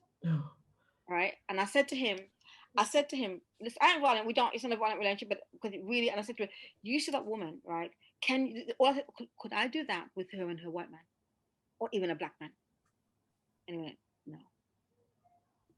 I said, I know you didn't know, but don't you ever let this ever happen. I'm your queen. I'm your number one, right? If she don't know, she wants to know something, you don't work there. I don't work there. End of story. She knew what she was doing. She knew exactly what she was. She's telling me that, yeah, you're with him, but I'm the white woman. I'm going to be number one. I told him this. It's got nothing to do with me being paranoid about nothing. Why did she come to you? There was other white people out there. There's staff there. Why is she coming to you? You don't work there. So I'm annoyed that didn't come up in that conversation. So I said it was one-sided. The Black woman yet again was being attacked by another Black man, subtly, but they were being attacked. Right? Yep. But then he had the again the arrogance to tell her that he would feel some kind of way, but he didn't feel no way with him dating a white woman. Yeah. See how quickly, how smooth, how smooth, slimy, not slimy. Yeah. Right? You see how slimy he did that. If I'm going to ask you that question, I'm going to ask her that question. I'm going to ask her that question. I'm going to ask you the same question. Yeah. Right? It was very one-sided. It was so one-sided. But I felt good that the black woman said that her man wants to learn things. Black man never said about his woman want to learn nothing. Right? He talked about, well, I decided who I want to love, and when I said don't love anybody, right? And once you're calling the N-word and kicking out your side and calling the police on your ass, who are you going to run to? Gosh. Who are you going to run to? My brother's ex-woman, because they had some dispute about, their son who's a big man now, but something told me I have to say the ancestors told me to go to my brother's flat, right, which you guys call an apartment. So something told me to go there that day. My mom said something to me, and then I was like, I'm gonna go there. I went to the flat. She called police on my brother. He had his own son, for his son. She called the police on my brother. They didn't know I was there. They barged in the house. One of them pushed me to get to my brother. My brother went to the balcony to jump off the balcony with his son. I was there. This is, and I was like, gosh. Right? So this white gal, right? We end up being friends, but still at the end of the day, what I'm trying to say to you is what they will do. Yeah. When they know who's on their side. Yeah. Right? So she called the police. They came. They didn't know I was there. The man pushed me out of the way. And there was one of the police guys that there was a bad one and there was a good cop. The cop was our community, and I knew him and he knew me. And because I was there, I was getting mad. And so what you pushed me for then? What you pushed me for? What you doing? Coming in, like, you know nothing, but you're coming in here and you're pushing me to do what? He's got no weapon. He's got his child in his hand. But you coming in here for my brother? To do what? If I wasn't there, they would have killed my brother and possibly his son. Yeah. Yeah. Yeah. Right. White girls, when you're with a black man and anything happens, when you call the police, it's your life that you're putting at risk. Call their family.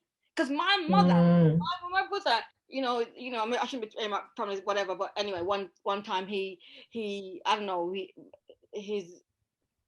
my mom don't play. She ain't never taught any of us to be disruptive or beat no woman in front. He come to the house and trying to beat his woman. My mom took one hand and threw her brother out by his axe. My mom's only 4'11".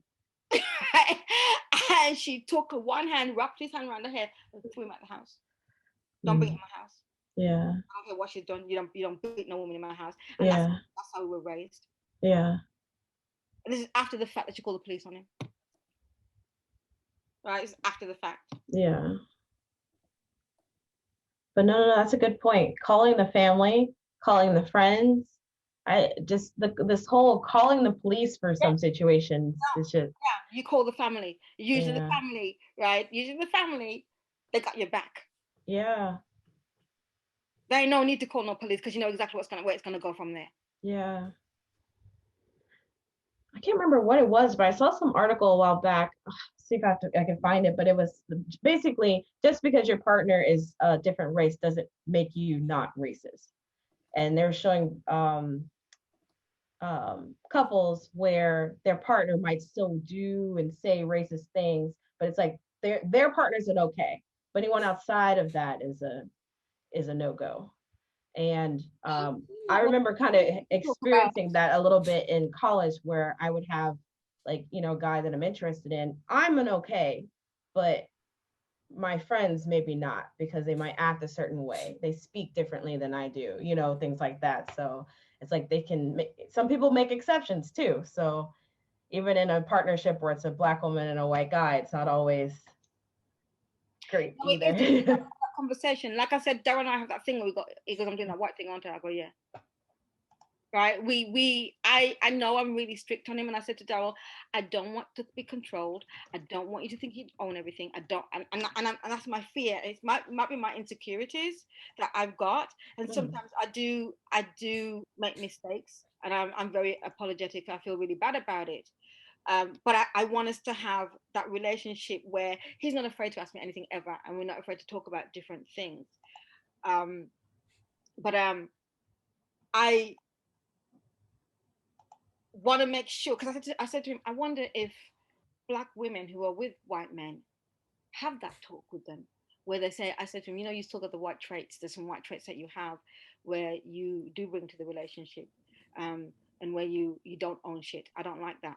Some things you own, some things you don't, and you try to twist it or turn it and try to make that it's not something that you've done. And I said, I don't like that.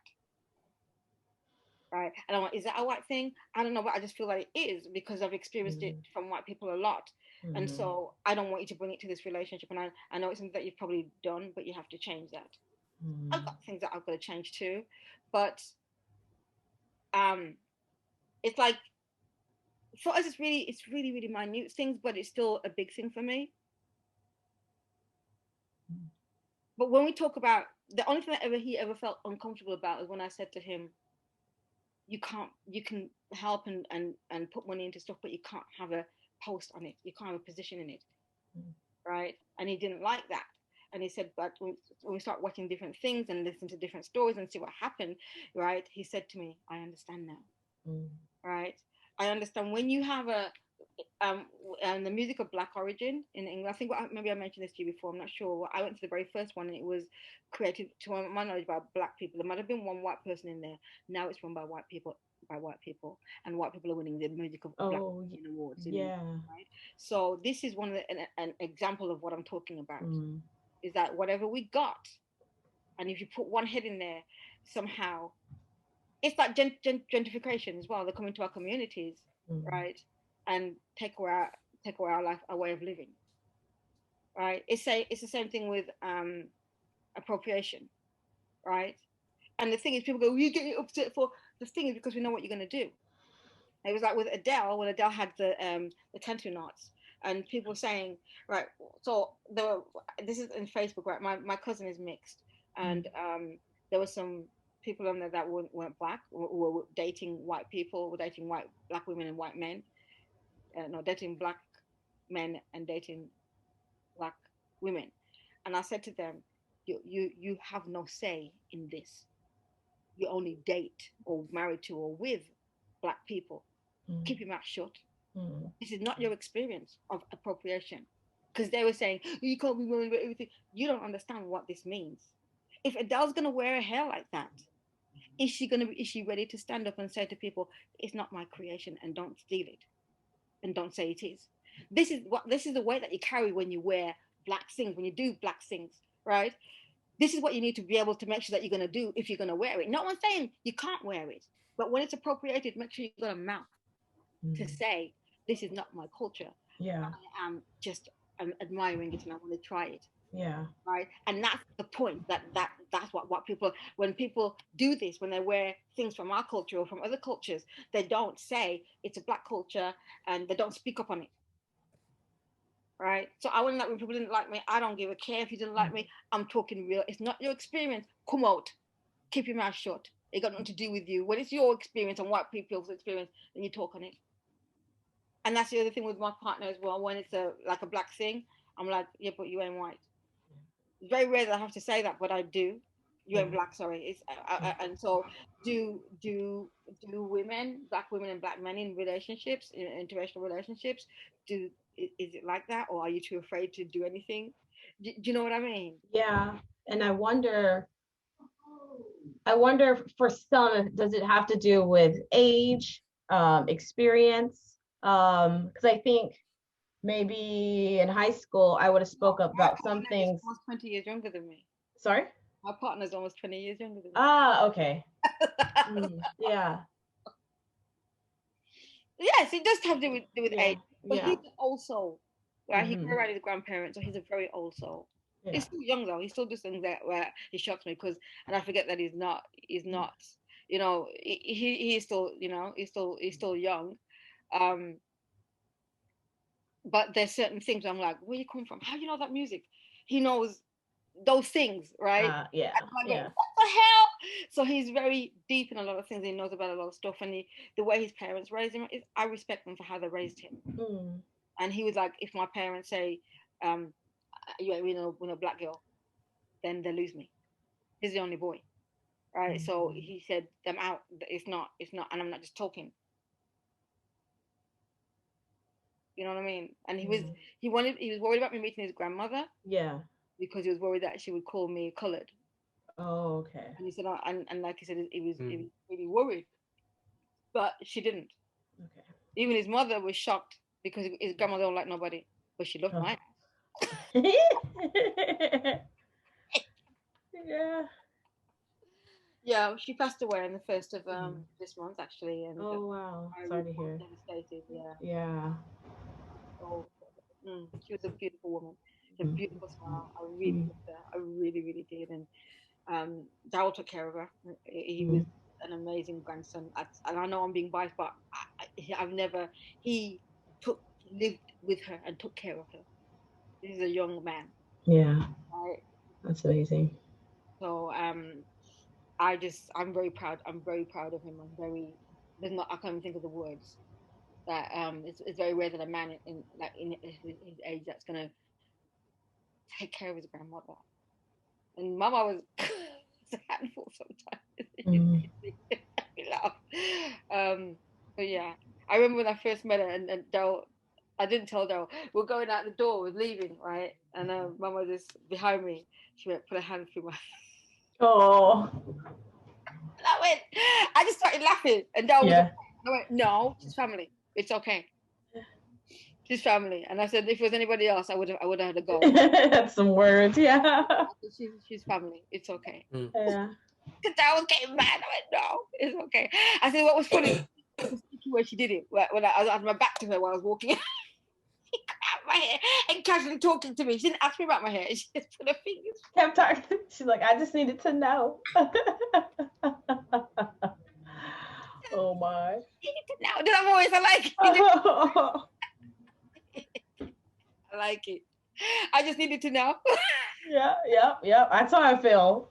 Especially if there's no questions asked, just a hand. And how was it for you and with your relationship with the family, the parents?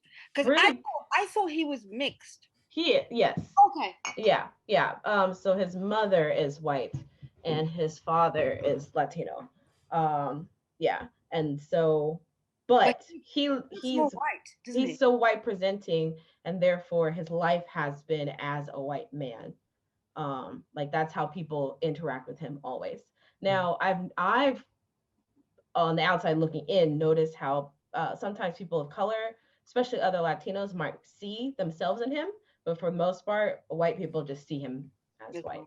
And his family has always been very open and welcoming to me. One, I think they're just generally good people, but also I think it also maybe helps that his mother went through having a Latino man in the 80s, maybe 80s. Yeah. So she had her own struggles with having a Latino partner and then having children with a Latino partner. That was like a whole other thing for her too. I think one thing I feel very blessed is that before we moved to Japan, we lived with his mom for about a year. And so I think her and I got to bond a lot more on that together and during that time, because there'd be many times like we'd have family dinner together, but then, the guys would go up to the room, play video games or whatever. And it'd just be me and his mom just talking throughout the night. So I've always appreciated that. And she's very much a person who's trying to learn and grow and listen and things like that too. And then for my family, they immediately took him in. You know how Black people are. They just yeah. Well, that black man was talking about Black women, right? Black families were like this. My parents, my brother brought his white girl from home for the first day. We're watching Roots, by the way. It was a Roots, it was the first episode of Roots, and there would be people making him change his name to Toby. And so I'm not Black people, like one was like really angry, and he brought her a white woman home to the house while we're watching Roots, and she was like, "Oh shit!" Right? Yeah. Do you know what Roots is? TV series. Yeah.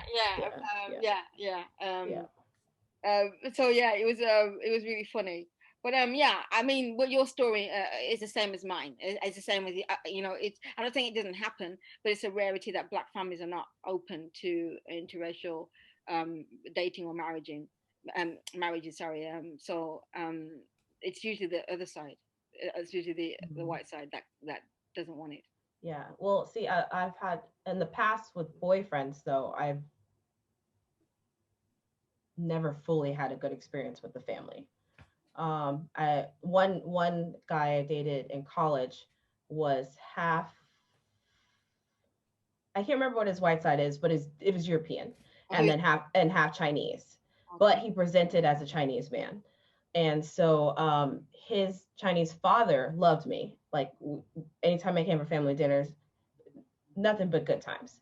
But his mother did not at all. Then he would tell me the things that she would say about me after I left. Like she called me ghetto and things like that.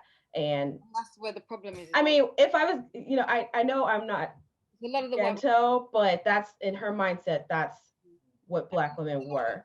And yeah, that eventually was a big factor in us splitting up. Yeah, but he probably did marry a hoe. Sorry, what? You probably did end up marrying a hoe. And that's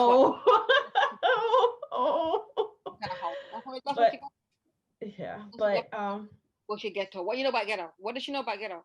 Fiercely. But I guess that's what she saw of Black women on TV, and that was her mindset. I dated this white girl from the world in near Liverpool or in Liverpool, and it was a posh area, and she came to her mom's house. The mother and the father came to her mom's house to tell my brother to stop dating her daughter. They're big people. Oh goodness. These are big people, you know, to tell her to stop dating my brother.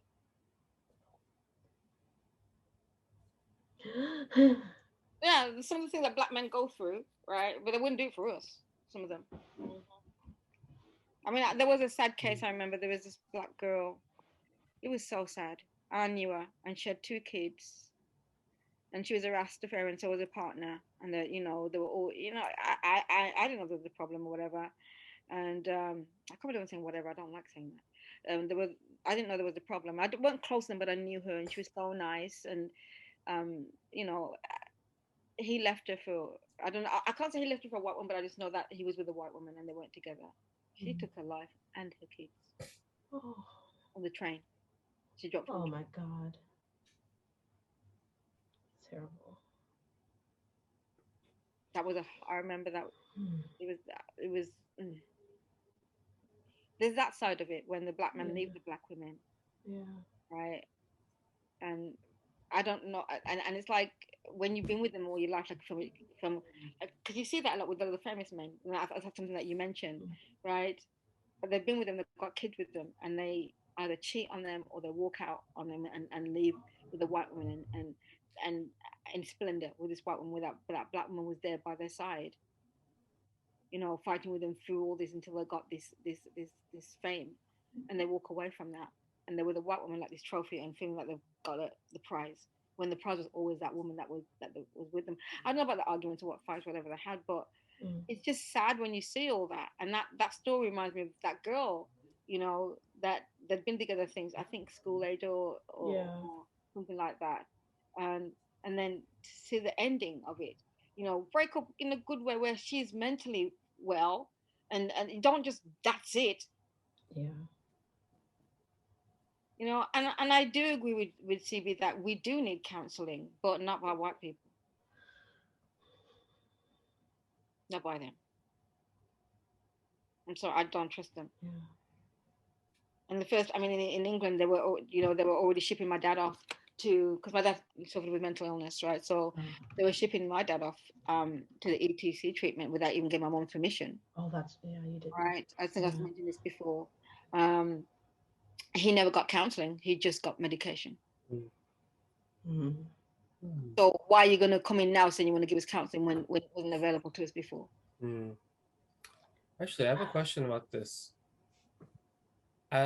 So I'll be heading to London this September to start my graduate program. One of the requirements for my program is that I have to take I have to have a therapist, my own personal therapist. I have to go through, yeah. So I have to find a therapist. That's it. But I don't know what to look for. Okay. That's interesting. Or what kind of therapy they could do, like cognitive, behavioral, they could do humanistic, whatever. So yeah, it's interesting to hear, like, oh, should I like find someone who's Chinese? Should I find a man or woman? I don't know. Yeah. Yeah. I think for me, if I was going to do it, I'm looking for somebody that's my that understands my culture, and that means for me somebody who's black, Chinese, Canadian. Right. Can you? But and that you can be open with. Can you be open? Because the difference here in Japan is that many of the Japanese people don't feel that they can be open with their own, so they go to foreigners. Right. They feel they feel restricted and judged. Okay. By Japanese therapists, so they do prefer. A lot of them do prefer to see foreign therapists. Whereas in our culture, we don't feel like that. But is that the same for Chinese people, or is that something you're not sure, you don't know about? I think, yeah. I think. I mean, actually, I don't know. I would imagine that, if you're in China, you don't have no choice. But like in Canada. I mean, remember I said, like in Canada, everyone, each culture goes to their own cultural like doctor. I went to a Chinese doctor, for example. Oh, okay. Yeah, and it's very common. If you're Chinese, you go to a Chinese doctor. Okay. It was really common for me. Yeah, I don't know if I'm sure there are Chinese therapists in the. I think I would struggle to find a black one in the UK. Mainly because of language thing. Okay. That makes sense. Anyways, I'm just Googling Chinese therapists in the UK. You said the UK, correct? Yeah. London? Oh, maybe more specifically London? I guess maybe that's something maybe I should do, just try to find Google, Chinese, Google. Chinese therapist in the UK. Yeah, because it's probably going to be like that'd be interesting. Down to when you read their bios, I'm guessing like what type of support you would be looking for. Yes. I mean, I'm finding some things, so that's hopeful. Oh no, I'm sure. Yeah.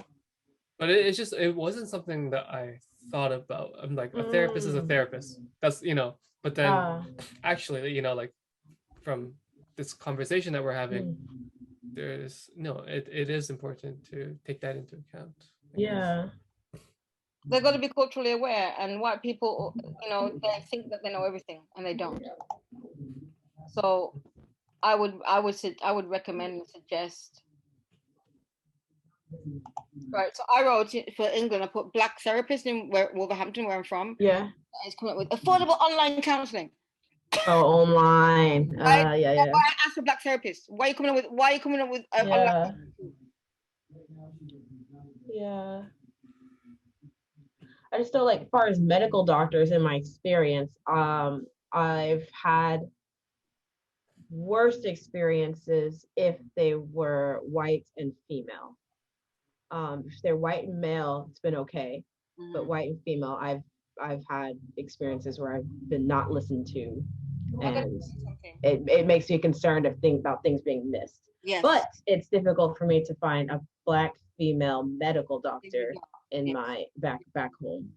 When I was really sick when I was 21, I nearly died. I got a autoimmune illness called colitis, and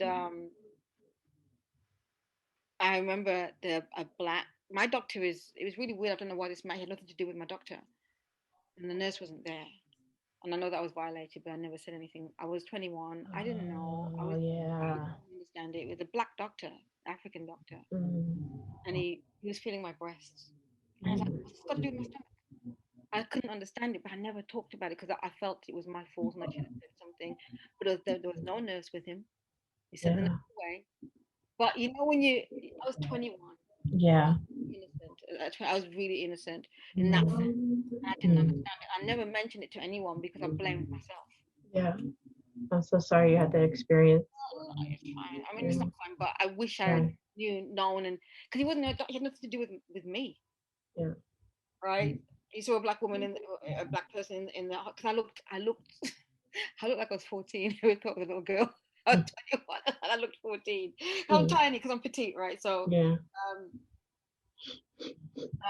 Yeah, so I just was like, because you saw a black doctor and I was like really happy to have a black, and then that happened. And took advantage of that situation. Yeah. And I wish I could have, I wish I had done something about it. Like you said, you're young, you didn't know. We're taught from a young age, you trust your doctors. But at the end of the day, they're humans too. Yeah, and to see another I see a doctor that looks like you know what I mean? In a sense. And then they took advantage of his post. Mm-hmm. I don't know what part of Africa he was from, but that was just really, really, really, because I don't know why I was feeling my breast. What are you touching my breast for? Yeah. And then I guess every doctor I've had has like said, okay, now I'm going to do this, and they're supposed to, especially, yeah. But in Japan too, how are you in Japan? I know that I had, it was just bizarre that I had a doctor come in and had the orderlies come, the trainee doctors. He wasn't even my doctor. I was like, well, why are you doing this? And he's like, well, we wanted to, and I'm like, well, I'm not a guinea pig. Because I don't get black patients very often, right? I guess. But I don't care. I'm human just like everybody else. I'm not like a freak show. And it's horrible when you're in pain and they do that and they make sure that the person that's with you is not there, right? Thinking that you're not going to say anything. I'm the wrong person. Speaking of which, I have my health checked. Oh, yeah, I have my health check tomorrow morning. So actually, I should probably be going. No, don't. You can. Yeah. Are you gonna get your injection? You mean, or your vaccine? No, I wish. No. You know how like if you're a government employee, you have to do a once-a-year exam. Yeah, so I have mine tomorrow morning. Was it this month? Yeah, the beginning of this month I had mine. Yeah, that one. I hate it. Did you see the thing in NHK? I know you gotta go. Sorry. No. What happened? Okay, Kwan. I'm just tired. I've got my vaccination booked for Wednesday. Oh, okay. And NHK showed this. Can you stay a few minutes? Yeah. Can you show the thingy, Kwan, from NHK today? You have to pull it up. I was like, I'm having kittens. I'm really nervous about it. Okay. Oh, now I'm scared. Because I want to schedule mine, but I'm waiting for my job to say whether we have to take personal days or not for it. Oh. So, Japan's health ministry says nearly 140 mistakes have been reported at coronavirus vaccination sites around the country. Some incidents allegedly involve the reuse of syringes. The ministry says more than 23 million shots had been administered by June 16th. It adds mistakes were made in 139 cases. Doses were given at incorrect intervals in some circumstances. Only saline solution was injected in others. The ministry says in 70 of the cases, serious damage could have resulted. It cited as examples mishaps involving syringes that were reused. It also mentioned inoculations given with vaccines that had expired. It says 23 recipients may be at risk of contracting a blood infection. The ministry says it has briefed the municipalities about the reported errors. It also says it has urged them to take steps to prevent a recurrence. I say thank you, NHK, for letting this out. I don't know how long it's been, but I'm thanking them. I'm terrified. I've got my vaccine on Wednesday. I can't believe this, but I can believe it because in Japan, they have too many chefs. They have too many chefs. They have too many chefs for one job, and then there's always something happening. Like miscommunication. This is my experience, right? So how in the heavens are you going to use the same syringe? Isn't there a proper box where you dispose of them? Seem like there should be. And then for them to be filled with saline, to me, says that they are being told to put another solution in them, or somebody. How can there be saline in there? Why are they using saline? Why do you use saline? Isn't it just one drug? I mean, how are we getting it? Yeah. We're not getting it with saline. So why do they have saline? Oh my gosh. Oh, I hope there's no more mistakes. Oh my gosh.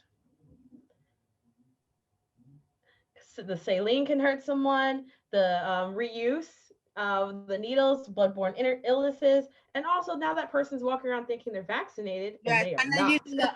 They're using the outdated one as well. Oh, and then expired ones. Yeah, sorry, expired one. Sorry. No, outdated's correct. Yeah, I know, but yeah, sorry. I hope not. Oh gosh. Yeah. Daryl sent me, my partner sent me this today, and he went, Yeah. I know you, and I hit the roof. I was like, because mine's Wednesday. I got a date and a time, right? And I know that because I checked the thing. Do you have any questions? These are my questions. Are you sure it is what you give me? It's not been used before. These are the questions I'm going to be asking. Okay, that's a good idea. That's what we need to do. Yep. How do you know it's not? How do you know? Are you sure? And they're going to hate me. And we're going to go back again and do the same thing. That's just too scary, man. Yeah. I mean, is Japan just being too honest, or do you think that's happening in other countries? I would not doubt it's happening in other countries. I don't think this is like I don't think it's a Japan thing. I think that's especially probably in countries where the medical workers are being way overworked. Right. And they don't have enough staff. That's all of them. Yeah. That's true. That's true. Yeah. So then I think Japan is being very honest then. Maybe. Honest. Okay. So then maybe we should take that we need to ask questions. Yes. When we go. Yeah. I'm sorry to keep, but thank you so much for today. It's amazing. Thank you guys. Thank you. Y'all have a great evening. You too. You too, Thank Ray. you so much. All right. Bye. Yeah, well, thank you also, Kwan, for today. And thank you for looking back on what we've done for the year. I can't believe it's and it's almost like a milestone that kind of like that we've gotten people to come on board with this. It's been awesome, right? So it's like a testimony to second time for both of them, encouraging CJ and Ray, to be on. Great. So next Super month great we're going to be talking about the Asian and the Black thing. So that's yeah. And I hope that you can bring some stuff to the table. Yeah. I definitely know a few people. Today was amazing. We didn't get through to talk about the things that we wanted to, but it's a month full of things, packed with things. We're going to try to get some of the stuff on for next month. But we are focusing on the Asian and Black divide that we really want to talk about. But there were some things that we missed. The George Floyd case. Can we just show that real quickly? I think it's really important to show the sentencing. He's got 22 and a half years. Of the video? Yeah, just before we go, I think we need to do that. And the bench that in New Jersey, in Newark, New Jersey, that was opened for George Floyd this month. Juneteenth as well, we wanted to talk about. Today saw the sentencing of Derek Chauvin, the police officer who last year murdered George Floyd. Going into it, nobody was really sure exactly what sentence he would get, considering the stance of the criminal justice system on police officers who kill while on duty. That said, here is what was announced. As sentence for count 1, the court commits you to the custody of the Commissioner of Corrections for a period of 270 months. That's 270. That is a 10-year addition to the presumptive sentence of 150 months. This is based on your abuse of a position of trust and authority, and also the particular cruelty shown to George Floyd. You're granted credit for 199 days already served. Pay the mandatory surcharge of $78 to be paid from prison wages. You're prohibited from possessing firearms, ammunition, or explosives for the remainder of your life. Provide a DNA sample as required by law. Register as a predatory offender as required by law. And then you will receive a copy of the order and also the attached memorandum explaining the court's analysis. Okay, thank you. You're gonna have to cut that anyway, yeah. I just wanted to say Daryl actually was really angry today about his mom, about Derek Chauvin's mom. And I said to him, why? She's showing her true colors. He was like, it was mad, and her speech, she didn't talk about George Floyd's family, and she's saying that she supports her son, and she doesn't believe she and all this stuff. And I said to him, listen, she's showing who she is. Why are you being mad? I'd rather her be real about who she is, because that's where he came from, and she doesn't see nothing wrong with what he did, and that's why he is who he is. Do you want it to pacify us and say things that we want to hear that aren't really true? She couldn't help herself, so she showed who she is and the kind of person that she brought up. And no one's telling her to deny her son, because that's her son, regardless of what is done. But to not acknowledge it, and not acknowledge the family that, because he's saying, she said that, I'm not going to see my son, you're taking him away from me, but George Floyd, I never going to see him again, right? Yeah. So that showed you how shallow she is. It shows you, again, why he is who he is, because that's his mother. And I said, don't be angry, be grateful that we got to see that person's dirty, nasty slip. That's who she is. That's who he is. That's why he did what he did. Yeah. And she saw no wrong in it. So don't be angry. What do you think of the sentencing? I thought it was going to be more. I think it should be more. Yeah, I believe it should be more. I thought it would be more. But that his I think it was this month that his lawyer was saying that he wanted to impeach the verdict.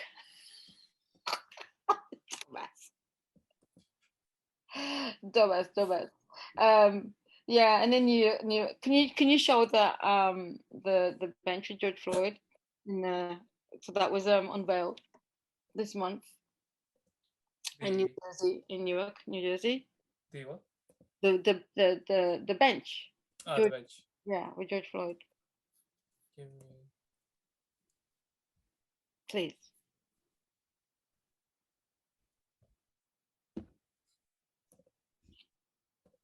But allegedly, from what Daryl told me, the one in, is it Brooklyn, has been damaged by white supremacists. There's also a plaque of him in New Jersey. So this went up. How about that, Chauvin's mom? Take that. Put that in your pipe and smoke it. Let's hope nobody mess with it. So the one in, let's leave it up there. The one in, I think there's one in Brooklyn. I think Daryl said it was. Hang on, did he send it to me? Hold on a minute. Let me just see if I got that. Okay. Yeah, it was vandalized by white supremacy, and I think they wrote their name, where they're from, the group that I can't remember the name of the group, but it was vandalized. And I was like, aren't there any cameras there? The police are still investigating. Why would you do that? Why would you do that? Vandalize it? For your name, you were not, you're not a hero because you didn't give your life up for us. You were murdered. But your name will live on. We'll tell you this now. Your name will live on. And we're sorry with the way that they took you out. Let's hope that the Creator has plans for them. Now we're waiting for the other people that his accomplishes. Can we end it with the 4 Black women that are going to be competing in the Olympics if it goes on? I mean, I'm dead against competing. I'm just proud of the Black women that have. So here we have Sha'Carri Richardson. We're taking the land. We're taking the air with Simone Biles. Sha'Carri Richardson is an American track and field sprinter. I think she did broke her own record. I think it was 10:60 something the other day. Then we've got Simone Biles, who is an American artistic gymnastic with a combination of total of 30 Olympics and World Championship medals. She's the most decorated American gymnast. And we got Simone Emanuel. Simone Ashley Emanuel is an American swimmer, specializing in the sprints freestyle. And she won 2 golds and 2 silver medals in the 100-meter freestyle. And there's one more. Yeah, that's the one. Yeah, so that's she's from the UK, and yeah, she's a British swimmer specializing in open water events in the June 21 Olympics. So she's qualified to represent Great Britain. She founded the Black Swimming Association in 2020. This is a big deal for us because we've always told Black people that we can't swim because our body's too dense. Our bones are too heavy. So this is it's amazing. And she's the first Black Olympian female swimmer since 1896. 1896. You go, girl, Alice. I mean, I think all Black people should opt out of the Olympics because of Black Lives Matter. They try to say it's political when it's not. But respect to all you ladies. Next time we will definitely talk about Juneteenth more and Candace Owens on the crap that comes out of her mouth all the time. She's so embarrassing. She makes it so embarrassing for a Black woman. Seriously, I wish you'd just shut up and keep it shut. Seriously, please shut your mouth. You've got nothing to say. Just shut your mouth. You're an embarrassment to us Black people. You're such an embarrassment. Vicky Dillard, Fly Nubian Queens, check it out. Absolutely, check it out. She's an amazing queen, speaker. I got a lot of my stuff from her. I got a lot of my saying white people's Black people from her. If you just check her out, I'm actually I haven't joined a school that she's at, but we will see more of her in the next podcast because I've been watching them for I don't know how long now, at least the best part of 5 years. Fly Nubian Queen, Vicky Dillard. There's other queens. Vicky Dillard is the one that I gel with the most. The others are really good, but this is the person that I gel with the most. So most respect to Vicky Dillard. I really do like her. She's not always correct in my mind, but I like her because she owns her stuff as well when she's not correct. So if you can check her out, right? And she says it like it is. She doesn't mince her words. Yeah, I'm an admirer of hers. Absolutely.